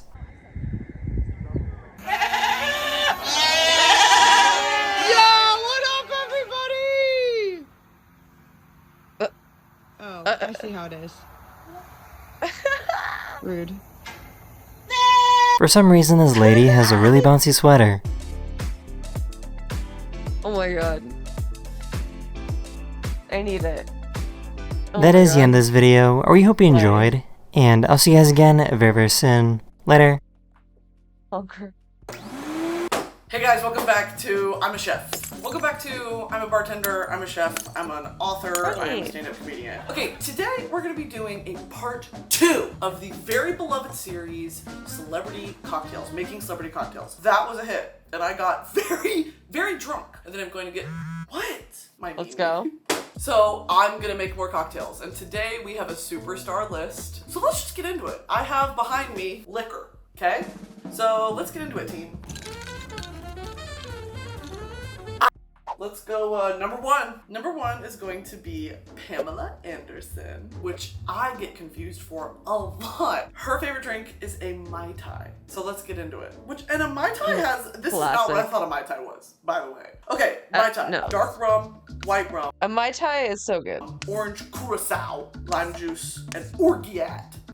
Which is this? Orgeat syrup. Which is a almond something. It's like almond and sugar. Almond. Okay, let's begin. Add the white rum, curacao, lime juice, and orgeat into a shaker with crushed ice and shake lightly. So I didn't listen, it said crushed ice, and I just kind of went full sort of cube moment there. So, also welcome to my new house, guys. This is my new house. It's a 1920s Spanish house. Shit. Okay, and here's the thing. If you bitches are like, that's dirty, I don't give a fuck. If I get sick, who fucking cares? You don't have to drink it. White rum, who cares? Lost my voice. God telling me to shut the fuck up. I feel myself getting sick this lows. Can I fucking rest, bro, please? You don't have to drink it. White rum, I have opted for this Captain Morgan's. Dark rum, we're going for this, the Kraken. Then we're going orange curacao, which I guess is different from triple sec. I don't fucking know. Got this, lime juice, orgeat. So let's do it. Okay, Yeah. Half an ounce of dark rum. If I gagged, no I did not. Okay, half an ounce. And yeah, this is dirty. What? 100%? Half ounce of dark rum. Wait. I've got these little, I've got a dongle. We're rocking with a dongle today. Dongle reveal, half ounce. For free? 1.5 ounce white rum. Hurry. We are not doing sticky today. If something sticks to me, I'm gonna have a freak out. Captain Morgan Caribbean white rum. Bad. Okay. Oh. This is literally just the try not to gag challenge. Why would you sniff rum? And I'm losing. Okay. 1.5 ounces white rum. I'm feeling like a fucking bartender, bitch. 1 ounce orange curacao. Now that smells delicious. I know about blue curacao. It does. They put that in shots, and I'm like, it's blue. 1 ounce. Half an ounce of orgeat. What the fuck is this, by the way? Why is it milky? Ugh. That's not that bad. Oh God! No, I'd eat it. Half an ounce of orgeat. Orgeat dam. Get your gyat dam sauce. And then 1 ounce lime juice. So this is definitely broken. I'm past the point of caring. I had credit card fraud the other day and I was like, what am I gonna do? I called the bank and I was like, you need to, and I said, 1 ounce of lime juice. That feels like a lot of lime juice. This seems kind of bad. Add the white rum, curacao, lime juice, and orgeat. Okay, so I did add the dark rum, and that's fine, I guess. Shake lightly for about 3 seconds. Pour into a double rocks glass. Hey Google, what is a double rocks glass? We're gonna opt for a mason jar. All right. See it. It made my hand cold. Looks like piss. Okay. Okay. Delicious. Taste test reveal. Okay guys, so here's gonna be the Mai Tai. Here is the Mai Tai.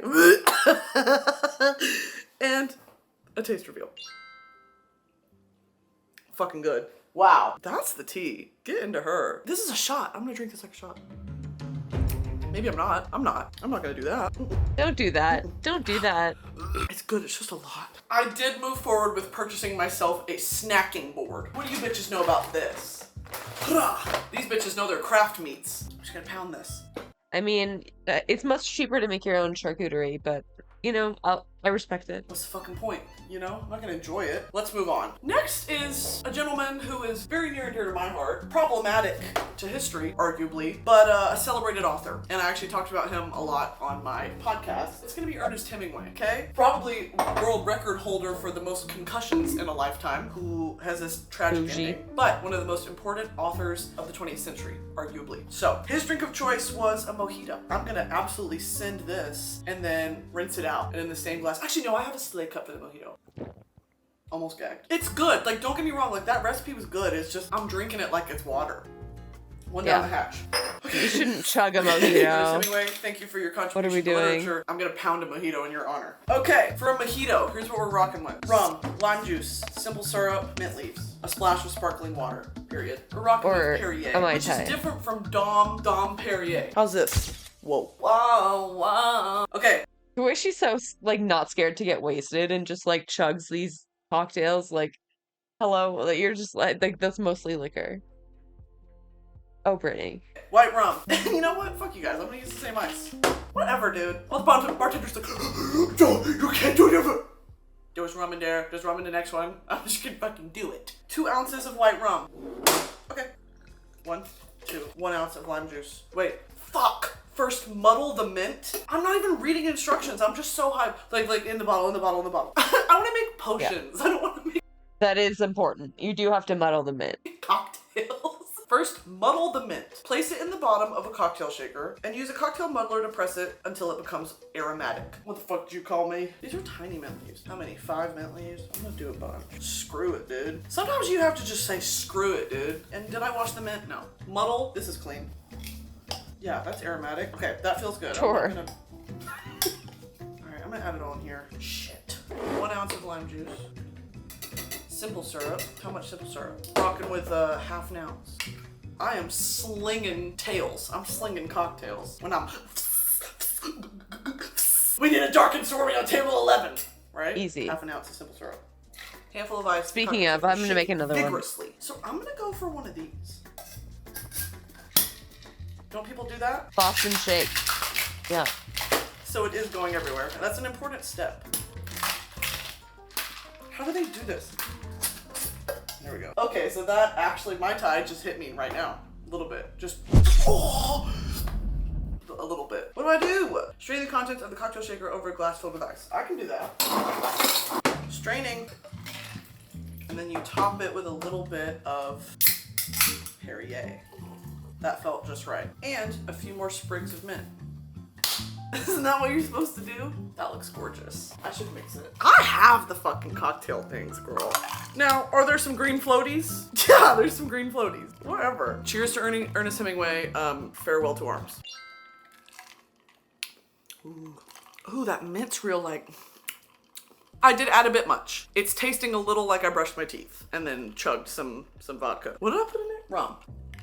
Oh, that is delightful though. That is very refreshing and delightful. Yeah, that tastes like I put together some like Malibu rum, some sparkling water, and just some Colgate on top and just like whipped it. Yeah, I'll finish that. Okay, moving on. Clean your station. I'm gonna rinse this out because I don't want to hear it. I don't want to hear about it. I don't want to hear about it. You know what's something I won't admit to a lot of people? The movie Iron Man 2 really shaped who I am as a person.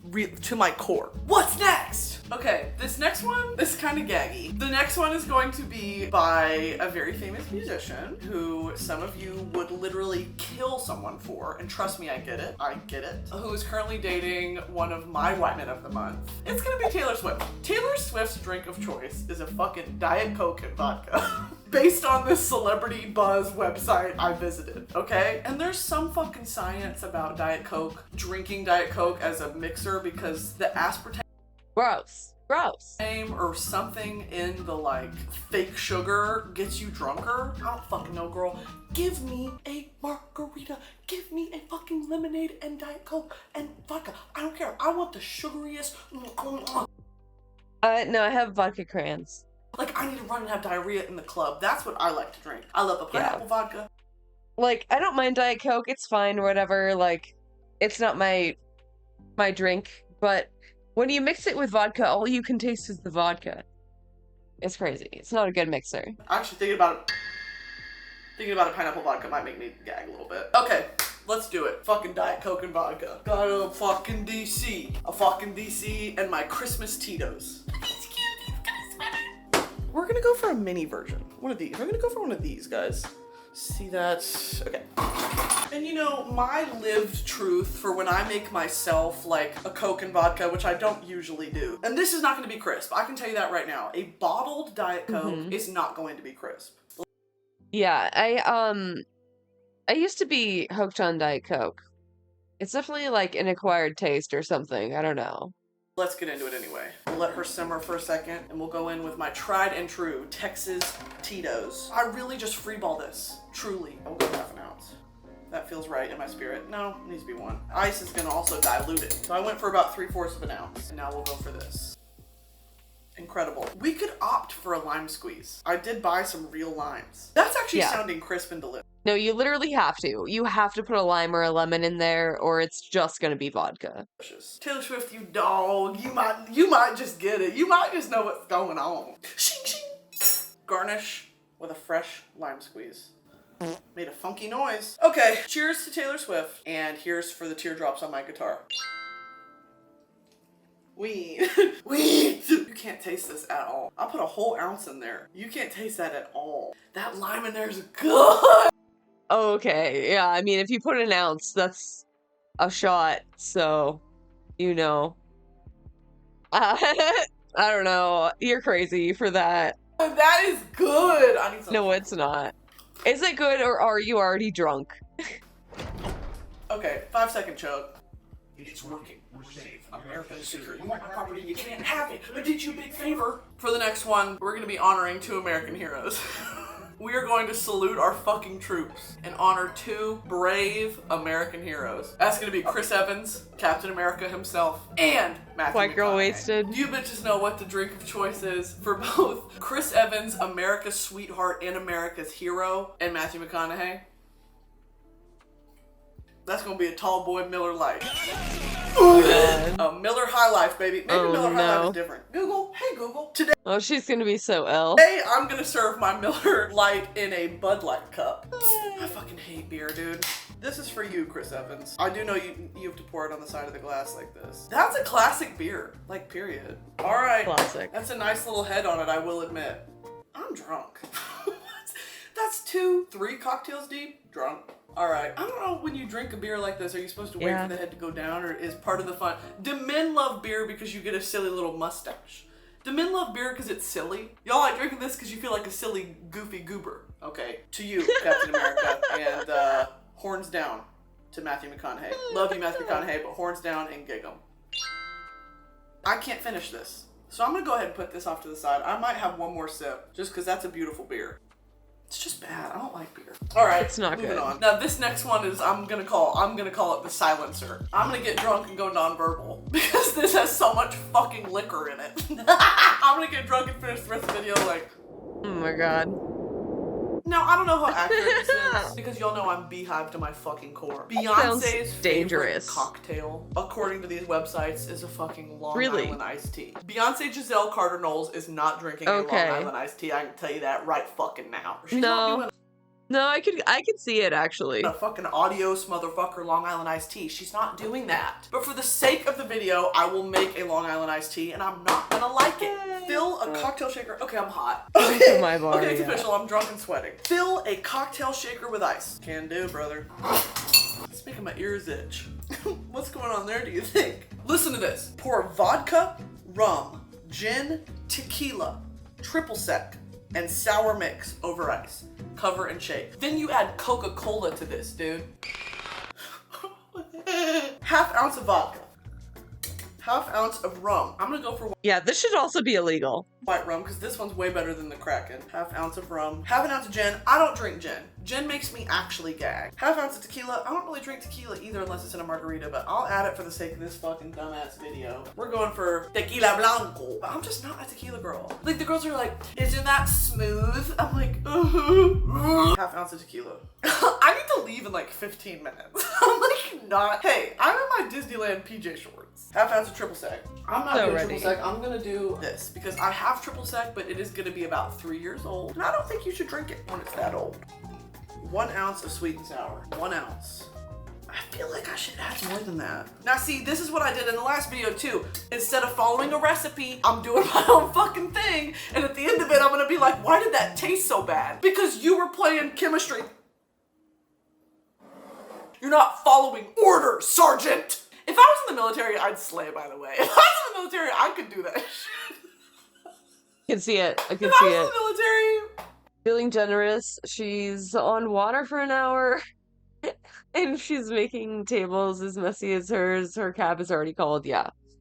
Yeah, it's very messy. But she's in a hurry also. So, you know, it happens. I need to enlist. Me silent for the rest of the video looking up army and goarmy.gov. 1 ounce of Coke. What the fuck are you talking about? I need to add Coca-Cola to this mixture. This potion-ass mixture. I don't want to add Coke to this. You are ruining the sanctity of Coca-Cola when you add it to this. It's over. It's so Jover. Oh my god, I can't believe she's doing it Long Island after all this shit. And I'm gonna add a little more. Coca-Cola and sweet and sour mix. Are we smoking meth? Am I 8 years old playing in the kitchen? Okay, a little bit, just a little bit, just a little bit, just... Where's the... Pretty much, yeah. Alright. This fucking mixer sucks. It leaks. Sometimes I have this deep-rooted feeling in my gut that I record my videos, I send them to Stanley. He's gonna have to open these. Stanley sees me in my most raw form. There is not a rawer format than what I send to Stanley. Like the moments where I know I did something and I'm like, that's cringe. I'm like, not only is that cringe, Stanley's gonna have to watch it and be like, that was cringe. And I'm like, fuck! No! Pull my hair, like, no! There's like a sort of brown murkiness that's happening on my bar right now that I don't really want to comment on. If y'all could... Oh, it just actually gagged in my fucking mouth! Oh, that made my eyes tear up! Okay, let's try it. I don't even want to smell it, dude. I'm pissed off. Don't. Look at that color. Don't. You don't want to smell that. This. Who the fuck was like, what if we combined everything wrong about liquor and made it sour and we added Coke? Beyonce's ass is not. The thing about the Long Island is that it's like surprisingly not that bad tasting. It doesn't taste that bad, but it will make you black out. Drinking this, I can promise you that. I'm taking one sip and I'm pouring it down the fucking drain. I know Beyonce does not order this. Way too clear, but I yeah. Still cheers to Beyonce. The Yeah, I mean, she skipped like half the liquors, so at least there's that, you know? She's not gonna die. Greatest living entertainer, my idol. Cheers to you. The Diet Coke, yeah, I think it did. Not that bad. It's not that bad. You wanna know why? Because I added a little more sweet and sour and I added a little more Coke. Okay, because I knew that shit was gonna be bad. I fixed it. Okay, I'm gonna take a big gulp. That smell is fucking crazy though. Is you fucking crazy? is fucking, this is so bad. But the taste is not that bad. Yeah, it tastes fine. I had to make sure my front 2 teeth were still there. I just had to check. Just had to double check that my teeth were still Sometimes you just have to. Jesus fuck. Last drink. If anyone knows what that is, drop it in the comments for that. This is Prosecco. Can you guess what the next drink is and maybe who the next person is? Sparkling water. We're getting warm. Marilyn Monroe? Thoughts? Is it a fuck, what's it called? What's it called? A Manhattan? No, that's not right. Oh, what the fuck's it called? Oh, I forgot. The next drink is going to be Benedict Cumberbatch's. Nope. My Not even close. Sherlock Holmes, his favorite cocktail. And that's going to be an Aperol Spritz. This is Benedict Cumberbatch's favorite cocktail. I love Benedict Cumberbatch. I don't give a fuck if he looks like a lizard. I don't give a fuck what you bitches have to say about him. You are so mean to him. That is one of my baby's fathers, and he has been since 2012. I love everything he's ever been in. I think he is an incredibly talented actor. Oh, he's Doctor Strange too. Hot. Doctor Strange, sexy. Doctor Strange, hot. So we're gonna make an Aperol Spritz. I have had Aperol Spritzes before. They make me gag. They're bad. But I'll fucking, let's do it, dude. Because we're here to do it and I'm What gonna is do it, Aperol? okay? I'm gonna make it less bitter. Because one thing about this, I don't know why do British people love this shit? God save our precious king. Okay, let's make this fucking Aperol Spritz. I wish we were listening to Miranda Lambert. Add ice to a wine glass. So true, queen. Wine glass until it's nearly full. I got a wine glass right here. Adding ice. Okay. Pour in the Aperol. 2 ounces. Okay. Pour in an equal amount of Prosecco. I'm gonna go for more Prosecco, average amount of sparkling water. I don't think it needs sparkling water though. This is so bubbly. I guess the sparkling water is to kind of dilute it. Oh Jesus, if this fucking explodes, I'm gonna kill myself on camera. Yeah. I mean, without the water, you're just drinking champagne and liqueur. That's like sugary. Please don't explode, dude. I'm serious. Who else was scared? Goddamn. Just stunned me into silence. I was, okay. Wow, 3 ounces. Let's go 4. I'm feeling fucking crazy. And just a little bit of Perrier. 100%. Delicious. 100%.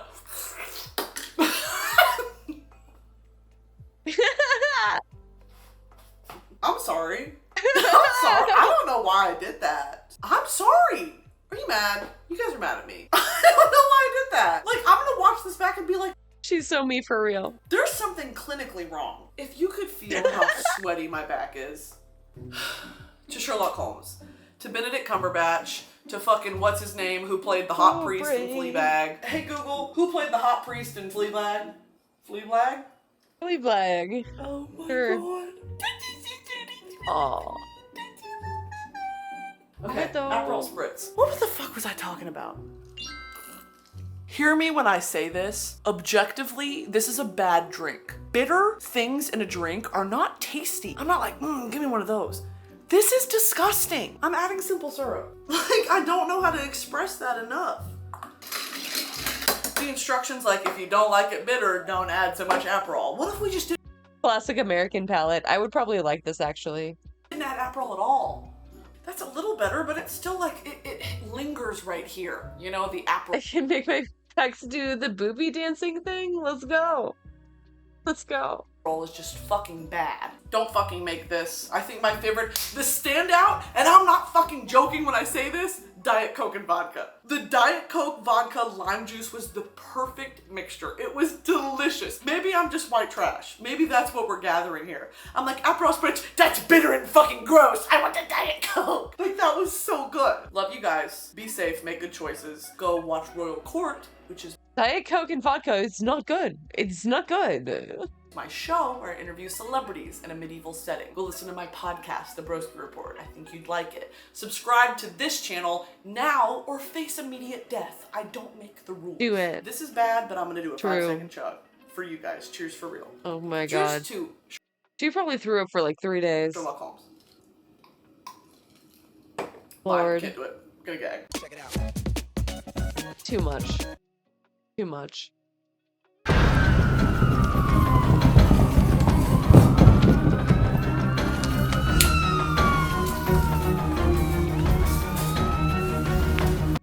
Trigger warning, ACAB.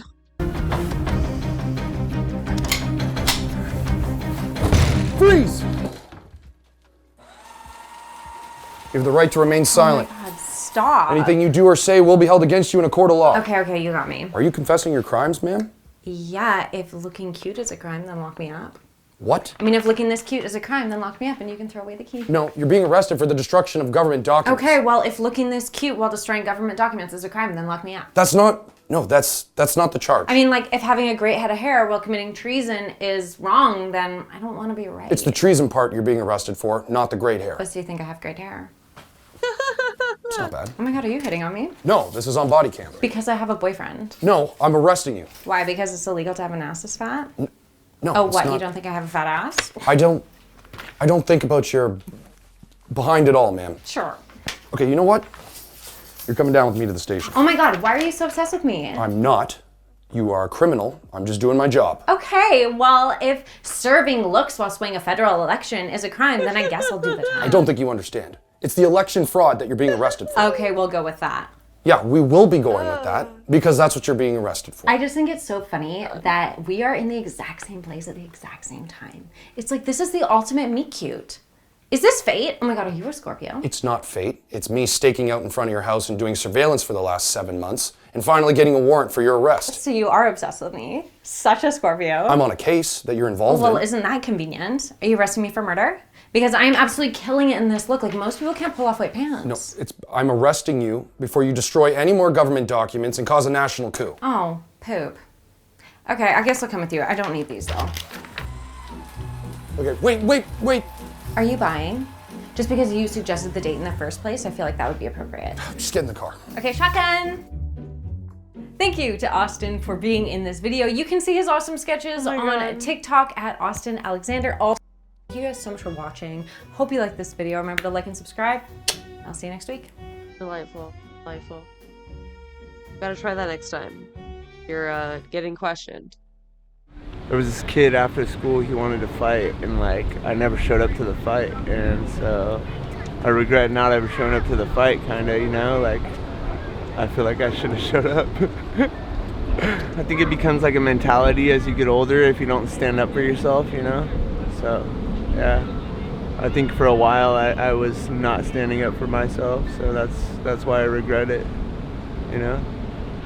Probably being more genuine to people, less sarcastic.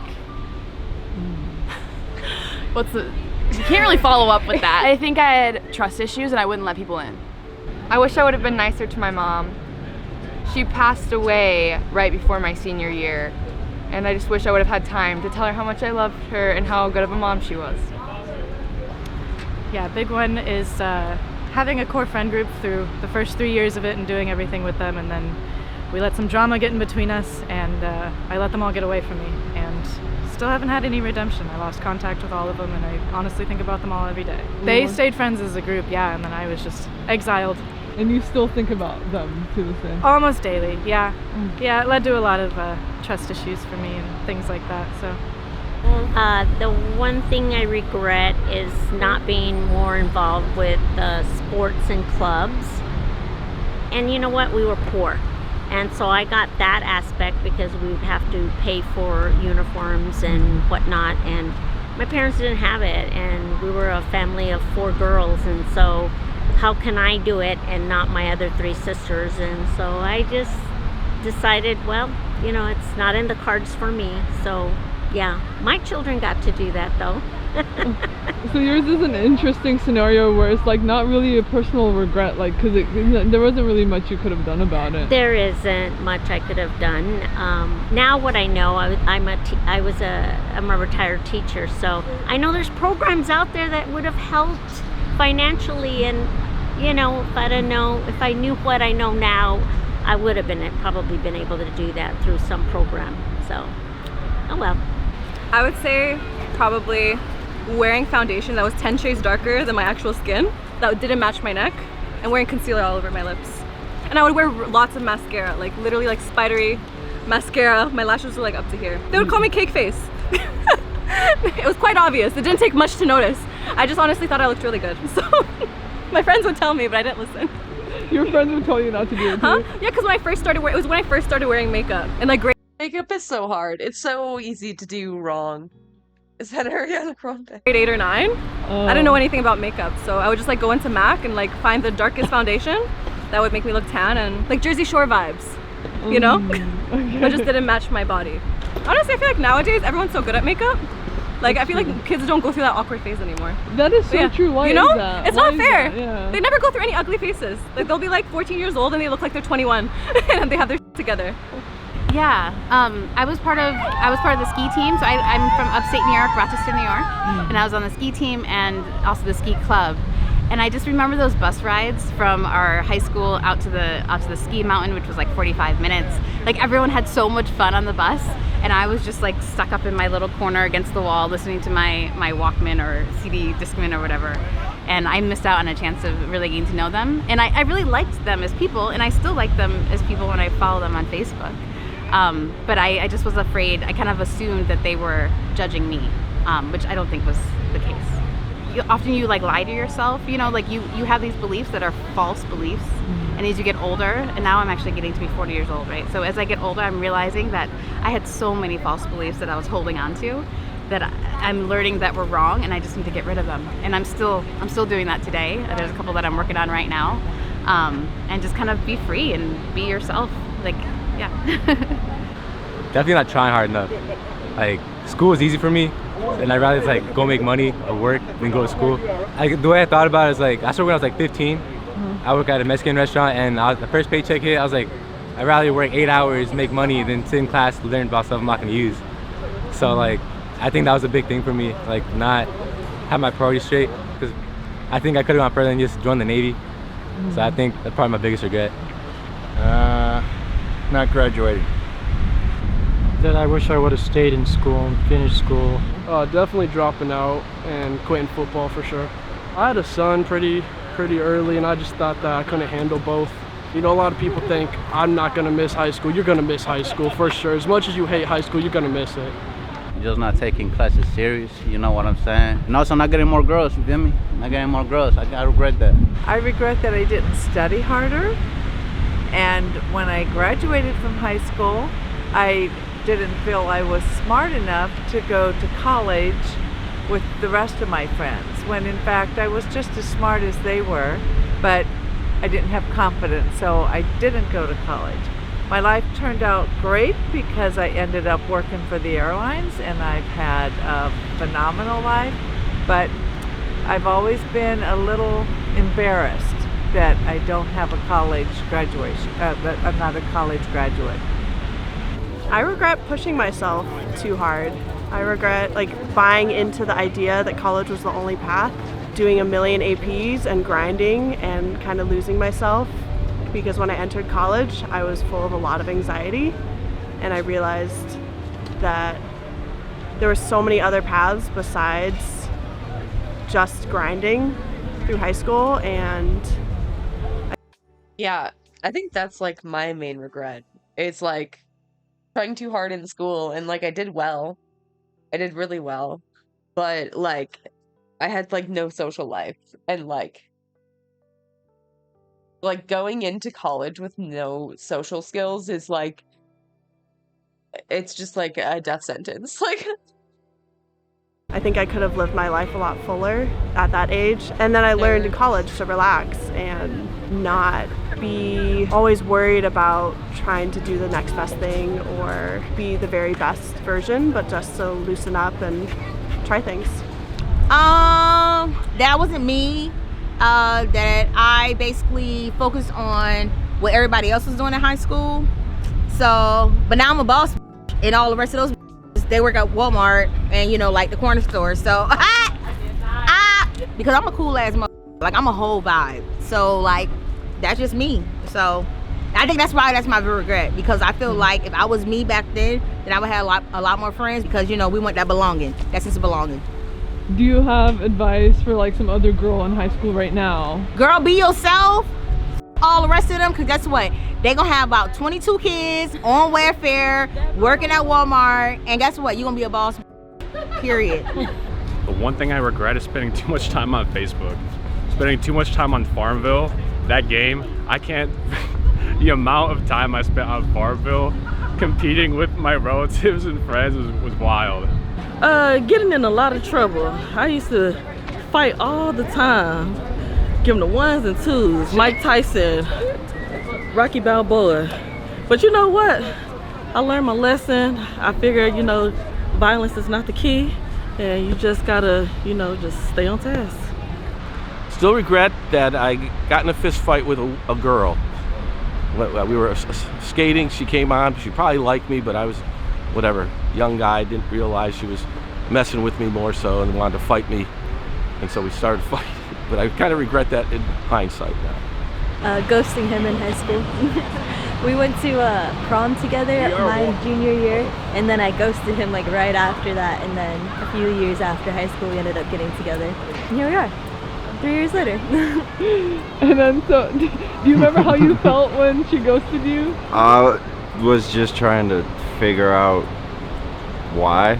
Honestly, it was right after prom even. What made you like kind of forgive that? And I've had my own issues in life where it's just like I wish people gave me a second shot. So I just gave her one. Goodies. Not getting a boyfriend. Because I really wish I had one right now. Being in a relationship all of my high school because I was young and should have been being around with a bunch of people and enjoying life rather than stuck with one person who's going to cheat on you anyway.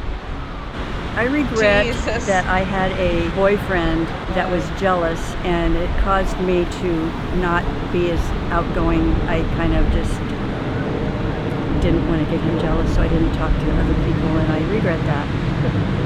I think the one thing I still regret is being too eager to love, being too eager to love and grow up instead of enjoying the time spent in high school that you never get again. And of course, like those young relationships, I think teach you a lot about yourself and about what you want and what you don't want. But I think that it's easier to learn that through your own experiences versus having to learn it through somebody else. Not going to the next level, honestly. So I was playing sports and, you know, I had the chance to go to the next level and play for a college football team, but I didn't go because I was, you know, living a high school life, not thinking of my future. The most powerful thing I'd say that I regret from high school is not standing up for myself. Being very shy and quiet when I was young, I just allowed a lot of things to be gotten away with. So yeah, that would be my answer. Yeah. I definitely regret not sticking up for myself more, standing up for myself and not letting people really hurt me and affect me. High school sucked, and I'm really glad it's over and I'd never relive that again. I wish I could have told people to shut the f up. Do you have any advice for other people who have a hard time standing up for themselves in high school? Say the first mean thing that comes into your mind when people are being mean to you. Just give it right back. There's nothing good about like letting people get away with things like that and hurting you. So yeah, just say stop even. Knock it off, like anything. And if I could share one more thing, what I found very important is it doesn't last forever. You feel like you're gonna be there forever, and it doesn't last forever. And there's so much more of your life. I actually feel really sorry for the prom king and queen who, you know, that was their top moment in life at graduation from high school, when there's so much more. There's just so much more, there really is. Yeah. Awesome. So I guess for both of you, what has life been like since high school? It was only up from there, are you kidding me? Yeah, yeah, absolutely. Finding your voice. Yeah, finding your real friends and people. Yeah, discovering that there is that network out there. Yeah. You know, when I was growing up, we didn't talk about that a lot. You know, families were shrouded in secrecy and all kinds of stuff. So you wouldn't talk to your friends about things that were uncomfortable. Most of your friends weren't your friends in high school anyway. Well, that's true. You know? That's true too. It was just the people you were kind of stuck with. Yeah. So yeah, it's not forever. It's not forever, and that's really. Yeah. Hi everyone, thank you for watching. I'll be posting bonus footage from this episode on my Patreon. That means more answers and extended cuts of each answer. And if you want to see it, you can sign up. I'll have it linked in my description. And if I ever do follow-ups on the people you see in this episode, that'll be on my Patreon as well. Thank you guys for watching. I love you all, and I'll see you next time. It's interesting, like, how formative it is for, like, everyone, you know? Like, no one had a hard time, like, answering, really. That's crazy. Like, everyone's still holding on to shit from high school. High school never ends, I guess.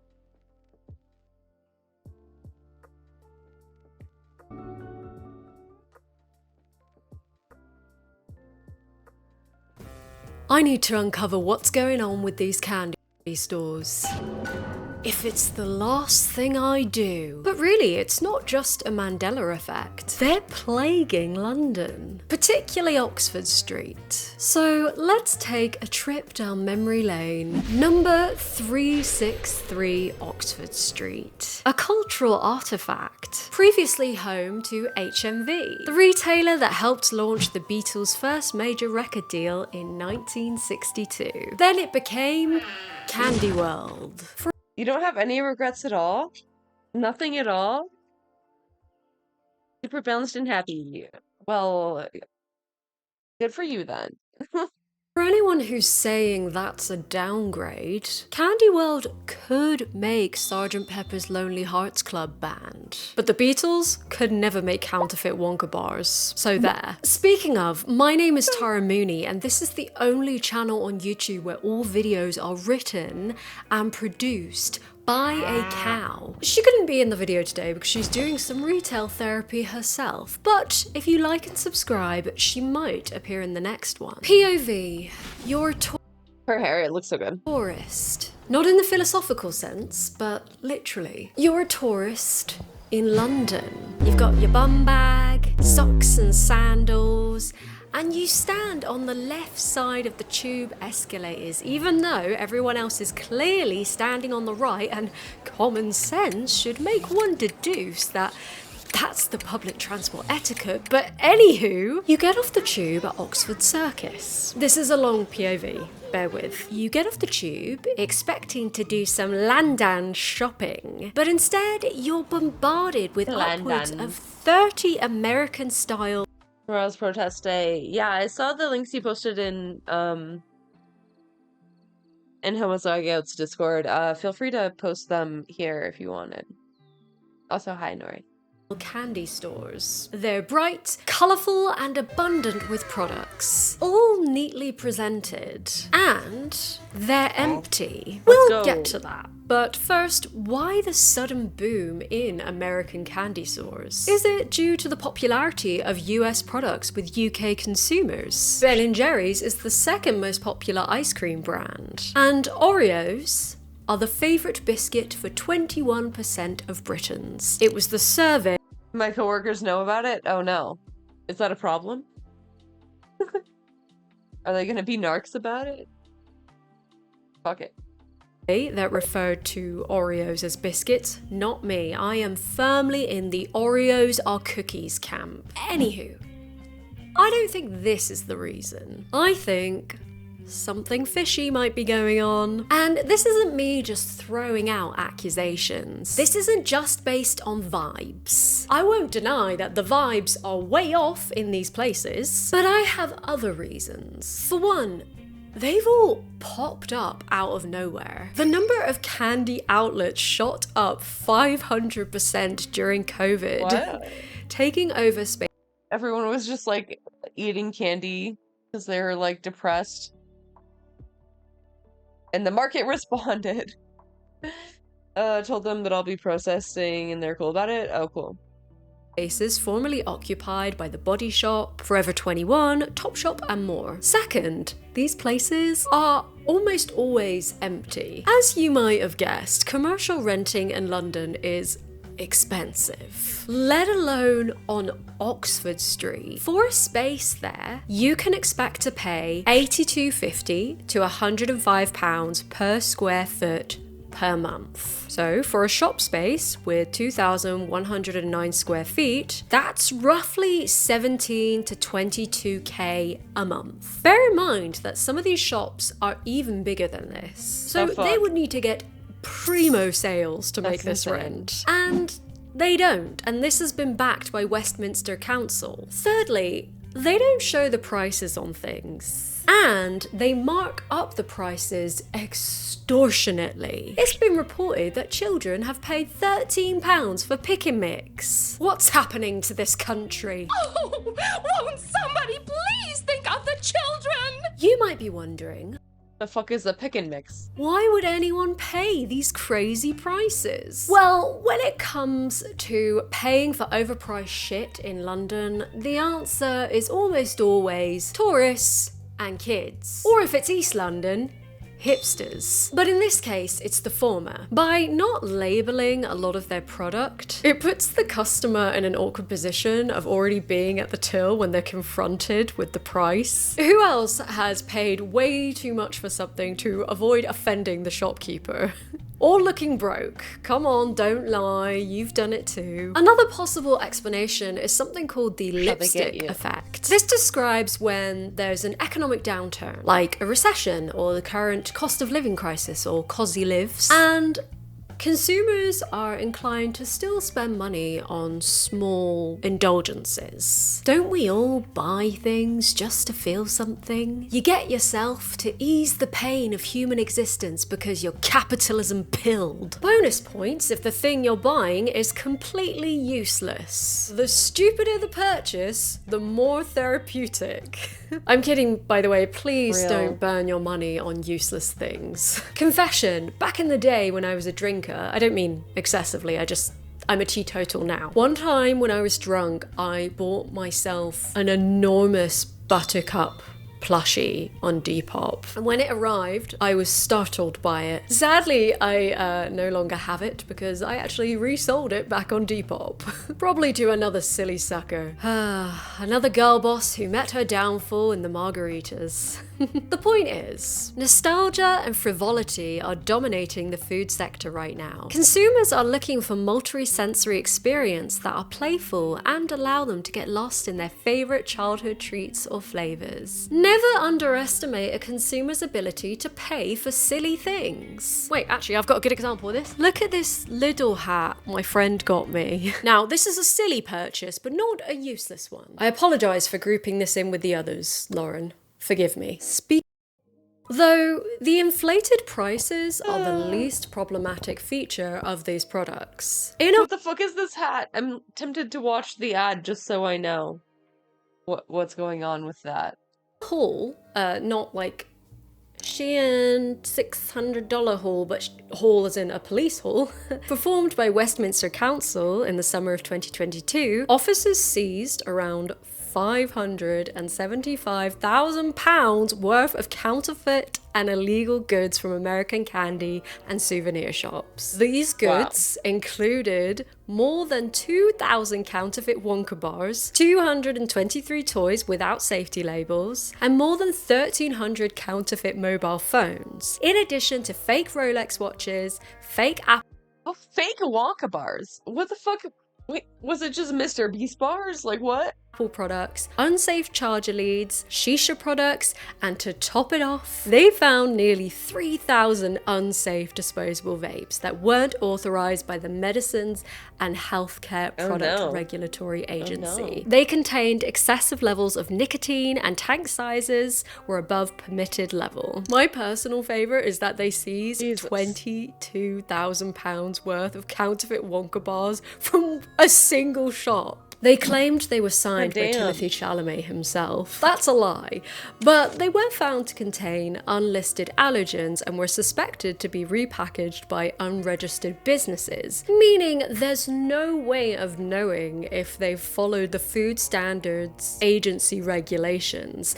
Allergens are no joke. They could have killed people. You hear that, Timothy? How could you endorse this? Westminster Council investigated 30 of these American candy stores and found that nearly 9.2 million worth of business tax was owed. To put this into perspective, Why are the British so desperate for American candy? It's garbage. Why is there a market for that anyway? Wait, she said it was for tourists. Why would you go to London to get American candy? I'm so confused. this sum would fund the annual salaries of nearly 450 newly qualified nurses. I mean, it would only fund this if the government would, want to fund NHS worker salaries. But the point still stands. Business rates evasion is where the owner of the property lets it to an intermediary who rents to the souvenir and candy stores, usually on licenses. This means the landlord can avoid paying business rates on an empty shop, and instead the occupier, paying minimum rent and low staff salaries, becomes liable to pay the tax. So because landlords have to pay up if these buildings are left empty, they often rent out the space to the first applicant, regardless of their legitimacy. Up until recently, this has unfortunately been very easy to do. You can register a business on HMRC within 12 minutes. It is slightly harder now, which I'll get to in a minute. One of the main reasons for this is the huge shift Bedtime. Have a good rest of the stream. Thank you. Have a good night. Sleep well. In the retail market in the past decade, or few decades even. We're in the age of the internet. Online shopping is supreme, leading to brands like Debenhams and Topshop becoming obsolete. Then Mr. Corona hit. Oh boy, it's been a perfect storm. The shop drops have led to 20% of Oxford Street being left unoccupied, with these dodgy businesses filling the void. So, who do we think is doing this? And why? I'm going to take this off because the next bit gets a bit more serious. Uh-oh. Now, let's get to the down and dirty, the nitty gritty, the why. Why has this been going down? As you might have guessed, it's because of illegal money stuff. Allegedly, money laundering, i.e. hiding dirty money obtained illegally by disguising it with legal income, thereby making it appear clean. Laundering.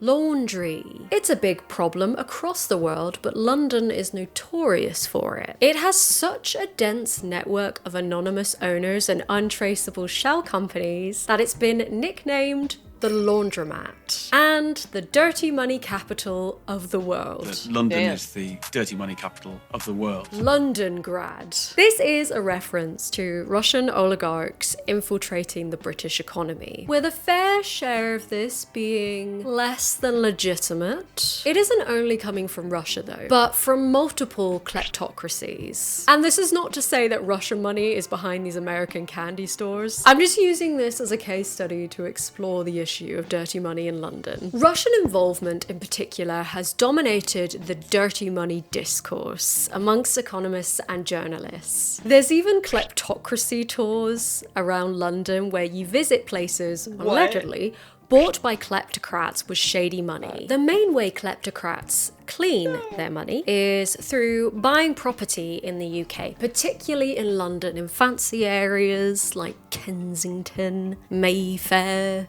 Chelsea, all that malarkey. 84,000 homes in the UK are owned anonymously. £6.7 billion worth of homes in the UK have been bought with suspicious wealth. £1.5 billion worth, equivalent of 150 land titles, has been bought by Russian individuals accused of corruption or having close links to the Kremlin. More than 35,000 London properties have offshore owners, with no one knowing, except them, who they belong to or where the money came from. The reason this is bad is because the money isn't traced. I mean, I think that's the same in every major city in America. or the world for that matter. These people aren't paying taxes here, robbing the taxpayer of resources. We're in a housing crisis, a cost of living crisis. House prices have reached a point of obscenity, and £41 billion worth of London property is unoccupied. And this isn't just about wasting space and property, but also how this contributes to the property market's inflation. And there's the fact that this hurts civilians in other countries. Allowing these transactions facilitates global corruption because this wealth is generated by hoarding wealth and resources through embezzlement and misappropriation of government funds, kleptocracies. So, to summarize, it's a financial and ethical failing. Who's facilitating this? Why would people in the UK facilitate this? The oligarchs and kleptocrats that make these purchases do so with the help of a third party, be it a lawyer, accountants, UK bank, 81 law firms, 86 UK banks, and 117 UK education institutions have accepted and moved around suspicious money. This has been beneficial for London's political and business elites, as Tory donors have had roots in the Russian kleptocracy, allegedly. However, you could say that we have reached a turning point. Economists and investigative journalists have been talking about Classic. Kleptocrats involving themselves in politics and politicians accepting money for said involvement. Shocking. Who could have predicted this problem for years? But the invasion of Ukraine has only further highlighted how dirty money is a weapon against civilians and a weapon against democracy. We've recently seen changes with the Economic Crime and Corporate Transparency Bill. This means an overseas company that purchases a UK property has to tell the land registry who really owns and controls these companies. It also means that unexplained wealth orders will be easier to implement. And these are court orders that compel someone with assets over 50k to explain how they can afford them if it isn't immediately obvious. How effective this will be is questionable. The funding crime agencies receive to tackle this issue is minuscule, especially compared to what their opponents have. Also, clamping down on Russian purchases doesn't ensure other shady sources will fill its place. So, shrugs. I guess I should get back to the candy stores. How did I get here? We went from counterfeit Wonka bars to the war in Ukraine. This channel is so versatile. Get a girl who can do both, nails emoji. This isn't gonna get resolved overnight. In November 2022, 12 of these stores were shut down, a third of them. But then 9 more popped up in their place in February of this year. It's ridiculous you can start a company with less admin than getting a library card in Westminster. It reflects badly when people get away without paying their taxes. We're playing whack-a-mole. I do feel for the local council, because ultimately this is allowed by central government. HMRC and the National Crime Agency just don't receive enough funding to keep up with this issue. Even though there's still a lot of these stores plaguing London, burning my eyes. So tacky. What the fuck is this piece of shit? And not in a cute way. The investigation by Westminster Council has made a difference. You can see this with the rebrand of these shops along the street. You can tell that they're shuffling in their boots.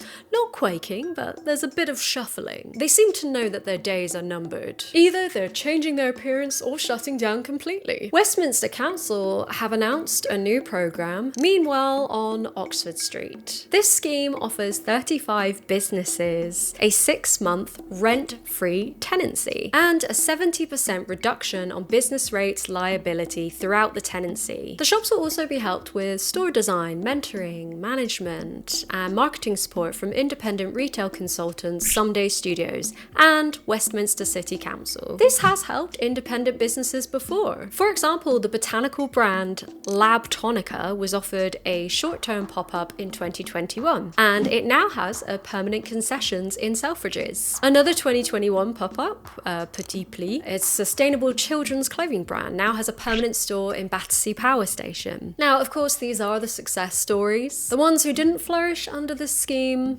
don't get reported. But it's something. Oh, and you know how I mentioned HMV at the start of this video? Candy World has been reverted back to HMV. So yay! And an IKEA is open up where Topshop used to be. Meatballs! So yeah, thank you for embarking on this strange journey with me. I know that this investigation was at its height a year ago, but it's still an ongoing economic issue, and I thought you'd be interested to hear this tale with all its twists and turns, and see me go undercover, stealthily. Oh, I was oh so subtle. And I don't want you to be extorted Sneaky. when buying candy. And I don't want Oxford Street to be such a shithole, because a lot of stuff happens around there where I go. So yeah, it hurts my eyes, and I'd rather that not happen. If I can avoid seeing ugly things, I'd like that, please. Anyway, thank you for watching this video. If you liked it, make sure to give it a like, because one like equals one store being shut down. Ooh,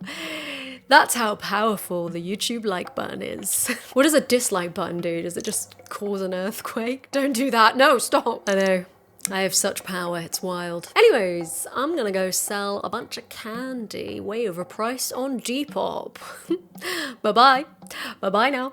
Bye-bye. Bye-bye now. Bye-bye. Hello, Bye. thank you Bye-bye for now. watching the video. I just want to say a quick thank you to my lovely patrons on Patreon. Thank you for supporting the channel and making sure that the cow has nice grass to eat. So today's pet shout out is very special because not only am I shouting out a lot of pets, these pets also belong to the co-editor of my videos. So the cow, you know, as she has to edit with hooves, she does get help. So I have a lovely editor from Brazil, and I am gonna shout out their pets today. So first of all, we've got Axel, like Axl Rose. He is the oldest of the bundle. He's a mix between a Turkish Angora and something else, they're not sure.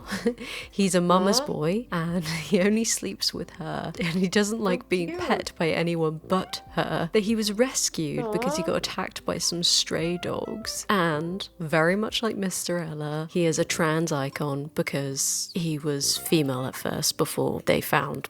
Anyway, this is Kotoka. She's the second oldest. She's a bobtail something, and they adopted her as an adult. She got left behind when her previous owner moved away. Oh. She's a stray at heart. She likes to wander around the street, and she's kind of antisocial, very angry, hates everyone, but very sweet.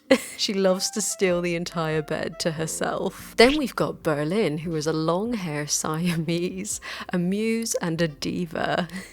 He's treated like royalty, very icky about everything and everyone. He is also a model for these amazing outfits. He's a silly fella, and he pisses everywhere in the house. Oh my god, Siggy does the same. Then we've got Jade. Oh my god, look at those eyes. She is the goofiest of the babies. She likes to run around the house and sleeps like a meme format. She's kind of on the crazy side. And if she thinks she's home alone, she'll start roaming and meowing as loud as hell. You know what? Aw. Same. Bernice My cat does that too. He'll just meow and walk around. is the glutton of the babies. She's very needy, needs to be on laps all the time, climbs on you when you're watching TV. She likes to steal the food of the other cats and is very chill in comparison to the other two babies. She's a little hibernating baby. And now we've got the third, but definitely not the least, of the babies. Oh, I don't have a Discord. I still need to make one. This is Judith. She is the definition of a rascal. She's the youngest of them all, yet she is the first to climb Unless you just wanted to DM me. I can send that. on the house's roof. She's very talkative. She's pretty much the only one that answers meowing when you call her. She also likes to climb on people when they're eating to try and steal their food. Oh my god, Mr. Ella does that too. She's literally the cat on all those videos of kittens stealing food from people. When we first got her, she got bullied hard by the other cats, even the small ones. But now they all get along very well. And that's all the cats. They're all adopted, rescued, and then there's also 5 or 6 other stray cats.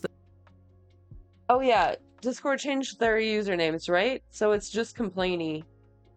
I think that should work.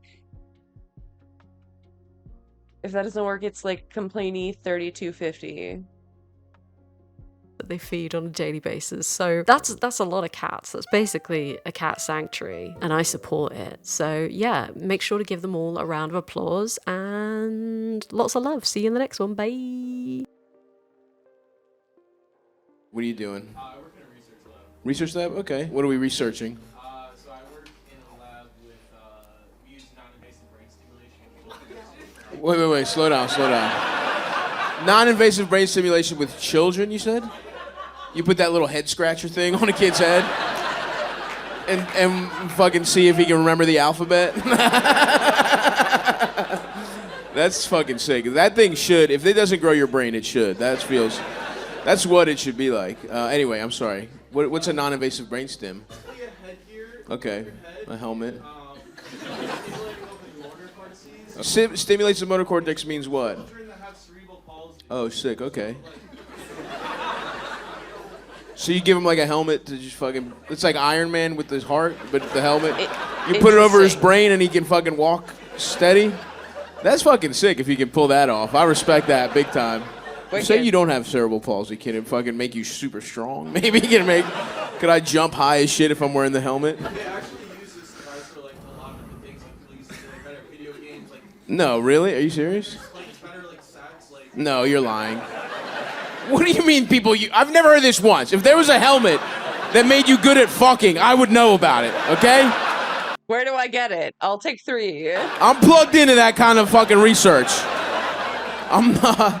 I've done more research on dick pills than you have at your lab. I'm from the gas station days. Right on, thanks, Ryan. Okay? I've snorted different roots, you know what I mean? So I know I'm up on fuck technology. And if there was a helmet that made you good at fucking, believe me, it'd be charging in my apartment right now. So let's not fucking, don't pretend this exists. If you had, what do you mean come to your lab? Who am I gonna fuck at your lab? I go into the lab, I just get so well by you.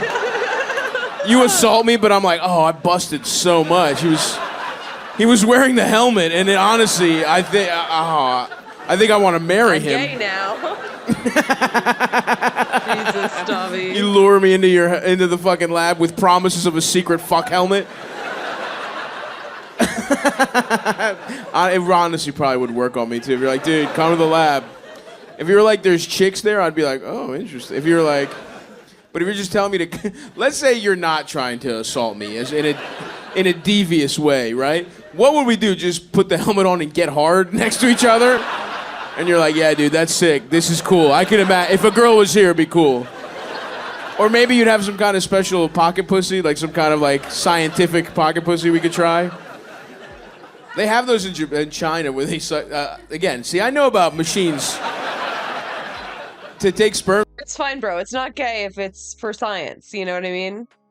And it's Discord mod. I can help you set up. Right on. Let's go. Samples. They have like this hilarious like robot that sucks your dick, and it looks awesome. But anyway, that's just kind of check that out, guys, on your own time. I don't have a joke about it. I'm just kind of I'm a fan of the technology. The way tech losers believe Elon Musk is gonna fucking make self-driving cars, and that's never gonna happen. I'm the guy that's like, they're gonna make robots that suck our dicks, man. I gotta trust me. Bitcoin's coming back. Any day now. I don't know. I'm not a dick haver, but I would not trust my dick in a machine. Just at all. You know what I mean? Like, a pocket pussy maybe, but like, if we're talking a whole ass dick sucking machine, like, nah.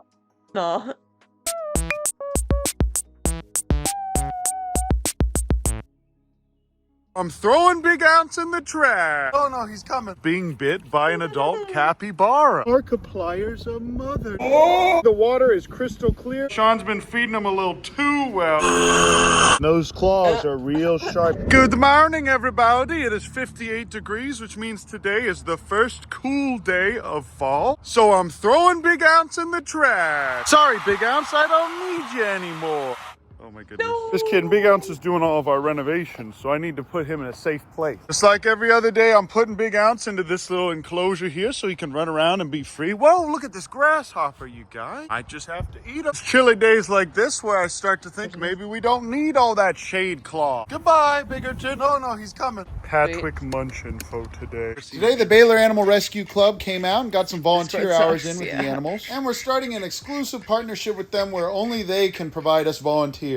Wow, you guys, they just left, and this property has I'm sure I could figure it out with YouTube videos. It just seems like so much work. never been this organized and trash free. But this whole area is cleaned up now. We got the Cappy water clean and full. These chimkins are enjoying the remnants of the last pumpkins we put in here. And thanks to the Baylor Animal Rescue Club, we now no longer have any more trash in this area. That's right, we had 16 people come out and do nothing but pick up trash and play with the Cappies. All they did was just play with Poggers and Queen, pick up the trash and poke the Capybaras for 3 hours straight, and now there's no more trash in here at all. They also cleaned through this whole little woods area here that used to be a dump, and there's no more trash in there either. But it finally happened, you guys. We finally got volunteers and we finally cleaned up the property. While we refilled their water, the Clappies got to enjoy this much needed swim. They cleaned the intake bay and fed all the fish. But we're gonna need a lot of wildlife rehab volunteers next year, so if you guys go to Baylor, sign up for the Animal Rescue Club and let us know. Also, I'm filling this up, and Kevin has gone completely friendly, you guys. He's just a little scaredy cat now, even if I just walk up to him. This is either happening because the season's changing or because this muscle mommy is scaring him. I finally moved the turkeys back out where they belong, here with garbanzo beans. Look at those udders. But now they have this nice little place to give birth in that's full of fresh food. Oh, sweet. Is that normal? Uncle Ben's gonna have to start milking this fella pretty soon. See if she'll let me touch him. Oh, come on. She loves it here. Look how they just peck at the street. Oh. Like this video for a PlayStation Portable or to see your loved ones again. Patrick. And as you can see, here's some more proof that I don't neglect my dogs. You're cringe for commenting that. Whoever commented that, goodbye. Look how happy Queen is. Wait, listen, I don't have much time. I finally took all the weeds out of this area so we can see the pond again. But wow, you guys, this place has come a long way. You remember the baby Poggers? It's your brother. Come on, you two, kiss. Poggers is the only creature on this farm with a soul. We should be getting water ran to this. Used to help a lot with Caroline. I got your back-ish. All right, thank you. I should see what they're over to at Elvez. Bad boy today. But it's a very big day today. We should be having the fellas come out this week to add the new garage doors. And someone should be coming today to put the electric meter on here. Good morning, Master Oogway. But today, right now, I'm going to go ahead and grab these. It's such a big turtle. I love that shit. These things and bring them over to Gustavo. Gustavo's still at church camp, so I'm bringing him his nice little plant. And I'm going to be getting the rest of the plywood at Sean's place over at YOX2 Reptiles. We still have some guys finishing the Ego enclosure, but we have all the lumber we need now. And after they're done with that, we're going to go ahead and put this nice new aquascape liner in here. And then I'll add some kind of filtration system to this big pond. I'm also thinking about splitting this in half and then turning it into 2 flight pens with 2 doors. For now, we just got to do one thing at a time. But okay, this is all the rest of the lumber that Sean should need to finish out his whole reptile room. Perfect. But here's the update of Sean's place. Big Ounce built this all by himself. Little Nigel's back in his little spot again. They're gonna have to just put a little bit more turf grass on here, but then he'll be back to normal. But look at this beautiful boy. He's doing very well. Sean's been feeding him a little too well lately, but he's been very happy here. I'm gonna go ahead and put him back in his little area. Here's an update to his temporary setup. I'm gonna put a little bit more water in here and then a heater. I'll probably put another heat lamp in this top area just in case he wants to go up there. But for now, this boy's very happy and doing okay in here. But look at these beautiful creatures. There it is, you guys. I'm gonna bring another bigger rock here and maybe a little bit of substrate. And I need to fill this little area in with mulch so that he doesn't fall in there again and get cold. Wow, one day this little creature will be mine. If only I had enough money. So this is our female. She is actively producing with her boyfriend down here. Whoa. This is my favorite species of tree frog, you guys. It used to be the red-eyed tree frog, and now it's the white tree frog, also known as the dumpy tree frog. These are baby Florida snapping turtles, you guys, and they're not native to Texas, so they can sell them here. There is nothing.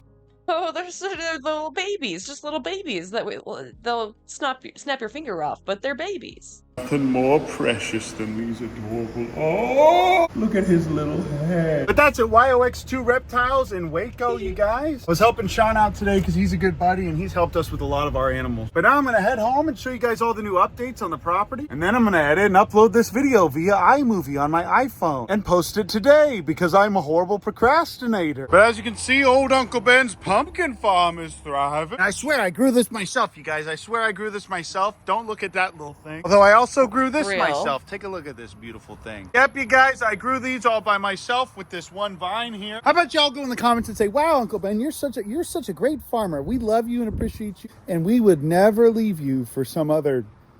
The clappy blappies are doing well, and I put a lot more hay down here for them. And now that the weather's perfect, I like to just sit here and feed them. Oh, sweet waffle. Oh no, they have low cuts. You gotta be careful though, because sometimes your thumb will get bit. If you're not careful, they'll get your thumb and it'll hurt real bad. And they sure do love biting thumb. But look at this, you guys. If I hold this back, sometimes they'll jump up on my lap. Look, guys, look.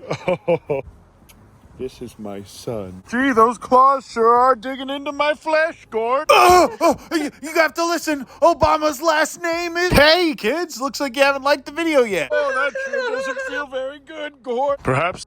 I feel like he's just slowly going Joker mode. The only thing that could ruin this is being bit by an adult capybara. Whoa, he just tried to fight him. Look at his weird little tongue. Officially, every capybara now lets me scratch them, guys. I have cured their cringe. This is a historic moment at the Urban Rescue Ranch, you guys. All of the capybaras have been cured of their cringe, and they all let me scratch them. Rehabilitated. At least a little bit. Oh my gosh. Oh.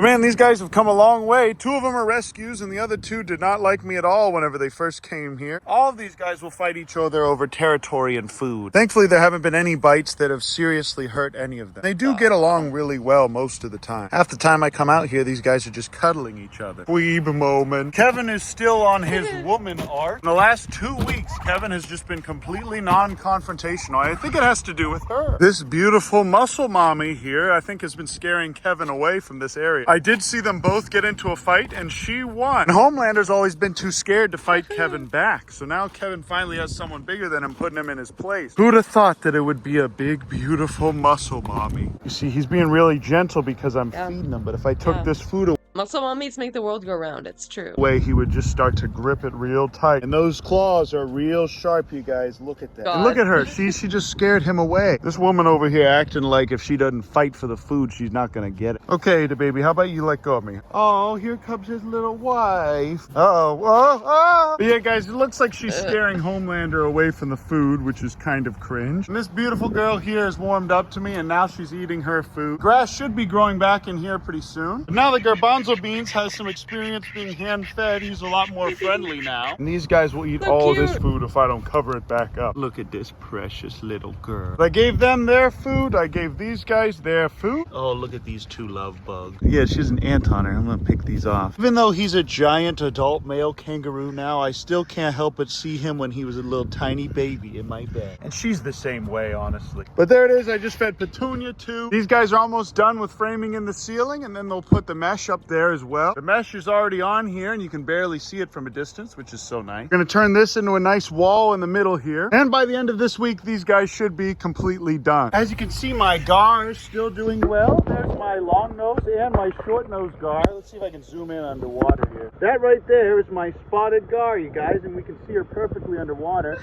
Look at all my fish. As you can see, the water is crystal clear here now. And look how beautiful that cyan blue is on that Rio Grande cichlid, you guys. Wow. And here's some extra food for Homelander because his wife keeps taking all of his dang food and scaring him away. Okay, buddy, it's not a race. Now it's time to hit the gym so she doesn't bully you around as much.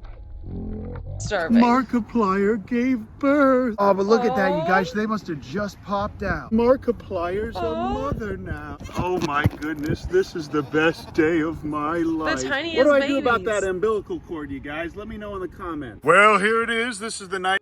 I think you just leave it, right? This camera, Markiplier gave birth. If you guys don't want to see this, don't look. But there's an amniotic sac that's coming out right here. Oh, yeah. I'll admit this is my first ever goat birth. This definitely just happened, you guys. As you can see, they're fresh little creatures that were just born. And look how Markiplier doesn't care about me touching them. That's awesome. I think I'm gonna go ahead and just pull the rest of this stuff out of here. Check that out, you guys. That's the amniotic sac. That's so cool. Look at that, you guys. They were inside of there at one point. That is so interesting. Oh, but this is a glorious day at the Urban Rescue brand. And Cutie Pie's sad because she hasn't been blessed with children. Okay, Mama, how's about you let me just take this? Okay, guys, let me know what you think we should name these little creatures, and then I'll let you... They're so brand new. I love them. Know what we end up doing in the comments. But that's it for now, though, you guys. I love you. I appreciate you. Thanks so much for watching my video, and I'll see you guys in the next video. Oh, I almost forgot to tell you. There it is. I went ahead and pulled it out. She can go ahead and eat that. Ugh. A brand new morning routine has dropped, and it is a level above insanity that, as the title of this video would suggest, I'm going to show you a morning routine that is pretty wild. And it's so crazy that it makes me wonder, where have we gone wrong as a society to drive all the, big buff guys making money to this point of insanity that they are currently at? I know they say they enjoy it, but I don't believe it. I'm not even going to talk anymore. I'm just going to show you this madness. Obviously, we're about to have some goofs and gaffs. The rich guys are not okay. And you know what? Maybe they deserve it. So, no hate to the guy. But I will also own up and stand on everything I'm about to say, which is, I think your lifestyle is kind of insane. It's not kinda, it is. So yeah, let's begin. My destiny is formed before 9 a.m. I know he just spoke, but I just have to highlight destiny before 9 a.m. is those are strong words. I would have thought this guy was a samurai or something with like the mental preparation. My destiny is formed before 9 a.m. He probably has that in one of his books, but I will let him continue. So I'm up at 4 a.m. From 4 to 4:20, I do a book on double speed. He wakes up at 4, and he says between 4 and 4:20, he's listening to a book on double speed. Ain't no way. That's what you're doing wrong. That's why you're poor, man. When you wake up, what do? You roll over, look at your phone, you think about brushing your teeth. You need to listen to a book on double speed. If you were a real man, you might try triple, but your brain is probably too small for that. So maybe just stick to double. So I'm listening. At 4:20, I'm on the treadmill with my wife, and At 4:20, I'm on the treadmill with my wife. So this dude just listened to a book on double speed. He didn't say what book though, so could very well just be Cat in the Hat. He just listened to a page out of Moby Dick on double speed for the first 20 minutes of his day. Now he's on the treadmill with his wife, and he's dusting her. I'm racing my wife on the treadmill, and I'm lapping her. And we're doing an active meditation together for 40 minutes. Run that back. Hold on. At 4:20, I'm on the treadmill with my wife, and we're doing an active meditation together for 40 minutes. I don't know if you're tracking with this schedule, okay? Before 9 a.m., destiny is being formed, all right? At 4 a.m., we're up. From 4 to 4:20, we are listening to a book on double speed, okay? Any book. Cat in the Hat, Horton Hears a Who, doesn't matter. Then at 4:20 to 5, you're on the treadmill with your wife. You don't have one? Go get one, you loser. It includes a reverie where we're basically aligning the pharmacy of the body to over-dopamine the mind. What are you even doing if you're not aligning the pharmacy of the body to over-dopamine the mind between 4:20 and 5 a.m.? What are you really doing? Do you want to be successful? Do you ever want money? Like, what are you doing with your life? By gratitude, serotonin in the brain, and then we shift into Mind Palace, which is 20 minutes of co-creating our best bodies. 5 o'clock, we then hit the weights.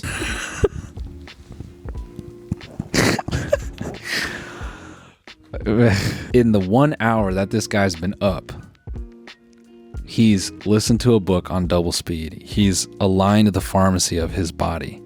He's gone into his Mind Palace. This dude is Dr. Strange, man. He does it all in just 1 hour. In that 1 hour, he's more productive than your entire life. How's that make you feel? like a piece of shit, as you should. And then he hits the weights. So after he's done all, you know. It happens between 5 and 7, and then between 7 and 8. Hits the weights for 2 hours, between 5 and 7. And then between 7 and 8, what does he do? 8, that's my time with my wife. All right, dude. Yeah, my time with my wife. All right, man. You're a dog. We see it. We see it. You got it in you. We know. Between 8 and 9 is an hour with our kids after we shower and get ready, where we're doing breakfast and life lessons. And by 9 a.m. The time with that meditation with my wife too. What was it? Active meditation? I know what you're doing. The day technically hasn't started yet, but everything that was important to me is done. What time do you go to bed? Monday through Friday, I'm good with 4 or 5 hours of sleep. So often it's 11 or midnight. Saturday, I sleep in generally till like 5:30 or 6. And Sunday, I'll sleep until 9 or 10. Bro, let's be honest for a Sleep in until 6 a.m. That's not sleeping in, my guy. second. Just you and me. What's your stack? Little D-ball? Little Trenbolone? How many trace amounts we gonna find in your blood? Tell us the truth.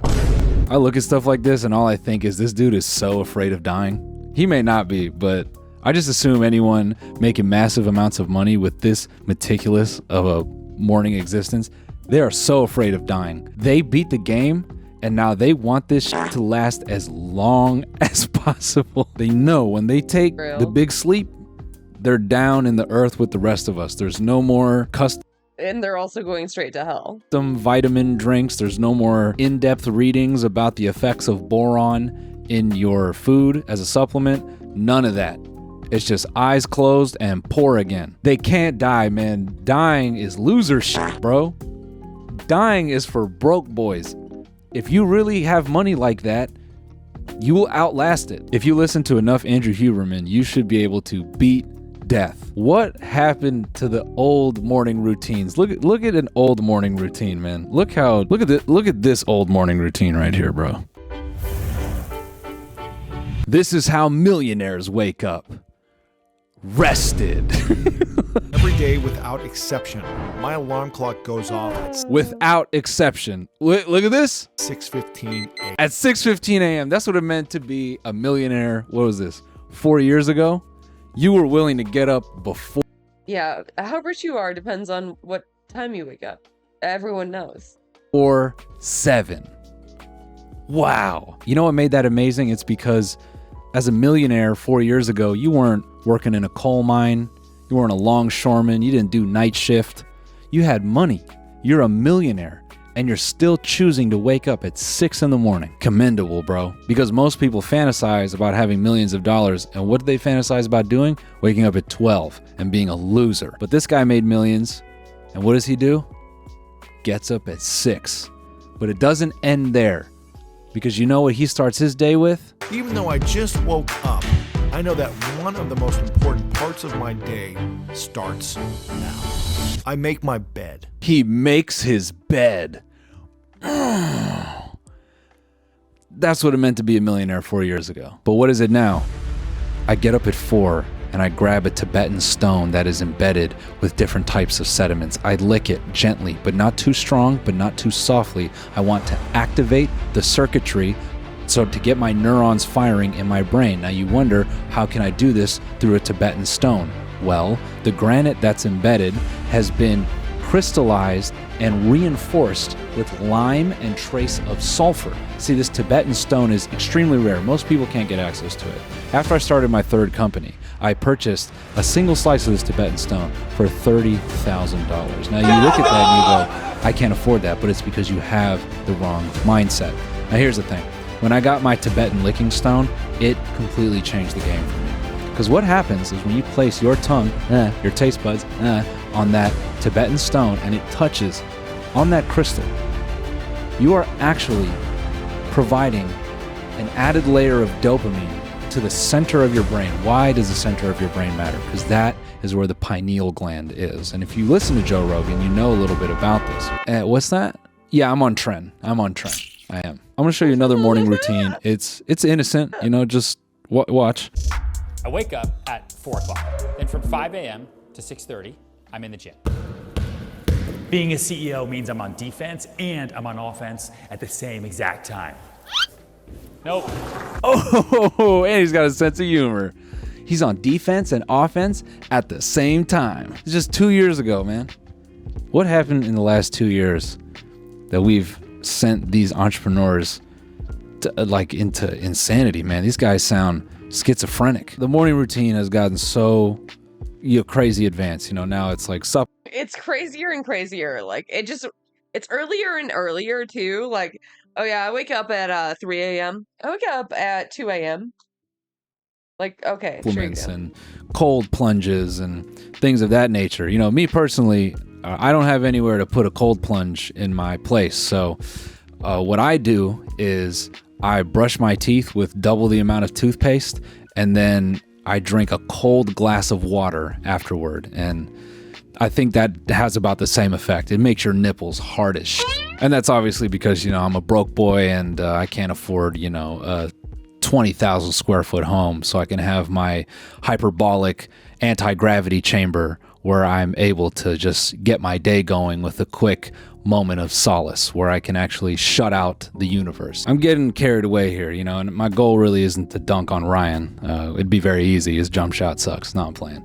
But I just think it's so funny, the transition that we've made here, as a unit. Where have we gone wrong with all this? Do we make cameras too readily available? Should these guys have never had access to video teams and videographers like this? Would we have been better off just never knowing? I think so in some ways. I'd be willing to pay some money if someone would be willing to put in the time and research to figure out when morning routine videos went from just a kind of self-indulgent vlog to a recreation of Blade Runner. I've begun taking 3 shots of espresso before the gym because I find it heightens my ability to lift. What I at least appreciate about old, morning routine videos is those guys seemed like they know they're gonna die one day. Deep down, they know this shit is over at a point, and I can't take it with me. But these new guys, they look like killing machines. They're up at 4, they're getting baseline, they're checking in with the overlord, they're making sure they're synced, and it's like, for what? To run a drop shipping company? Bro, relax. It's all those people overseas that are packaging up the supplements, bro. That's why you can wake up at 4:37 and go to your mind palace, because there's not shit to do. Anyways, who am I to talk? I just had a literal bucket of Taco Bell, and I'm struggling to think right now. And I'm sitting here talking about guys that get up at 4:20 and can access a mind palace. Anyways, thanks for hanging out, and I'll see you on the next one. Maybe I'll post the next one at like 4:30 in the morning, so you can access it after you access your mind palace. All right, goodbye. I didn't come here to play, nah, I came with a plan. I'm the star inside my circle, I'm the pentagram, whoa.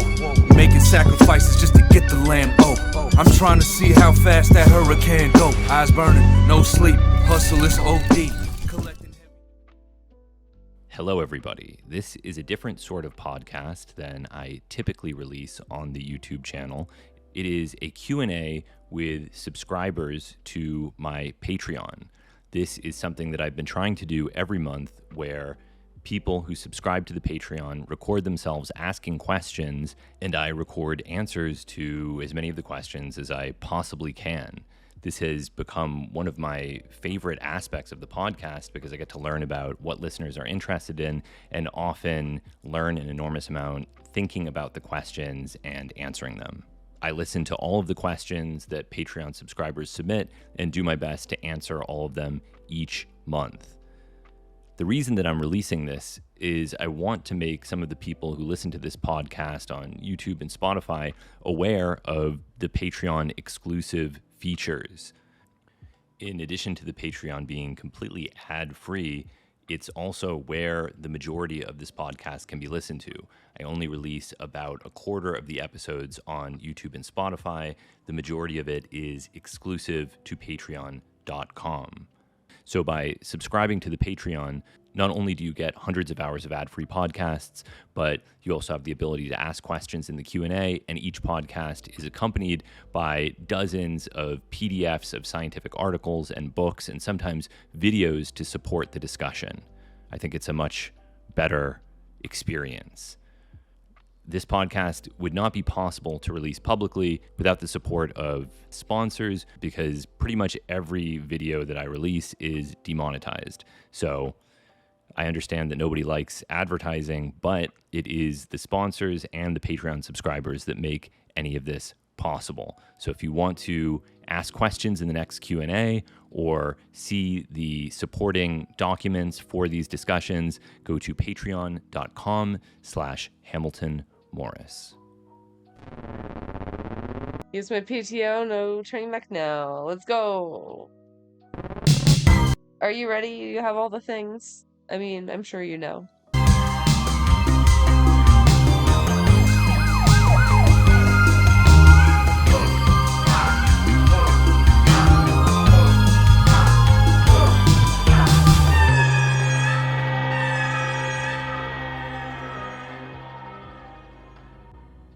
Hi Hamilton, thank you for taking my question. For a moclobamide pharmawaska trip with either freebase or fumarate synthetic DMT, which one would be preferable, and what is a good starting dose for a respectable, though no, not overwhelming first experience? I have done ayahuasca in the past and have enjoyed some fairly strong trips. I would also appreciate your thoughts on adding tetrahydroharmine to the pharmawaska. It might have been placebo, but I've used it in the past with mushrooms and it seemed to make for a more colorful experience. Don't know how it would combine with moclobamide. Thank you. This is one of my favorite subjects, pharmawaska. So the first part of the question touches on an area that is very prominent in forum folk pharmacology. And this is the idea that a drug has to be a salt if it is to be consumed orally. And you can find lots of reports of people on various forums doing things like converting AMT to a salt before consuming it. And people will talk about DMT fumarate as if that is the preparation that is ideal for oral consumption and that freebase is somehow unsuitable. To be clear, that is not the case. Salt preparations are extremely important if you are administering a drug via IV injection because water solubility is key. And if you're smoking something, it typically has to be the freebase. This was discussed in the previous Q&A. But if you're taking a drug that has a basic nitrogen atom orally, the pKa of that nitrogen is high enough that it will be protonated as soon as you consume it. So if you consume DMT freebase, you are going to have DMT hydrochloride as soon as it hits your stomach. The acidity of your stomach is more than sufficient to protonate every bit of DMT that you are consuming. As an added twist, this protonated form is likely not what is actually being absorbed into the bloodstream. It is likely the case, at least for most drugs that have a basic nitrogen atom, that they are absorbed in the small intestine, which in some locations has a pH that is as high as 8. This is high enough that the DMT is partially deprotonated and can then partition across the intestine into the blood. In the blood, the pH is around 7.4, so the DMT will be largely protonated, probably somewhere around 90% of it will be protonated, but it will have enough deprotonated DMT to partition into the brain, where it binds with various receptors and does the thing that DMT does. So this is kind of the interesting dance of protonation that mediates absorption of any drug containing a amine. It often goes from protonated to deprotonated to protonated to deprotonated to protonated once again when bound to the receptor. This is all to say it doesn't matter. If you consume DMT freebase, it will be immediately converted to the hydrochloride once it enters your stomach. If you consume DMT fumarate, the effect will be the same. There is an added advantage in using the freebase, which is that the dosing has the potential to be more precise than dosing the fumarate salt. And the reason for that is that fumaric acid salts can exhibit variations in their stoichiometry. So you can have a stoichiometric fumarate salt where there is one DMT molecule for every fumaric acid molecule, or you can have a hemifumarate salt where each side of the fumaric acid molecule is bound to a DMT molecule. And you can have combinations of the two as well. You can also have excess fumaric acid very easily if you don't do a ton of washing. That was the goat? Wait, are you talking about the collar? With acetone and recrystallizations. So I would say that from the perspective of precision dosing, it makes a lot more sense to use the freebase. And I always use the freebase myself. Yeah. And just to be 100% clear, in case I lost anyone with this sort of convoluted explanation, the reason that these different salts matter is because they all have different potencies. And unless you have access to NMR or other analytical instruments, it's very difficult to tell the difference between DMT fumarate, DMT hemifumarate, and DMT fumarate that is contaminated with excess fumaric acid. Even though DMT is often dosed very casually in smoked DMT or ayahuasca, the reality is that it has a pretty steep dose response curve. In terms of my pharmahuasca methodology, I have a tried and true method that I have had great success with. That is to take 300 milligrams of meclobamide orally exactly 1 hour before consuming DMT freebase in a capsule. I have created a sort of personal dose response. The way he's so fucking scientific about his dosing. I love it. Response curve based on years of experimentation. And for me, under those circumstances, also I should say that I typically fast for the day that I do this. 35 milligrams of DMT is too little. 40 milligrams is where things begin to become wonderful and ayahuasca-like. 50 milligrams is also wonderful, but is where the first hints of threatening or frightening or uncomfortable psychological territory manifest. And 75 milligrams will deconstruct everything I've ever known. So 75 milligrams is the absolute maximum I've ever consumed. I would never want to consume more. I don't think I would ever want to consume 75 milligrams again. So yeah, that's crazy. I find the most benefit in the 50 to 60 milligram range. If you've seen the episode of Tales from the Trip that I'm on, the intense pharmahuasca voyage that I'm describing is from 75 milligrams of DMT freebase combined with 300 milligrams of meclobamide. As for tetrahydroharmine, I don't have enough experience using purified material to comment on its psychoactivity or what sorts of contributions it may or may not make to the ayahuasca experience. The ayahuasca-derived beta-carbolines are psychoactive in and of themselves without the DMT. For many people, that is a desirable feature. For me, in my experience, it tends to be undesirable. And I find that the ayahuasca beta-carbolines confer a sedative and almost deliriant quality to the experience, whereas meclobamide allows for a transparent, physically benign, highly sharp DMT experience, which is what I am looking for personally.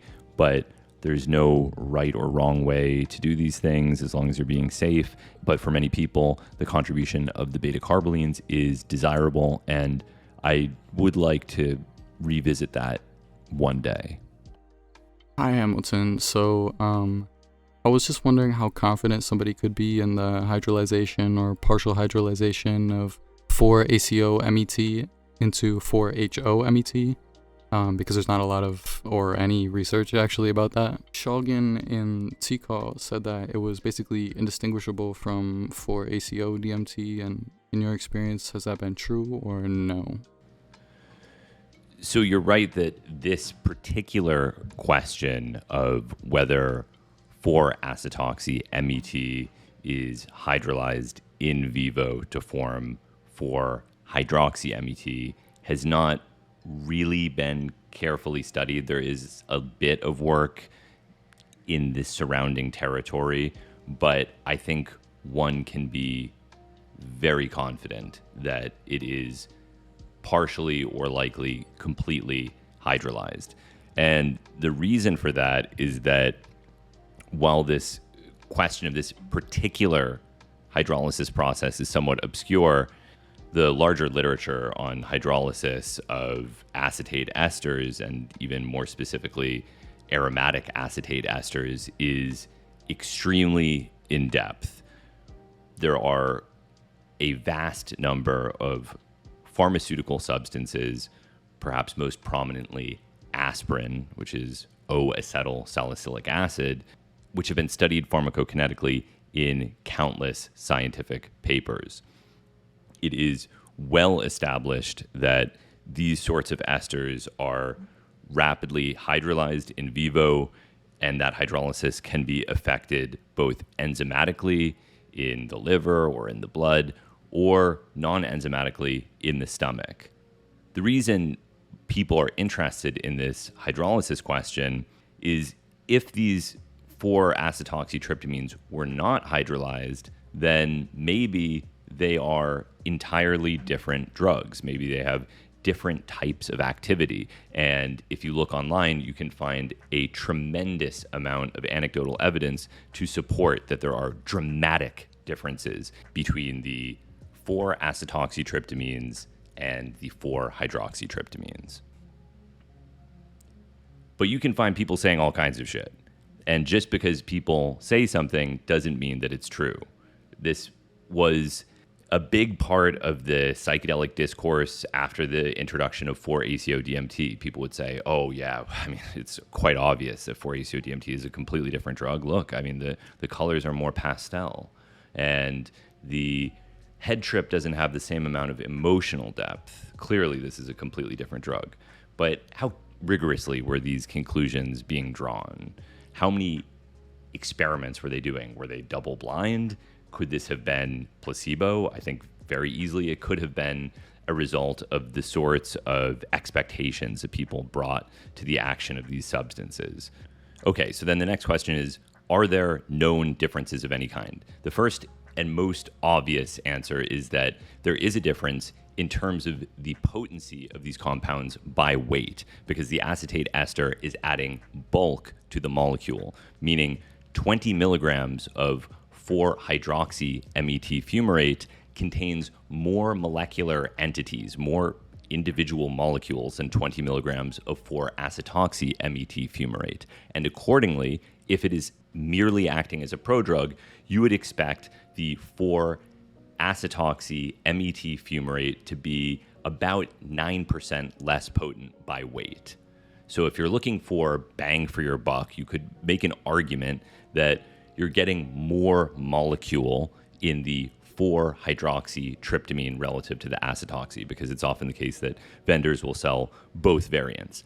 But even this supposition contains additional complexity, because even if these compounds are merely and exclusively acting as prodrugs that are completely hydrolyzed in vivo, there's still the possibility that the acetate ester confers pharmacokinetic advantages. We know that the 4-hydroxytryptamines are unstable. Maybe this increases their stability in vivo. And more obviously, the acetate ester is going to be less polar, so it may also facilitate entry into the brain. It's sometimes the case that prodrugs are actually more potent than their active metabolites due to these pharmacokinetic advantages. A notable example would be L-Dopa, which is a prodrug for dopamine, but if dopamine is administered orally, it doesn't even enter the brain. So the pro-moiety is necessary to confer activity to the drug. Heroin is sometimes incorrectly described as a prodrug for morphine. It's actually a prodrug for 6-monoacetylmorphine, but in that case, you are actually making the opioid quite a bit stronger than morphine with the addition of these acetate esters. So this is not inconceivable. The first and most obvious advantage is that the acetoxy esters of these 4-hydroxytryptamines appear to be much more stable than the 4-hydroxytryptamines. 4-hydroxytryptamines are infamously unstable compounds. I have personally analyzed samples of 4-ACO-DMT fumarate that are over a decade old that contained no detectable psilocin on mass spec. So when stored dry in an amber vial in the cold, these are incredibly stable substances. And you might be thinking, well, wait a second, if this stuff is so stable, then why are you certain that it's going to be completely hydrolyzed in vivo? Well, there's a number of different forms of evidence for this. One is that the metabolism has been studied in vitro with human liver microsomes, and they established that 4-ACO-DMT is metabolized to 4-hydroxy-DMT, i.e. psilocin. They claim in this paper that it has slightly different metabolites than psilocin, specifically beta-hydroxypsilocin, but they didn't do a experiment with psilocin in the same paper, so I would like to see under these exact circumstances if that is truly the case. That's the first piece of evidence. It makes sense chemically and enzymatically, and it's even been observed experimentally. The second piece of evidence is that people have done pharmacology work on the 4-acetoxytryptamines and compared them to the 4-hydroxytryptamines in vitro. And interestingly, the 4-acetoxytryptamines do bind to 5-HT2A and act as agonists. Adam Halberstadt has a great publication where he examines the affinity, potency, and efficacy of a variety of different 4-acetoxytryptamines and compares them to their 4-hydroxy counterparts. And it varies from compound to compound, but the general trend is that the 4-acetoxytryptamines are less potent in terms of their efficacy at 2A and their affinity than the 4-hydroxy counterparts. Sometimes a lot less potent, like 4-acetoxy-MIPT is much less potent than 4-hydroxy. To be honest, I don't know what's going on. I'll eat it. Yeah, this is very drug nerd in the weeds, asking specifics. I'm kind of lost on this segment too. I'm not that interested. We can skip. Let's see. There's a PCP question.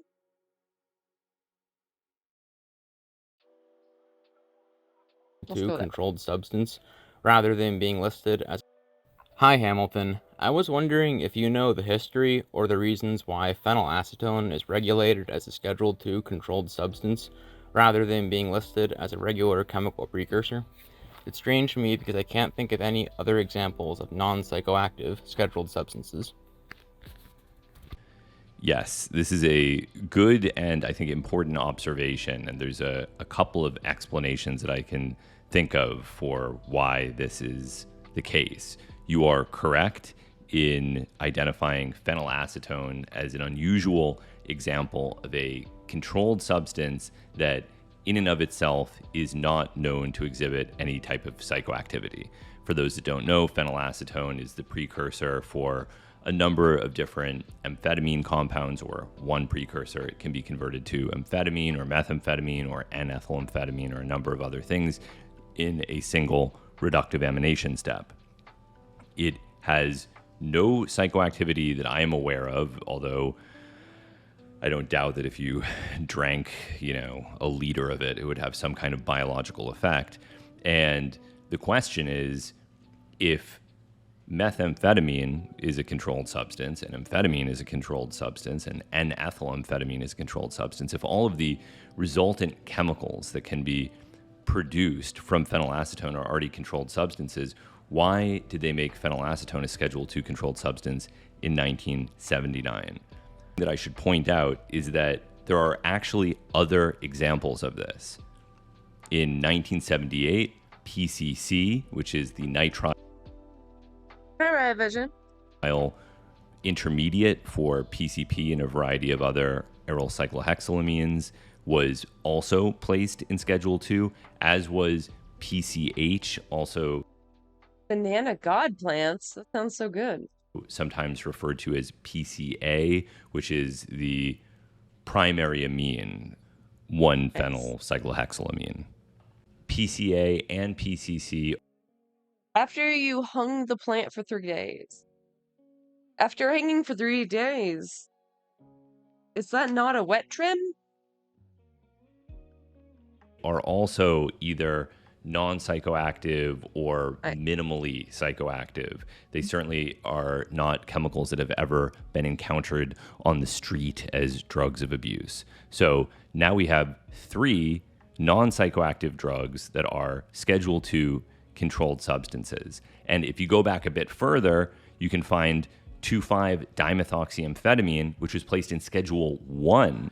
Now, how is that justified? Was 2,5-DMA ever a drug of abuse? Again, no. In this instance, it is psychoactive, but I think it has only been encountered on the street maybe one time. And again, it's not being controlled because there was ever an epidemic of 2,5-dimethoxyamphetamine on the street. It's because it is the precursor for DOB. Okay, so now we're up to 4 molecules that are either non-psychoactive or effectively non-psychoactive that have been controlled merely because they are precursors for controlled substances. But it didn't stop there. In 2010, the fentanyl precursor ANPP was placed in Schedule II, and in 2012, 2CH, the precursor for 2CB, was placed in Schedule I.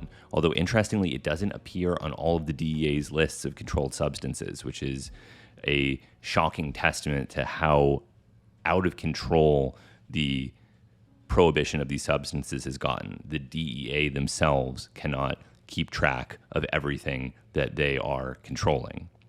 So why are they taking all these controlled substance precursors and regulating them under the Controlled Substances Act in schedules that are designated for drugs with a high abuse potential? This is contrary to the already ridiculous guidelines of the scheduling system. These are not drugs with a high potential for abuse. So what's going on? And I hope everyone is sitting down because, buckle your seatbelts. I think I'm going to unleash a harsh truth on you all. To the best of my understanding, the reason that this is happening is because none of this makes sense. And because they can get away with it. In 2012, Yeah. I mean, I was waiting for that answer. Like, the short answer is just because they can. Because they fucking can. There's no real reason that marijuana should be a Schedule I fucking drug. But it is. Just because of historical racism. Good stuff. Good stuff. I love it here. The leaves were pretty crisp, but longer than 3 days. I've been trimming for days. Probably closer to 6. Okay. For sure. Froze most of it so I can make hash with it. Right on, right on. Stood up for 2CH. I didn't.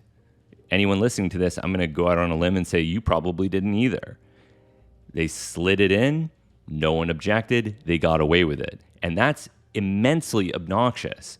It's actually, I think, sort of emblematic of the issues with the Controlled Substances Act. You have a drug that is obscure, so obscure that most people probably don't even know that it's a controlled substances, including apparently the people that make the list of controlled substances for the DEA. I had no idea. That is really useful for scientific research, right? It's a very important precursor for making a variety of different phenethylamines, which we all know are now being investigated for their medical utility.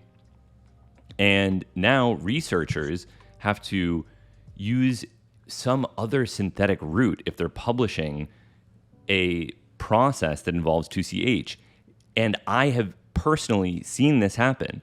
I have had to do chemistry with a protected 2CH intermediate to avoid moving through a controlled substance. It's fucking ridiculous to have to do this. But if the point is to publish this research, which it is, you can't commit a crime in the process of doing it. And the other reason that this is really ridiculous, sorry, I'm just pointing out that it's ridiculous more than I am really answering your question.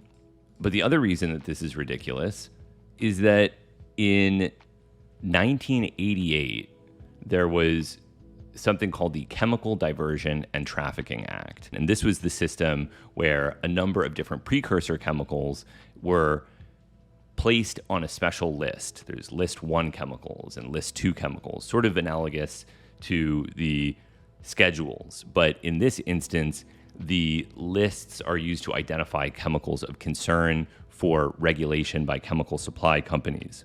If large quantities of a list 1 chemical are sold, it is the legal responsibility of a chemical supply company to report that to the DEA. So they already have this in place. They already have a way of regulating these chemicals. Why did they just randomly put 2 aryl cyclohexylamine precursors, 1 amphetamine precursor, and 2 psychedelic precursors in with the rest of the controlled substances? And my guess is just because they could get away with it, because people didn't object. And that's why it's so important not only to keep tabs on everything that the DEA is doing, but to stand up against them when they do things like this. Because you might think, oh yeah, 2CA. Because they can. Because they fucking can. Honestly, I feel like most things should be descheduled. Like, the fucking, like, gatekeeping of Adderall is just making a lot of people suffer right now. Like, shit's fucked up. Who cares, right? Why would I care about the placement of 2CH in Schedule 1? But somewhere down the line, some scientists might be working on a treatment for depression or Parkinson's disease, and they might think, maybe I won't make that compound because I have to go through that whole thing and I have to add some synthetic steps to protect and deprotect, and what a nightmare. Maybe I'll just do something else, right? It's a real hassle. And of course, you could even accidentally break the law because this is so convoluted that even people like me that spend absolutely insane amounts of time reviewing the Controlled Substances Act and the list of controlled substances are often surprised. I was just in researching this question, saw that MDOH is a Schedule 1 controlled substance. I didn't even know that. And I'd done a huge interview with somebody that was making MDOH specifically because they thought it was legal.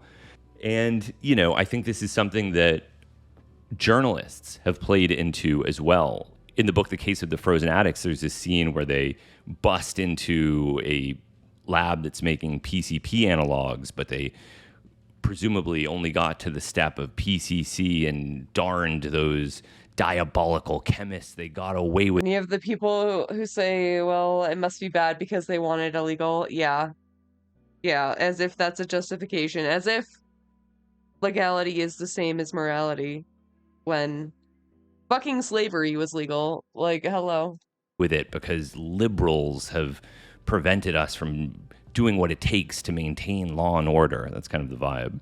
And so you craft a narrative like that and people think, my word, well, we've got to take it a step back. We've got to make all the precursor chemicals scheduled substances as well. And where does this end, right? If you go down this road to its terminal point, you are going to just indiscriminately make vast swaths of chemical space illegal to work with in a way that will have serious repercussions for science and industry. And this truly is not a hypothetical concern. 2,5-dimethoxyamphetamine was industrially required to produce Polaroid film. I guarantee the fact that it was a Schedule 1 controlled substance was immensely annoying for the chemists at Polaroid. What about the fact that phenylacetone is a human metabolite of both amphetamine and methamphetamine? Does that mean that every time somebody takes amphetamine or methamphetamine therapeutically prescribed by a physician that they're enzymatically producing a Schedule 2 controlled drug? Is that legal? Have their enzymes committed a crime? Have they committed a crime? Has anyone even thought about this? I mean, this is how ridiculous it's gotten. That our enzymes are committing crimes, that there are substances in our bodies endogenously like GHB and potentially DMT that are Schedule 1 controlled substances. I mean, it's really very seriously out of control. And if in 1989, when they started creating these lists of watched chemicals. They decided, all right, never mind, we'll undo that weird stuff that we started in the 1970s where we made 2,5-DMA and PCC and PCH illegal. We're going to undo that. Then at least there would be some internal consistency in their logic. But the fact is they didn't undo that, and they just kept going, making precursors controlled substances as if they had abuse potential. This is something that people should be aware of, so I'm glad you asked that question. Hey Hamilton, my question is, how would you go about the legislation of, for example, psychedelics? Would there be a need for a license, something similar to a driver's license, or would it be just as available as tobacco and alcohol right now? Thank you. So my first issue with this idea is that whether or not it's reasonable, it seems like it's something that is unrealistic. It doesn't seem like it would ever happen. And the reason is simply because there are no other instances of drugs requiring licenses to be used. There's no precedent for... I mean, marijuana, you know? That's like a huge... There is a precedent for that. I mean, on the state level, at least. Also, I mean, people are being prescribed ketamine. I think there's trials of mushrooms. Or drug licensing under non-medical circumstances. This is an idea that has been bandied about since the 1960s. Timothy Leary famously proposed an LSD license, and the idea, of course, is that this would limit the harms associated with the use of psychedelics. It's not an unreasonable idea, and I don't doubt that requiring licenses to purchase psychedelics and maybe even drugs in general could reduce those harms if you had to demonstrate a basic understanding of the drug and its effects. The question then is, would there be penalties associated with using these substances without a license? Presumably there would be, otherwise no one would bother with getting the licenses. And does this promote a sort of paternalistic or elitist attitude toward the use of psychedelics? I feel sort of conflicted about things like this because you're constantly trying to balance freedom and safety. Things that make us more free can make us less safe, and things that make us more safe can make us less free. In order to live in a free society, you have to accept dangers associated with that freedom, whether it's using drugs or having sex or saying things publicly that will cause problems of one kind or another. So if you're asking me honestly, seriously, do I think there should be licenses to use psychedelics? No, I don't think so. I love Timothy Leary. I get where he was coming from with this idea of LSD licenses. It has a certain rationality to it, but I think licenses should only be required under circumstances where there is a high potential of harm to others. So that's why driver's licenses matter, because when you drive, you're not just risking your own safety, you're risking the safety of others. Again, I think gun licenses make sense for the same reason. You're not just risking your own safety, you're risking the safety of others. Or liquor licenses, because you're distributing a substance to others. So when others are involved, licenses are extremely important. But when you're talking about drug use, a personal choice, I think that licensure is not something that I would consider desirable. I would prefer to live in a society where education is integrated to such an extent that licenses are not necessary. Hi, Hamilton. I hope you're doing well. I wanted to ask you, what do you make of Dr. John Mack's opinions on the alien abduction phenomenon? I remember you mentioning in the past that you knew him. Yeah, right, Vision. That's why they can produce amphetamines like Adderall, Vyvanse, but, you know, methamphetamine, lock you up for life. To some degree growing up, and I just wanted to ask if you had any personal insights on him as a person. I think it is amazingly strange that a former head of psychiatry at Harvard Medical would be invested in such a fringe topic. Yes, I did know John Mack growing up. He was a family friend, and I agree, he was a truly remarkable person. For those not familiar with John Mack, he was a psychiatrist. He was the head of the Department of Psychiatry at Harvard Medical School. He won a Pulitzer Prize for his biography of T.E. Lawrence, and he was also the foremost expert on alien abduction from a psychiatric perspective. And also, I think a lesser known fact about him was that he was very interested in psychedelics. So yeah, it's really weird. It's been a while since I've read Abduction, and that's the only one of John Mack's books that I actually have read. But my feeling about John Mack, at least in terms of how he publicly presented his views on alien abduction phenomena, was a sort of agnostic view, or a consequentialist view, which was to say, like, it doesn't matter whether aliens are real. It doesn't matter whether or not people are being abducted. All that matters is that people think they are being abducted, and it's causing psychological distress.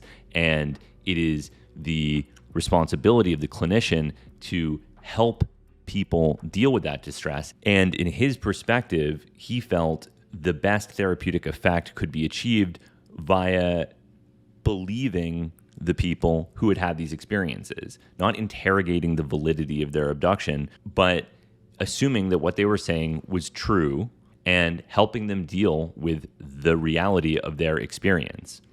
There's actually a really interesting parallel approach that you see in the realm of treatment of dementia. So until the 80s or 90s, lying to patients who had dementia was discouraged. And there was something called reality orientation that was the typical mode of dealing with dementia-associated delusions. So if you have somebody with Alzheimer's disease and their wife is dead and they say, "Where is my wife?" You say, "Your wife is dead." And they grieve, and then 20 minutes go by and they say, "Where is my wife?" And you say, "Your wife is dead." And then they grieve again, and you continue doing this. At some point, a alternative approach That's torture. That's torturing someone. What the fuck? was pursued, which is called therapeutic deception or validation therapy. There was actually an article about this in the New York Times recently, which I recommend, called "When My Father Got Alzheimer's, I Had to Learn to Lie to Him." So the therapeutic deception technique is the opposite of reality orientation. Instead of saying, "Your wife is dead," you say, "Your wife is at the store, she'll be back soon." Your wife is at the store, she'll be back soon. And is that true? No, their wife is dead. But you spare them the pain of having to grieve the loss of their wife repeatedly due to their amnesia or dementia or whatever.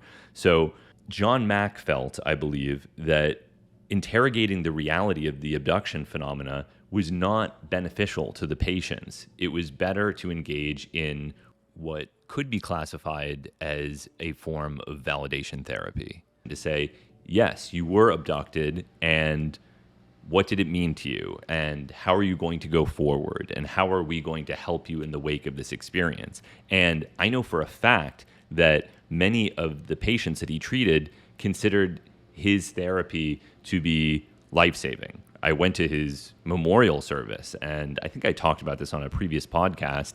It was actually very moving seeing all these crying abductees who credited John Mack with saving their lives. Now, I think that the story is actually a little bit more complicated than that. I do think that John Mack was not just engaging in a form of therapeutic deception. I think that he actually did believe in aliens and alien abduction. But again, you could argue that that was also inconsequential, because whether or not he believed in it and whether or not his patients had truly been abducted, the point was that they were in distress and he had a process for helping them with their distress. Yeah, like, you can't argue with a delusion, so you might as well, like, make them feel, like, comforted. That worked. The concept of therapeutic deception is really complicated because there are a lot of psychological disorders that include delusions of one kind or another. And you can also imagine many circumstances where treating those delusions as if they are true simply because the patient claims that they have experienced it, and one could argue that felt experience is reality even if it is disconnected from the real world. But you can imagine, like, it's real to them, you know? It's like what they're really experiencing, so how this could cause problems, right?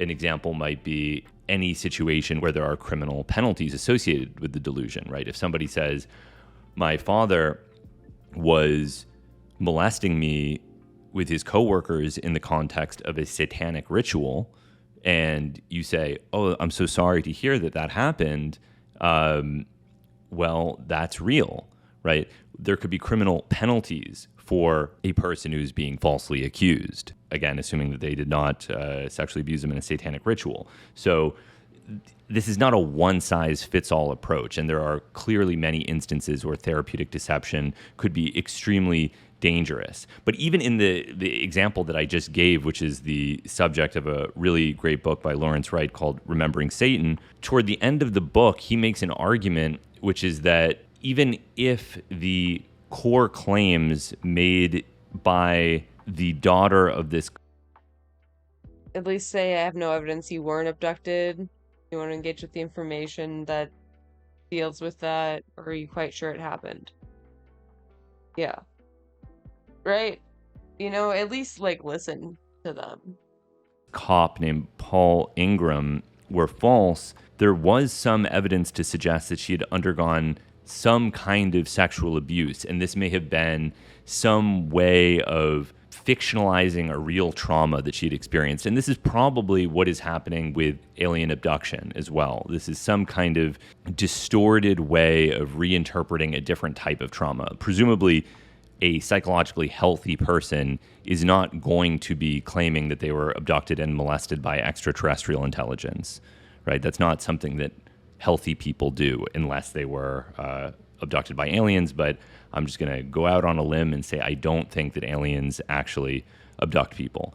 So what John Mack did was controversial. I think we can imagine lots of instances where that sort of therapeutic deception, if we want to call it that, could be damaging. But I think that his process actually was extremely helpful for people. This is a topic that appears throughout psychology and psychiatry. There's another book that engages with these issues called The Three Christs of Ypsilanti that I've talked about on previous podcasts. And the psychologist who wrote that book, Milton Rokeach, Oh, I'm sorry to hear that. Oh, and how does that make you feel? Was going through a similar issue.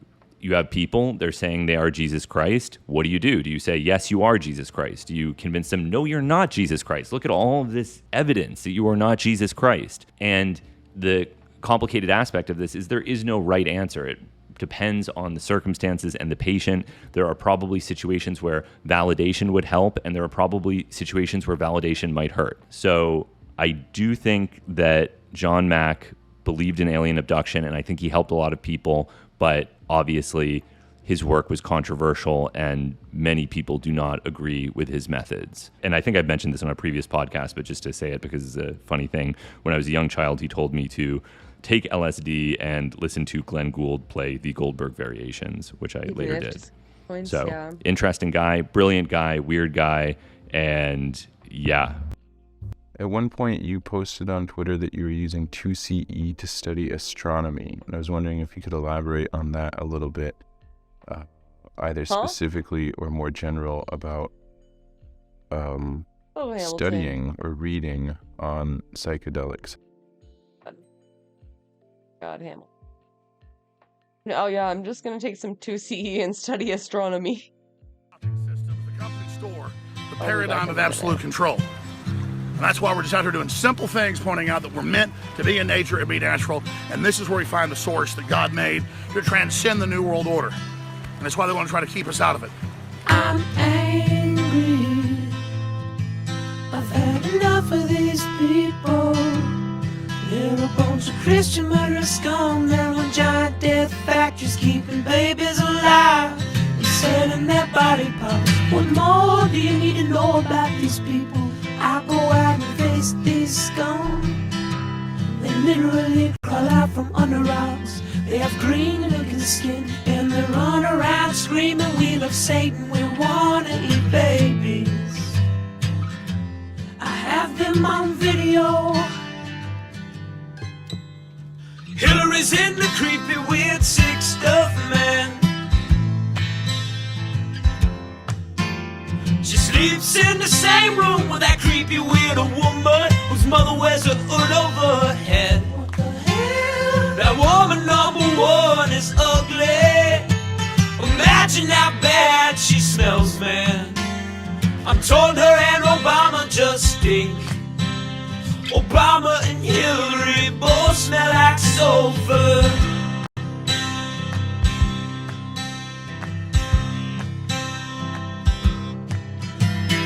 Literal vampire pot and the goblins are hobbling round coming after us.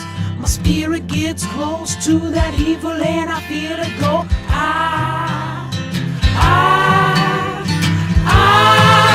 We're such self-centered crap, we don't even notice hell itself rising up against us. Millions of pointed people of the very worst type, and I'm so pissed. We're gonna steal your daughter at the mall. We're gonna steal your wife, your son. We're gonna stab you with a butcher knife, and then the police chief is gonna say, we love our Somalis, we love our Muslims. Oh, they're so good, oh, they're so sweet.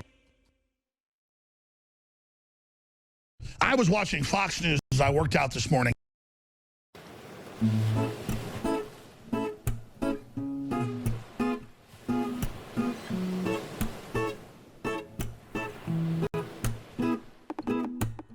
I wanna take down the billionaires so frickin' bad.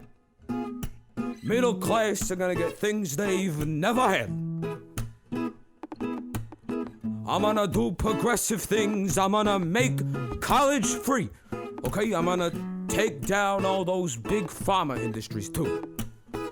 You know what? Oh, every time I open my eyes, you know what I see? You know what I see? I see my name on campaign signs. They're everywhere. These things are everywhere. Talking, they're everywhere. Take back this country. Right, the right, I swear. Oh, they better prepare for when I take down the billionaires. I'm talking about the rich like Bezos. They never told you. Fucking Bernie being a Zionist. Holy fuck. My heart. While they're making millions, you struggle feeding your children. All the money to the 1%, yeah. We'll be raising taxes where all that money went. We got a grassroots movement all done without a super PAC. Tell ExxonMobil that they can have their money back.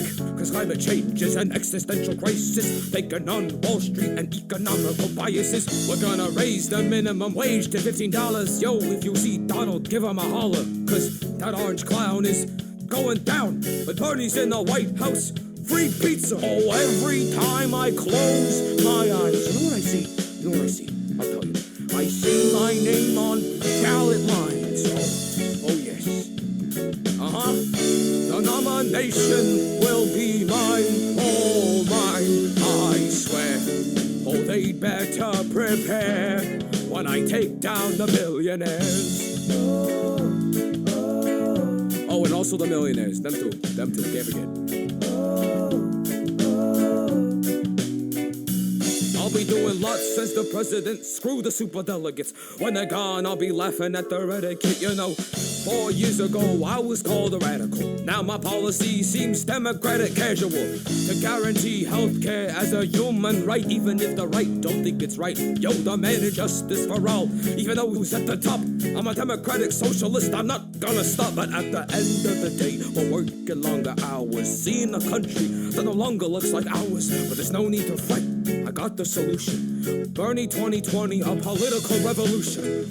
I wanna take down the billionaires. So freaking bad, so bad. Middle class are gonna get things they've never had. So many things, we're gonna give them a lot of things. Okay, all right? I'm gonna do progressive things. I'm gonna make public college free. And I'm gonna take down all those big pharma industries too. I hate those guys. Oh, every time I close my eyes, you know what I see? It's beautiful. I see my White House shining bright. But till it comes to election night, oh, I swear, oh, they better prepare when I take down the billionaires.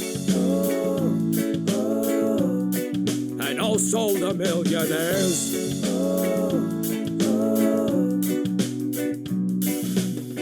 I wanna take down the billionaires so frickin' bad.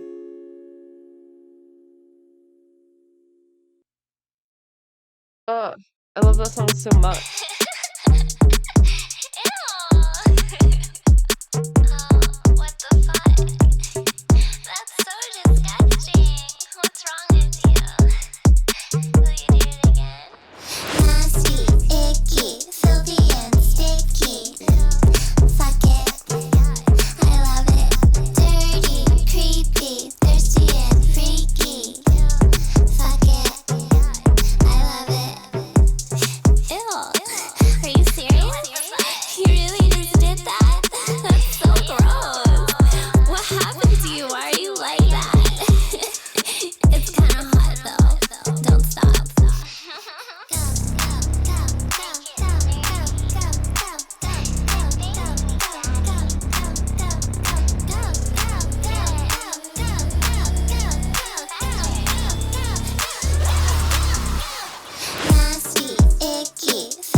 Oh man, I can't stop it now.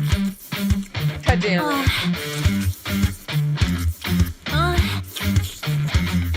No quick head in my bed, I can't have that. Want that long neck, not talking giraffe neck. Ain't no laying down, man, we about to have late fun. I'm about to make your balls stick up like space buns. Want your dick soaked? Place it down my throat. Tongue tickle your dick, but not telling a joke. Paddle in this pussy, that's how you rock a boat. It get live in this pussy, I'm not talking Periscope. In the sheets I am a bully, get more head than a hoodie. Every time you make me come, it looks just like vanilla pudding. Sit on your face all day, please say they hurt me. Then I turn around and give the dick more kisses than Hershey's. Yo, dick brick hard like a metal. I got 3 holes for it like a pretzel. Tight as a virgin boy, don't get nervous. Hi. I'm here to serve you customer service. Hi. I save dick by giving a CPR. I save dick by giving a CPR. Yes. Put my mouth on it like CPR. Let's make porn and watch it on VCR. Yeah. I think we should fuck up in every zip code. It would make my pussy wetter than a fishbowl. Pussy a kitty cat, I pet it like a pet. I fuck doggy style so much I need to go to the vet. Hot box more like a scorching pussy. Open this coochie up like a fortune cookie. Peel banana in my mouth, watch my tongue go 8. You'll dig getting more blows than a birthday cake. When I'm near it, no I don't fear it. Licking on the penis like a letter when I seal it. Today way wetter than my past vlog. And if you unemployed, I can give you an ass job. Pussy already wet, don't need no lube ointment. Dick twisting in my stomach like food poisoning. That's how you know when you hit the spot. I'll make your pants unzip more than Ziploc. Yo, dick brick hard like a metal. I got 3 holes for it like a pretzel. Tight as a virgin boy, don't get nervous. I'm here to serve you customer service. I save dick by giving a CPR. I save dick by giving a CPR. Yeah. Put my mouth on it like CPR. Let's make porn and watch it on VCR. Yeah. Anything goes when you open my hole. Dirty panties from the sex, yeah, I got me some loads. Listen, I'm the most explicit. Long steak inside my river, but we not going fishing. Know what to do every time you have a horrible day. I'll eat that sausage all day like it's Memorial Day. I'm talking barbecue sauce and mustard on it. And the mayonnaise comes when you bust right on it. Name anything freaky and you know I'm about that shit. Only time I'm not on the dick is when I'm about to shit. Pubic hair's all in my mouth, not again. So when I suck your dick now I use bobby pins. Who need a gym when you got dick to work you out? I want my face to lose weight, so stroke my mouth. And anytime my pussy wanna be hairy like Harry Potter, Becky with the good hair is what you could call it. Let's get it. A little faster.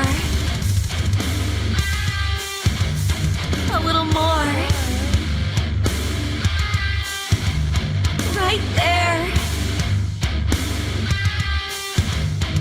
Give it to me now.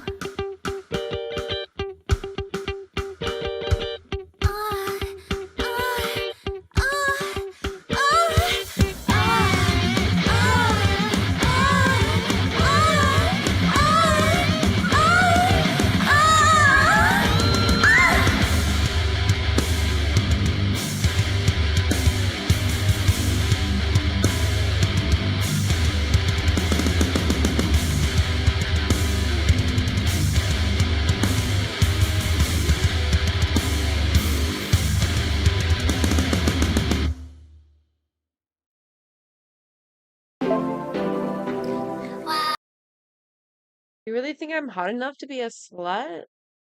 Thank you. As opposed to more kind of neutral stimulants. So I don't remember the exact tweet that you're referring to, but I am confident that I was not referring to 2CE, but rather 2CD. They're very similar substances, but 2CD has a methyl group in the 4 position and 2CE has an ethyl group. 2CE is a much stronger psychedelic than 2CD. And the idea behind using 2CD as a nootropic can be traced to none other than the great late Daryl Lemaire.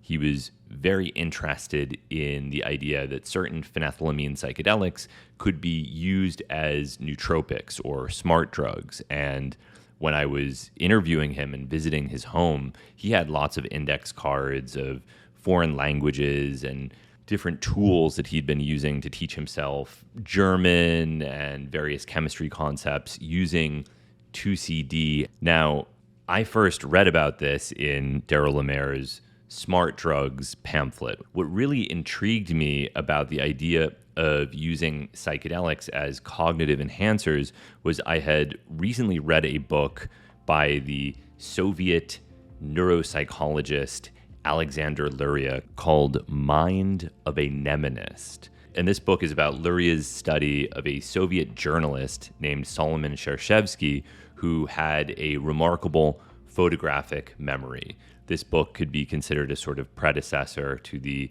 more well-known Moonwalking with Einstein by Joshua Foer.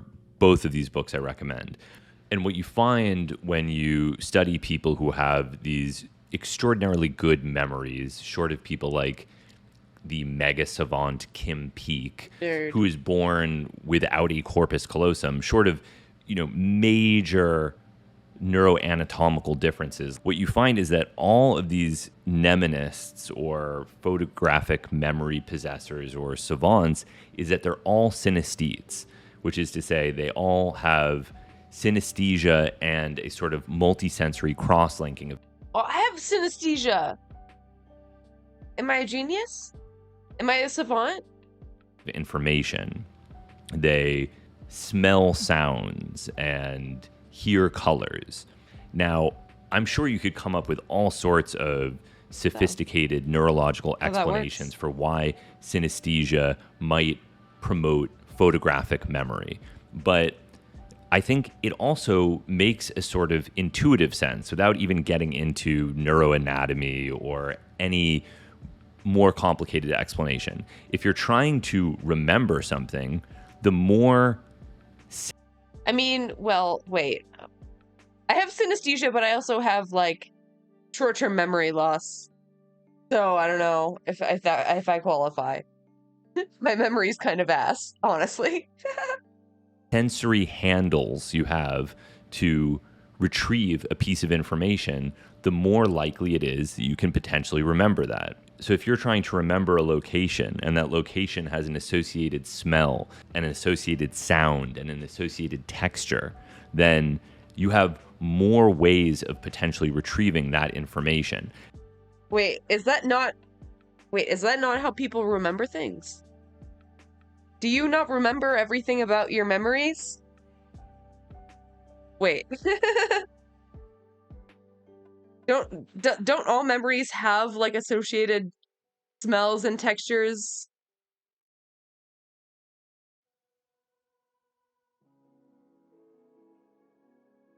I don't know, dude. Not every memory every time. Sort of.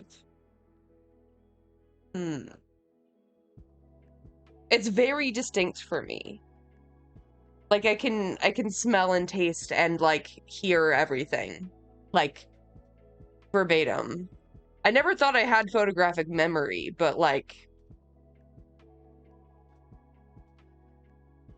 No, like, every memory has, like, a shape and, like, a color. I don't... Am I weird?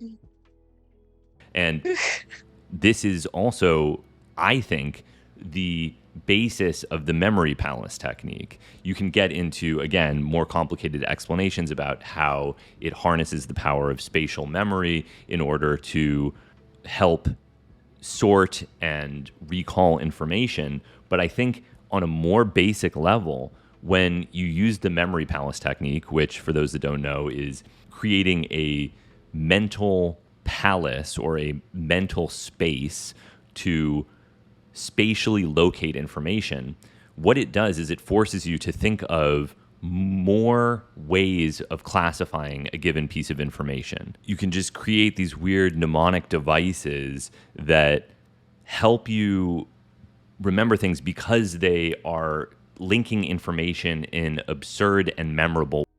Has to be a definitive type of memory. Yeah. Interesting. Textures and colors and harmonic pitches, in addition to sounds and visual and emotional recollection. Yeah. Memory is so interesting. Ways, right? Like, I remember when I was taking organic chemistry, there was a professor and he said, you want to know how to remember the difference between E and Z isomers? Well, you can remember it because the hydrogens on Z isomers are Zayaan. And then he looked at everyone and said, and you'll never forget it. And I never did. Why? I don't know. It's not especially funny, but Zayaan just stuck in my head as, okay, yeah, that works. So it's about, and that's actually not, Love a good mnemonic. Not like a synesthetic classification of information exactly, but it kind of is because you're thinking about the sound, and it certainly is more memorable than somebody telling you, oh, well, Z stands for zusammen, which is the German word for together. That you'll definitely forget, but Zayaan you will remember. So I saw psychedelics as a potential way of promoting synesthesia, which is something that psychedelics do. I thought if psychedelics promote synesthesia, synesthesia promotes memory. Couldn't you use psychedelics to improve memory via induction of synesthesia and promotion of multisensory cross-linking of information? It makes sense hypothetically. In practice, I don't think it really works that well because the doses of psychedelics required to induce synesthesia are high enough that they will probably promote amnesia via other mechanisms. But I think the idea of it is good. And did I have some kind of miraculous result memorizing the Hertzsprung-Russell diagram on 2CD? No, I was able to memorize it for this astronomy class that I was taking, but I don't know that it was dramatically better than it would have been if I hadn't taken a low 5 to 10 milligram dose of 2CD beforehand. So, yeah. Hey, Hamilton, my question is, how do you explain people having the same hallucinations while they're on psychedelics? Like, you could be having the same hallucination, but not talking about it, but you're sort of seeing the same. Yeah, I think this is called like a folie à deux, like a shared delusion or hallucination. It happens without psychedelics too, which is kind of crazy. I feel like I've had one of these experiences, but like I wouldn't say that it was like particularly supernatural. I think we were just both very fucked up and like impressionable. Also a Fall Out Boy album. Yeah. Thing when you go into a K-hole, you can like see each other, or when you blast off with DMT, you can end up being there with that person and seeing the same things.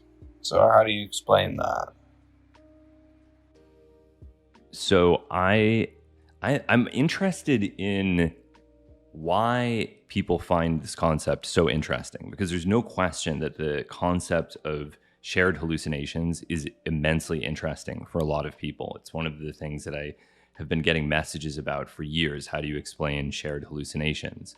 Yeah, mine was kind of crazy, actually. Now I'm thinking about it.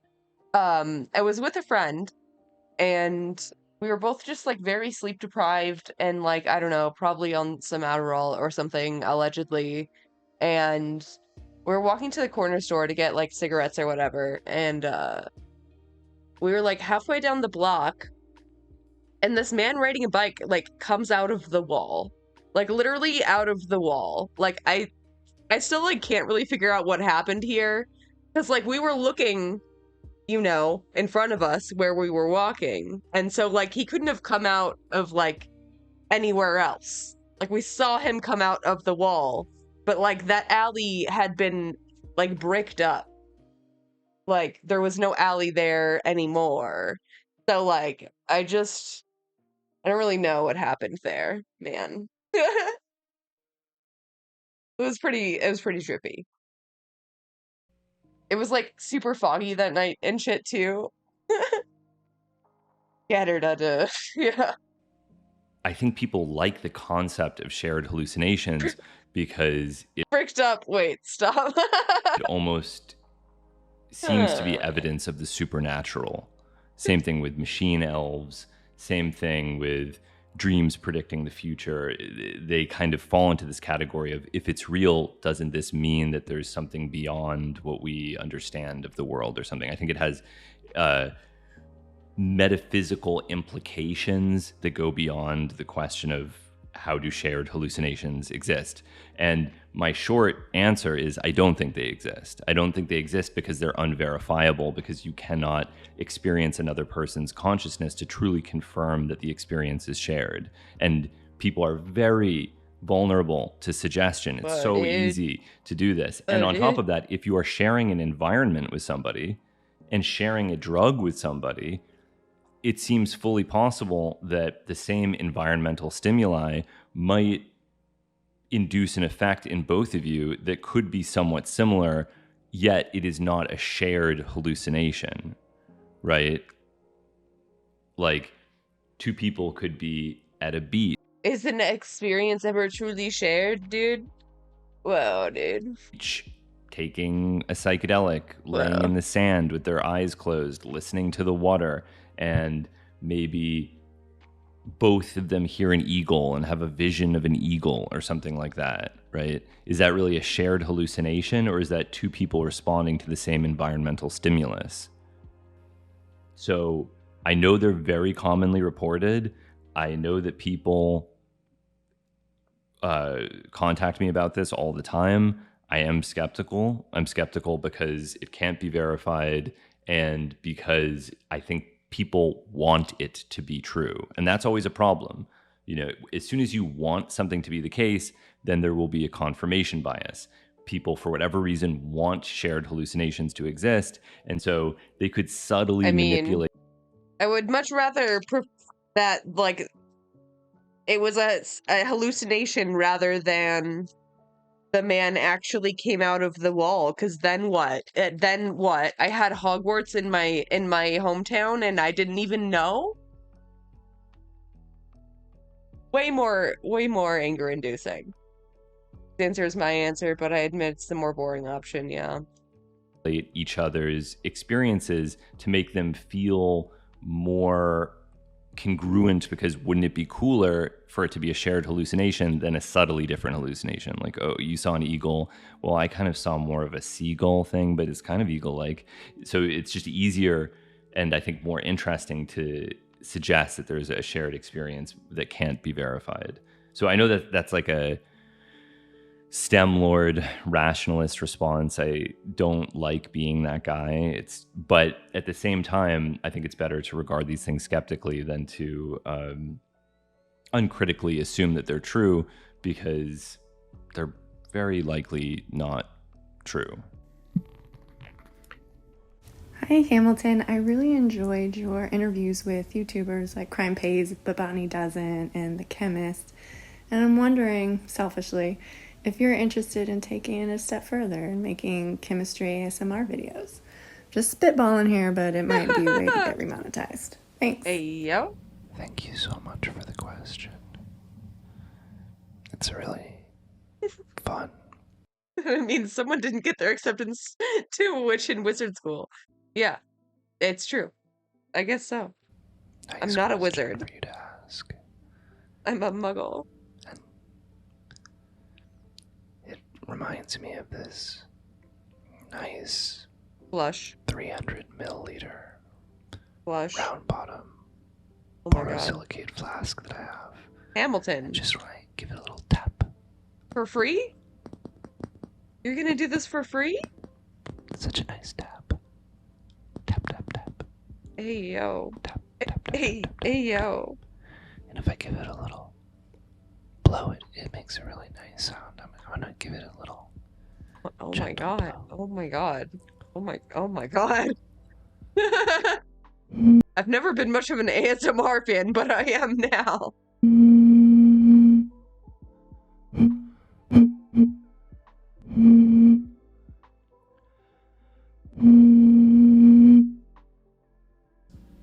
Yeah. That was an A sharp. Yeah. Blow on that beaker. Tap, tap, tap, tap, tap. Tap, tap, tap, tap, tap.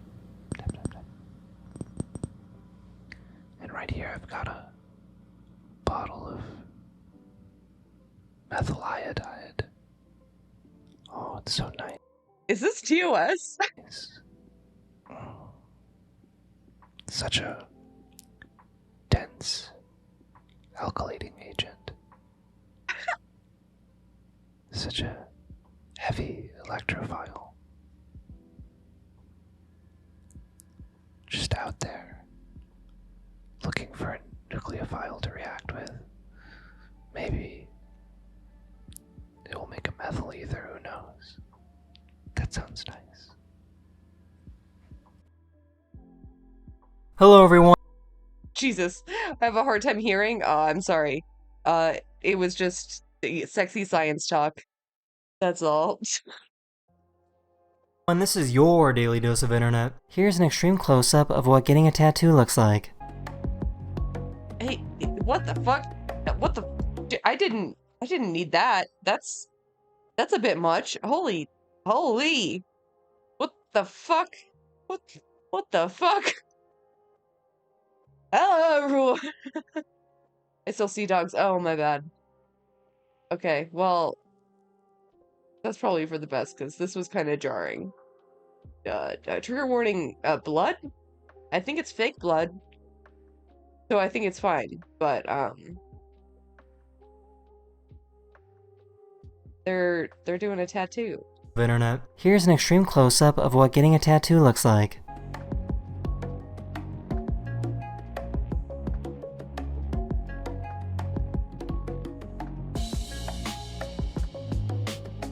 That's so cool. Lukta. Lukta. This frog absolutely hates it when he has to take his medicine. Lime really hates this stuff. Aww. Oh, I'm so sorry. Come on, you gotta get it. Aww. He hates it. He hates it. Oh, stop. Leave him alone. This poor little guy couldn't hold on.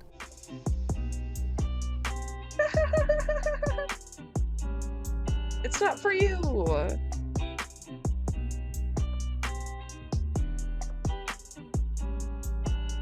This woman asked a priest to come bless her car because it keeps breaking down. Don't go to a mechanic, go to your local priest. Ain't no way. What? I found this guy that can move his body in absolutely ridiculous ways. What the fuck? Yo, what? Is that real? Chad, is this real? I feel like This guy suddenly lost control of his lawnmower. it can't be real. Oh, fuck. No. No. No. I found an engineering YouTuber that wanted to put a rocket on a giant go. skeleton just to see what would Liar, I found her first, okay? happen.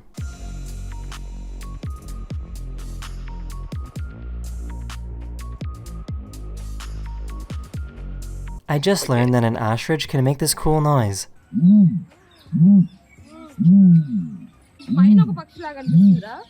Oh my god.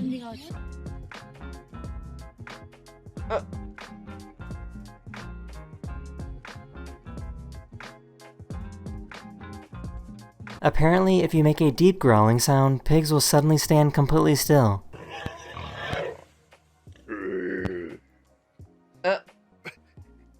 Oh.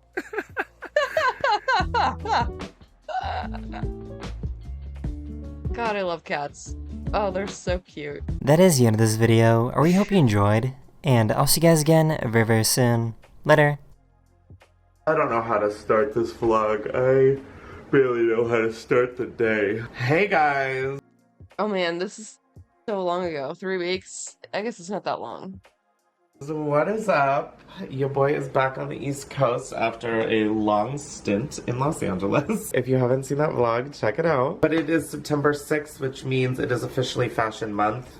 And tomorrow I go up to New York for the beginning of New York Fashion Week, and I'm there for a week. And I figured it was a perfect time to start the vlog.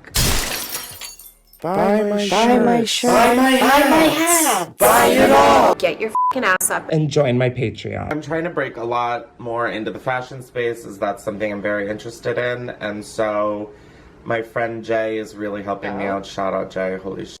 Poor guy. So we do have a bunch of cool stuff on the schedule. However, I do leave tomorrow for New York and have nothing packed. In fact, my bags are still fully packed from getting home from Los Angeles 2 days ago. Yeah.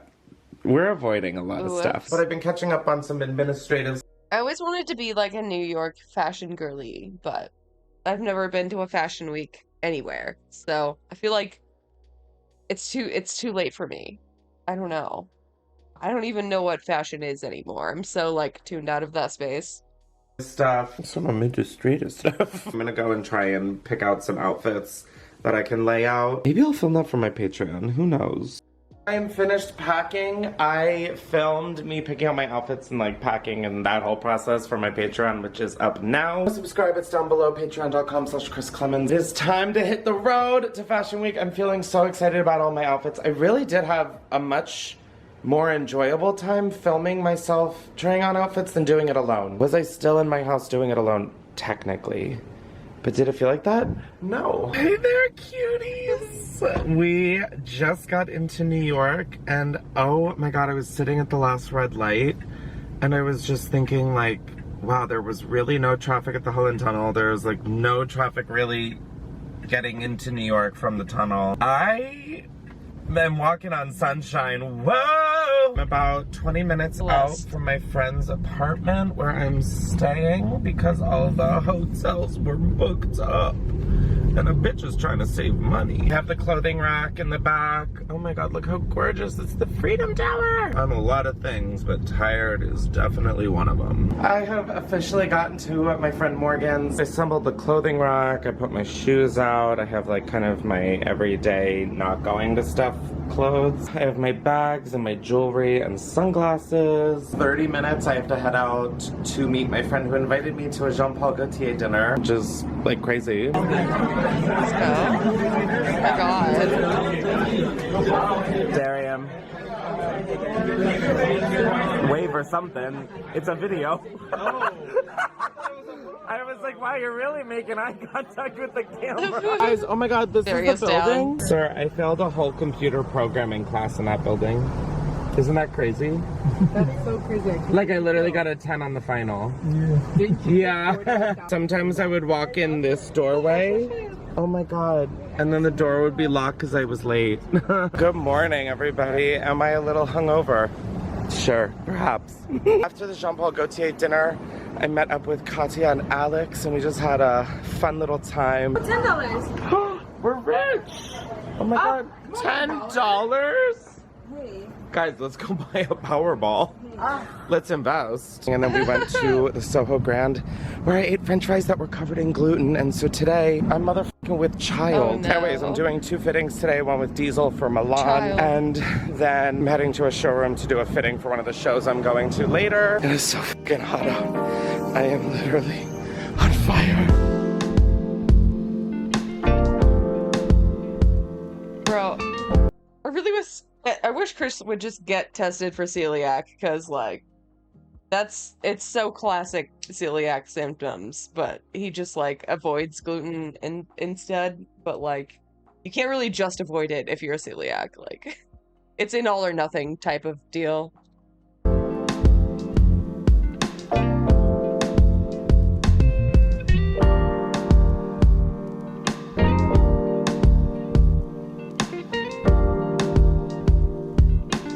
Y'all, we found the look for Milan Diesel show. Isn't this sick? Look at these boots. It's different. It's different. I wouldn't pair these together, but like, I think I like it. Guys, they go all the way up to my literal ball sack. Oh my god. I'm literally never gonna be asked back to Diesel. It's a little bit later. I have been doing some phone calls and meetings and shit. Oh my god, my other fan is charged. Yes! I have to get dressed for Colina Strada. And I'm excited because this is one of my favorite outfits. Patreon, you've already seen it, girls. But I'm really excited for this, and I have to get dressed, so let's do it. Ah, we get to wear this fun-ass hat. Let's go. Look how stupid and fun. Oh my god, and it covers all of my face. Wearing this big-ass Loewe skirt. I don't know, the last Colina show I went to last season just felt like a gardener on drugs, so I'm pulling inspiration from that. I'm gonna get dressed off of camera, I've realized, because I don't want to get dressed on camera. I am all ready for the Colina show. I am so excited for this outfit. I bought this hat so long ago and have never worn it, but it is finally getting its moment. I'm so obsessed. It's so silly. And clink, clink, drink, drink. Let's fucking party. Is the lighting going crazy or am I going crazy? No, it gets weird. Oh, okay.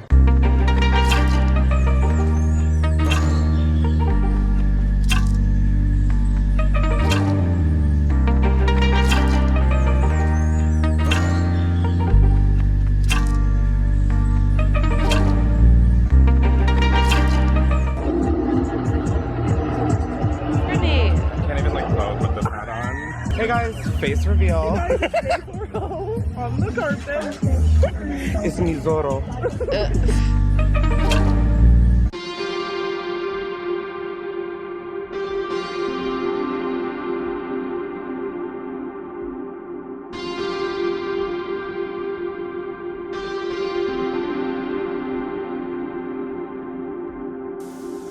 Just left the Colina Strada show. It was very cute. I was sitting next to Brittany. It was cute to see her. A part no one shows about Fashion Week is that we had to go down 11 flights of stairs to get out to avoid being there all night. The show started super late, so I'm running behind. This Uber is going to my friend's. I'm gonna run up, change into my private policy outfit, get back in the car, and head over.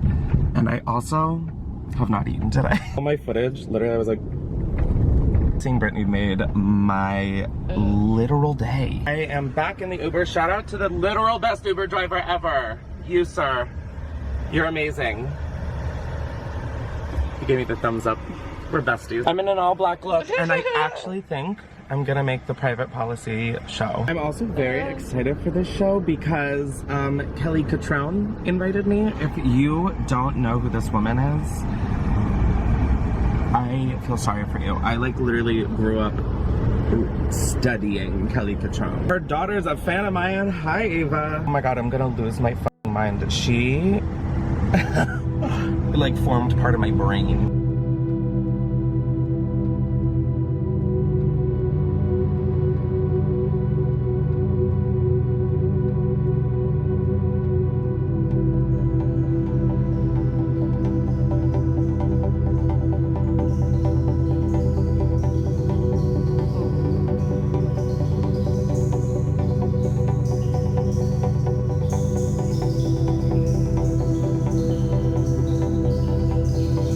Policy show is over and I am heading back to Morgo's. I'm so tired.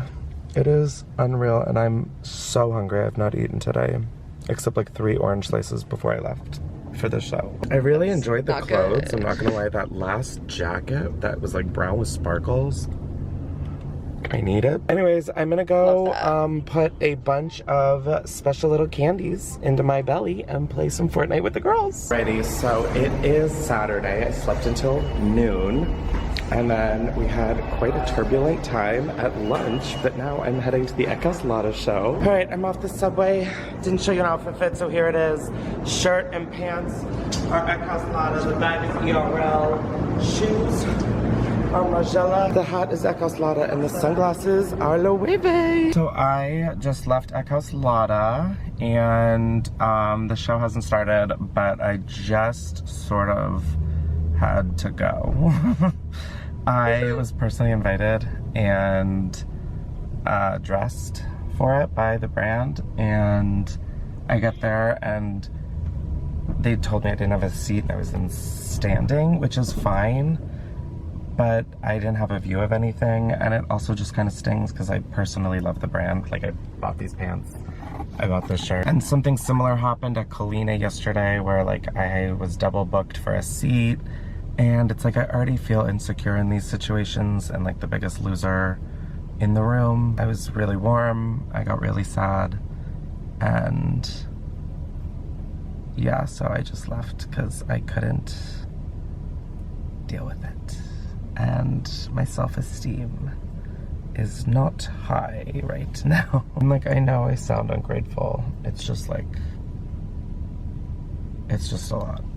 And I'm like appreciative for everything, but it's, oof, these things just make me feel so inferior about myself. It's such a nightmare, like the clout chasing. I hate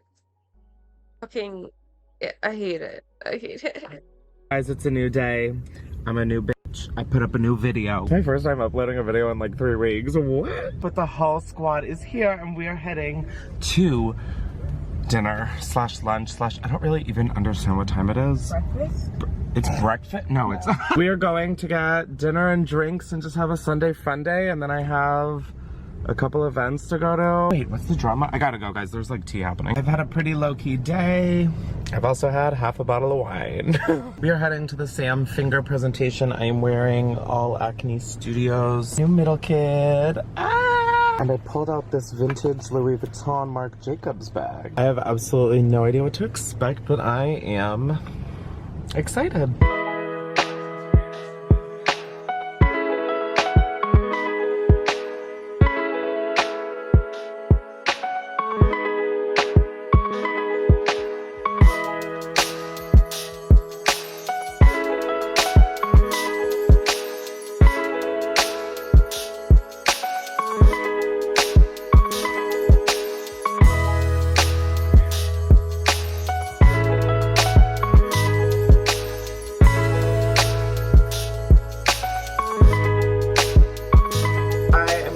ready for a Forward event that I'm going to and was dressed for. Now, because Forward was nice enough to send me clothes for this, I figured I'd show you guys what I'm wearing before I head out the door because I feel like this entire vlog has been in the car. I'm wearing this L'Equipe tank top, which you guys have seen before. I picked out this Comme des Garçons shirt for them to send, and it is so sick. I then have these diesel pants that I picked out, and they literally are like cargo pants, but they're just like actually really comfortable silk pants. And that is the outfit. I'm still trying to figure out a bag. So This looks so comfy. well, 15-kilometer walk day. I killed my legs again. Oh, well, I mean, good for you. I'll tune in later. Guys, first of all, look at how pretty the sunset is. But second of all, I went with the diesel bag that I pulled from Milan. I know you were all waited with bated breath. Is that a phrase? Sorry, I just got so focused on how much saliva almost came out of my mouth. Katya's coming with me. Katia.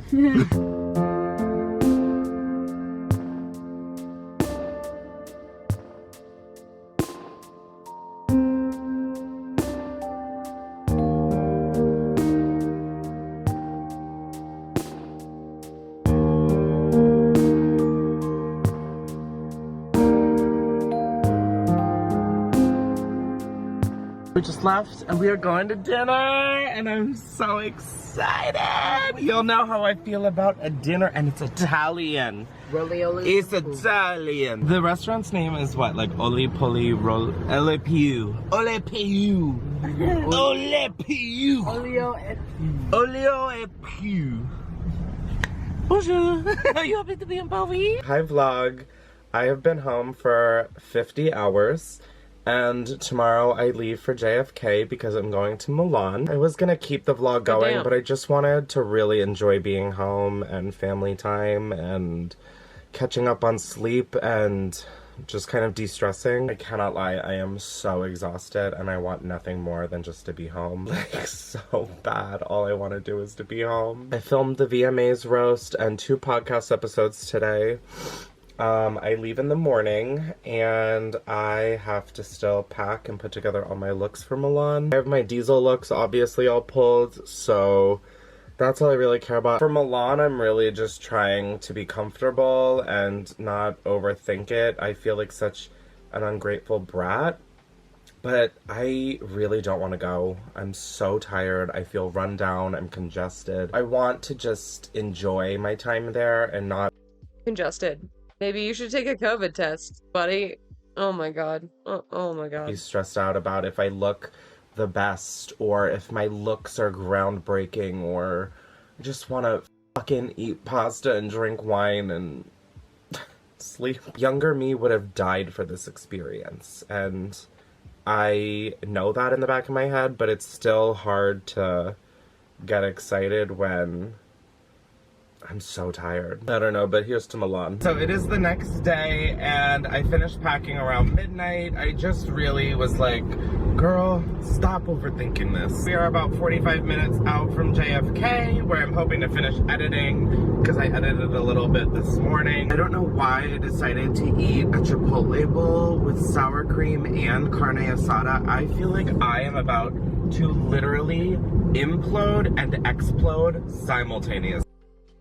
COVID is no big deal. Please tell me you're kidding. Stop.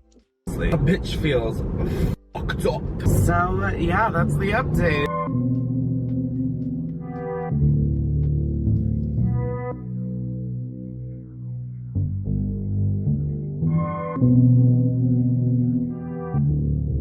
Guys, we're going to fucking Milan for Fashion Week.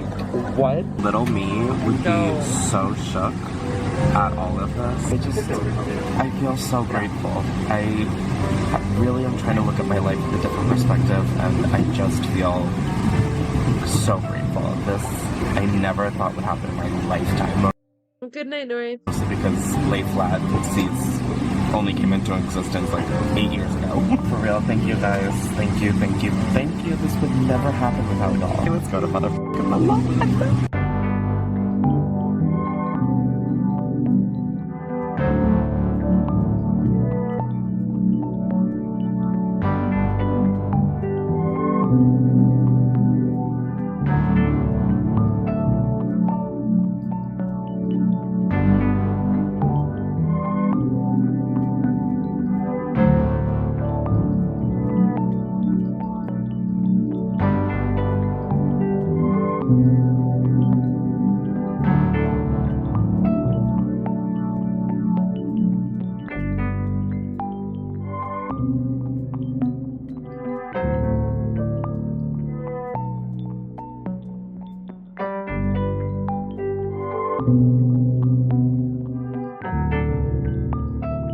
We're in Milan! I went from the airport right to Nikki's hotel just because I wasn't able to check in until now. But we're in my Airbnb. I've got to take a big shit and probably shower.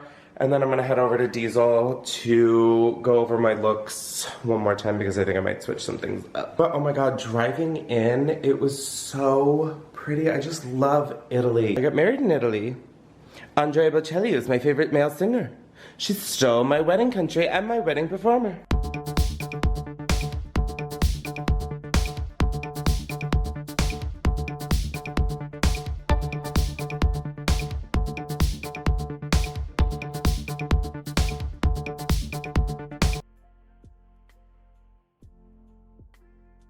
Hi guys, I'm 30 minutes late to dinner because I had to ride that scooter right there because I couldn't get a taxi.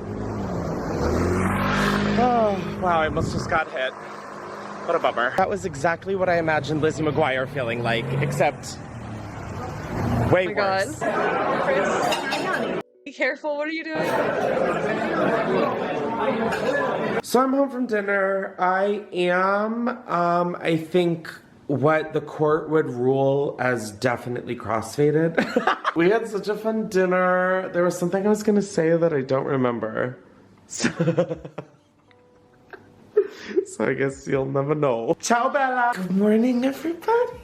By good morning, I mean it is absolutely 10 minutes away from being noon. I set an alarm for 9 and I woke up and then I very swiftly went back to bed. Luke got here this morning and he is on his way here, and I'm so excited because we're gonna spend the day together. Oh my god, I remember what I was trying to remember last night. We were in the Uber home from dinner last night, Nikki, Jay, and I had my window down, and I mean, okay, listen, we had 4 bottles of wine between 4 people. Oh my god, that's like a bottle each. Yeah. I just like impulsively went like to someone outside, and the Uber driver literally goes, no. Like stopped the car and everything. I immediately felt like I had a father again. I was shook. So I'm really popular in Milan, it turns out. Oh, I should not be allowed anywhere. Oh, I could just sleep for so long. But I need to get on this time schedule. Luke and Chris take, I almost said New York. Yeah, I mean, it could be New York. I don't know where, no, we're definitely like a block away from a Hard Rock. Yeah, it's no, not great. 100%. We This just is passed New a York WeWork. in sepia tones. We're just out and about, kikiing it up, taking Milan by storm.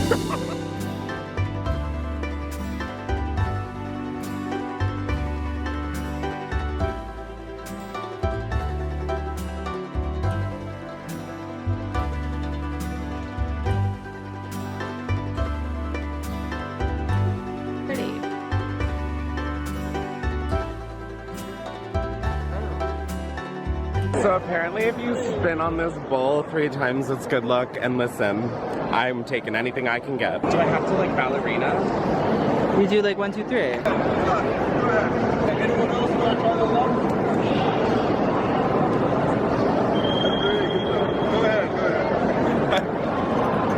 I'm a little fucking dizzy. She got it.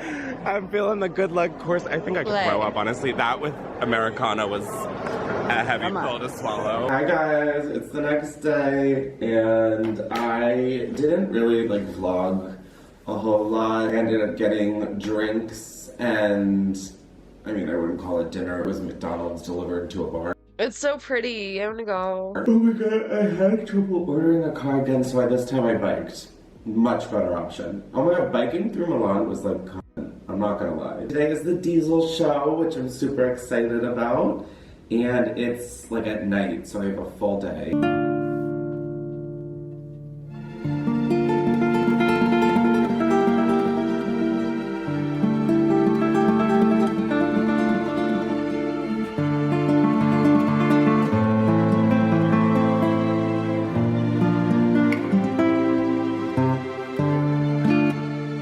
Back at my Airbnb and I had the most peaceful day. I just walked to this one store that my sales associate Rick Owens yesterday recommended, and it was called Antonioli. I think I'm gonna do like a Patreon video of like everything I bought in Milan. Ugh, I feel just so good on this trip. I'm like having the best time. And to have it just be me is really exciting to remember and be reminded of how nice my independence feels. Oh my god, that burp did not feel as good as my independence, but whew. Yeah, it's just cool to know, like, I can do this. I can go anywhere by myself and thrive and, like, make the best of everything. Oh, I feel like that LeBron James, like, life is so good meme or whatever. Thank you guys for letting this be my life. Like, what the Little Chris, we're doing it. Ho, ho, ho, motherfuckers. We are getting ready for the Diesel show, and I figured I would start vlogging. So let's go. Oh, I did the ho-ho-ho thing because I look like Santa Claus. You're welcome.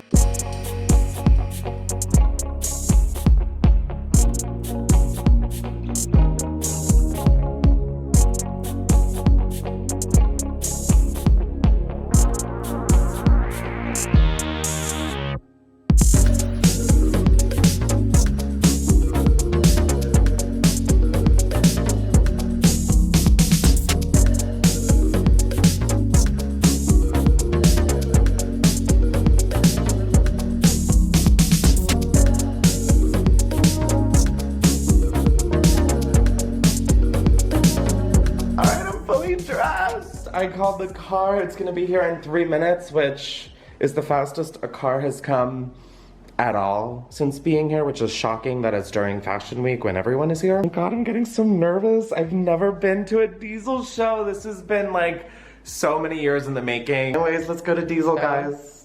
Ah, I can't believe that's a real sentence. So cool. I didn't know you gotta deal with Diesel. No.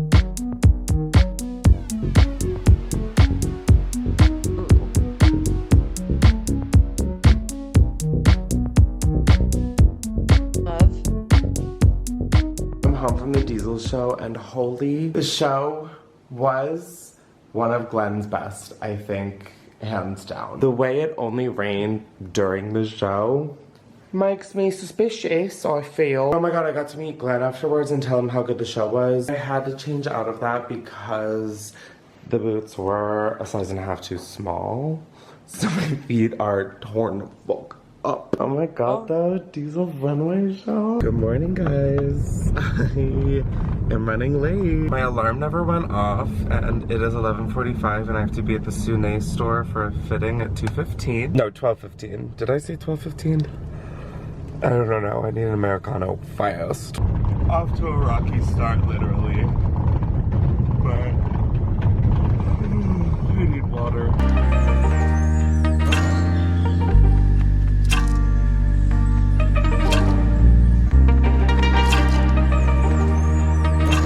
Guys, we have finalized the outfit. Oh my god. I swear to god, if I miss this thing, I am so sorry and I will pay to get it fixed. No. I don't know what that Addison Rae moment was, but... Oh my god, I love this! We just finished in Sune. It's so, like, comfy for, like, no reason, you know? Vibey. I would live in this. I swear to god, if I miss this thing, I am so sorry and I will pay to get it fixed. I don't know what that Addison Rae moment was, but... Oh my god, I love this! We just finished in Sune. I am obsessed with my look. Also, definitely shopped. Wait, why was I not familiar with all their stuff? It is sick. Anyways, we're gonna get food because we, too, are sick. Like, it's funny because it's true. It's the next day. I'm calling an Uber to Jay's apartment because we are going to the Sune show and they're dressing me for it, as you guys saw yesterday. I don't know why my voice sounds like this, but listen. Done the 3 S's, showered, shaved. I know why. He went to LA, to New York, to Milan. You probably got COVID, buddy. and shitted, and let's go to Sune. Alrighty, I have changed. I'm in my full Sune outfit. Thing about me, I will commit to a look, even if the shoes are 2 sizes too small. I'm fearing permanent toenail damage. Like, my toenail Oh no. on my right foot is pissed. But I love my look. Oh my god. This earring, I might not give back. I am so sorry, Sune.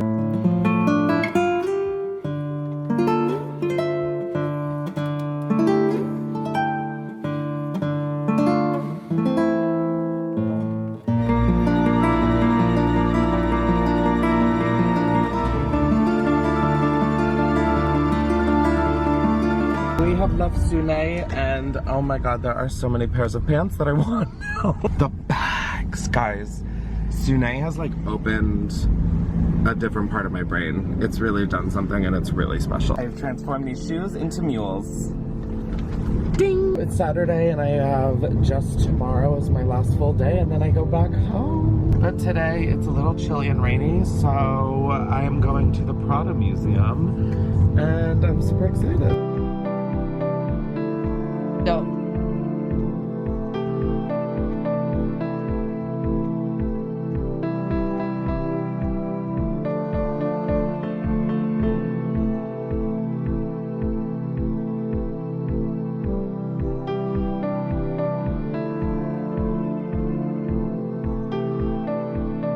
Guys, it's my final day in Milan. I'm so sad to be leaving. I'm very happy to be getting home. Like, let's not get it twisted. I'm so sad to be leaving. I know that I'm gonna be back. Still, I just love it here. I fucking love it. Luke and I are getting drinks and food, and a bumblebee just landed like right here on its back. No. The waiter comes over to take my empty plate, and I'm like, well, watch out, there's a bee. He takes my plate and fork. And then the next thing I know, he has the fork and literally does this. He went in to literally fork the bee, to which I screamed, no! Like it's the last bee on Earth. Anyways, I put it in a bush. God. You're welcome, Mother Earth. She's dope. That's so brutal. Jesus. Oh, Kendall Jenner. I have to leave at 8 in the morning tomorrow, so I've been packing, but I left like 2 hours ago to go get a drink around the corner. And I got a glass of wine, and then I met a fan. Got to a point where like, I was like, you had to sit down at this point. It's weird that you're standing while I'm sitting drinking. So I got us wine and we were just like talking and shit, and she talked about this place, Miss Scusi. So I ordered it and we're gonna try it because I told her I would give a review. Gustare e non ti dimenticare di riciclare carta plastica umido. Totally. Whoa. Okay, so here are these fat fucking noodles. God. Oh my god, it looks so good. Okay, whoa. Okay. Whoa. This turned out to be a couple blocks away from me. And thank God I never knew about it, even though I did literally end up eating pasta twice a day, every day. Our fashion month has officially come to an end.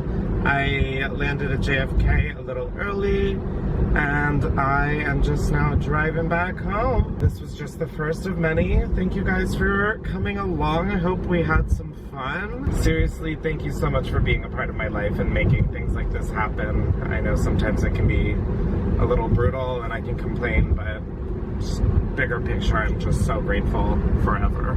So thank you guys. Hope you enjoyed Italy and New York, and oh my god, New York was a part of this vlog. Feels like a past life. But I love you guys. I have to focus on the road now, and I will see you guys later. Natalia is currently selling her breast milk. Wait.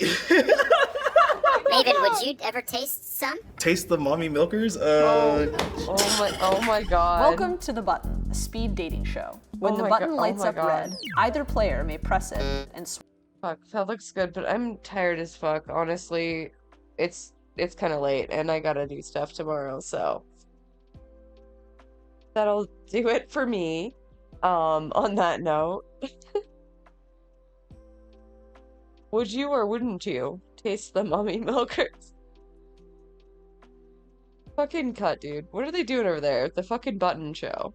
They've got to be stopped. they're just doing whatever, I guess. I like that Cody Co is just like a feature now, I guess. I don't know if he's still doing it, but I like that. Good stuff.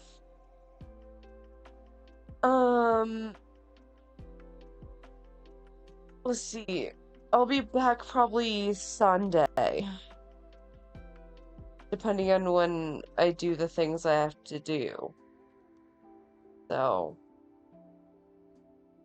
should I go work bar again? Sure. Why not? Sure. Yeah, so I'll see you Sunday / ASAP. I'll let you know. On Twitter or whatever. That was easy. Easy yes, yeah. I mean, I don't know. Seems chill enough, right? Alright, see you then. Drink some water, take care of yourself. Bye-bye.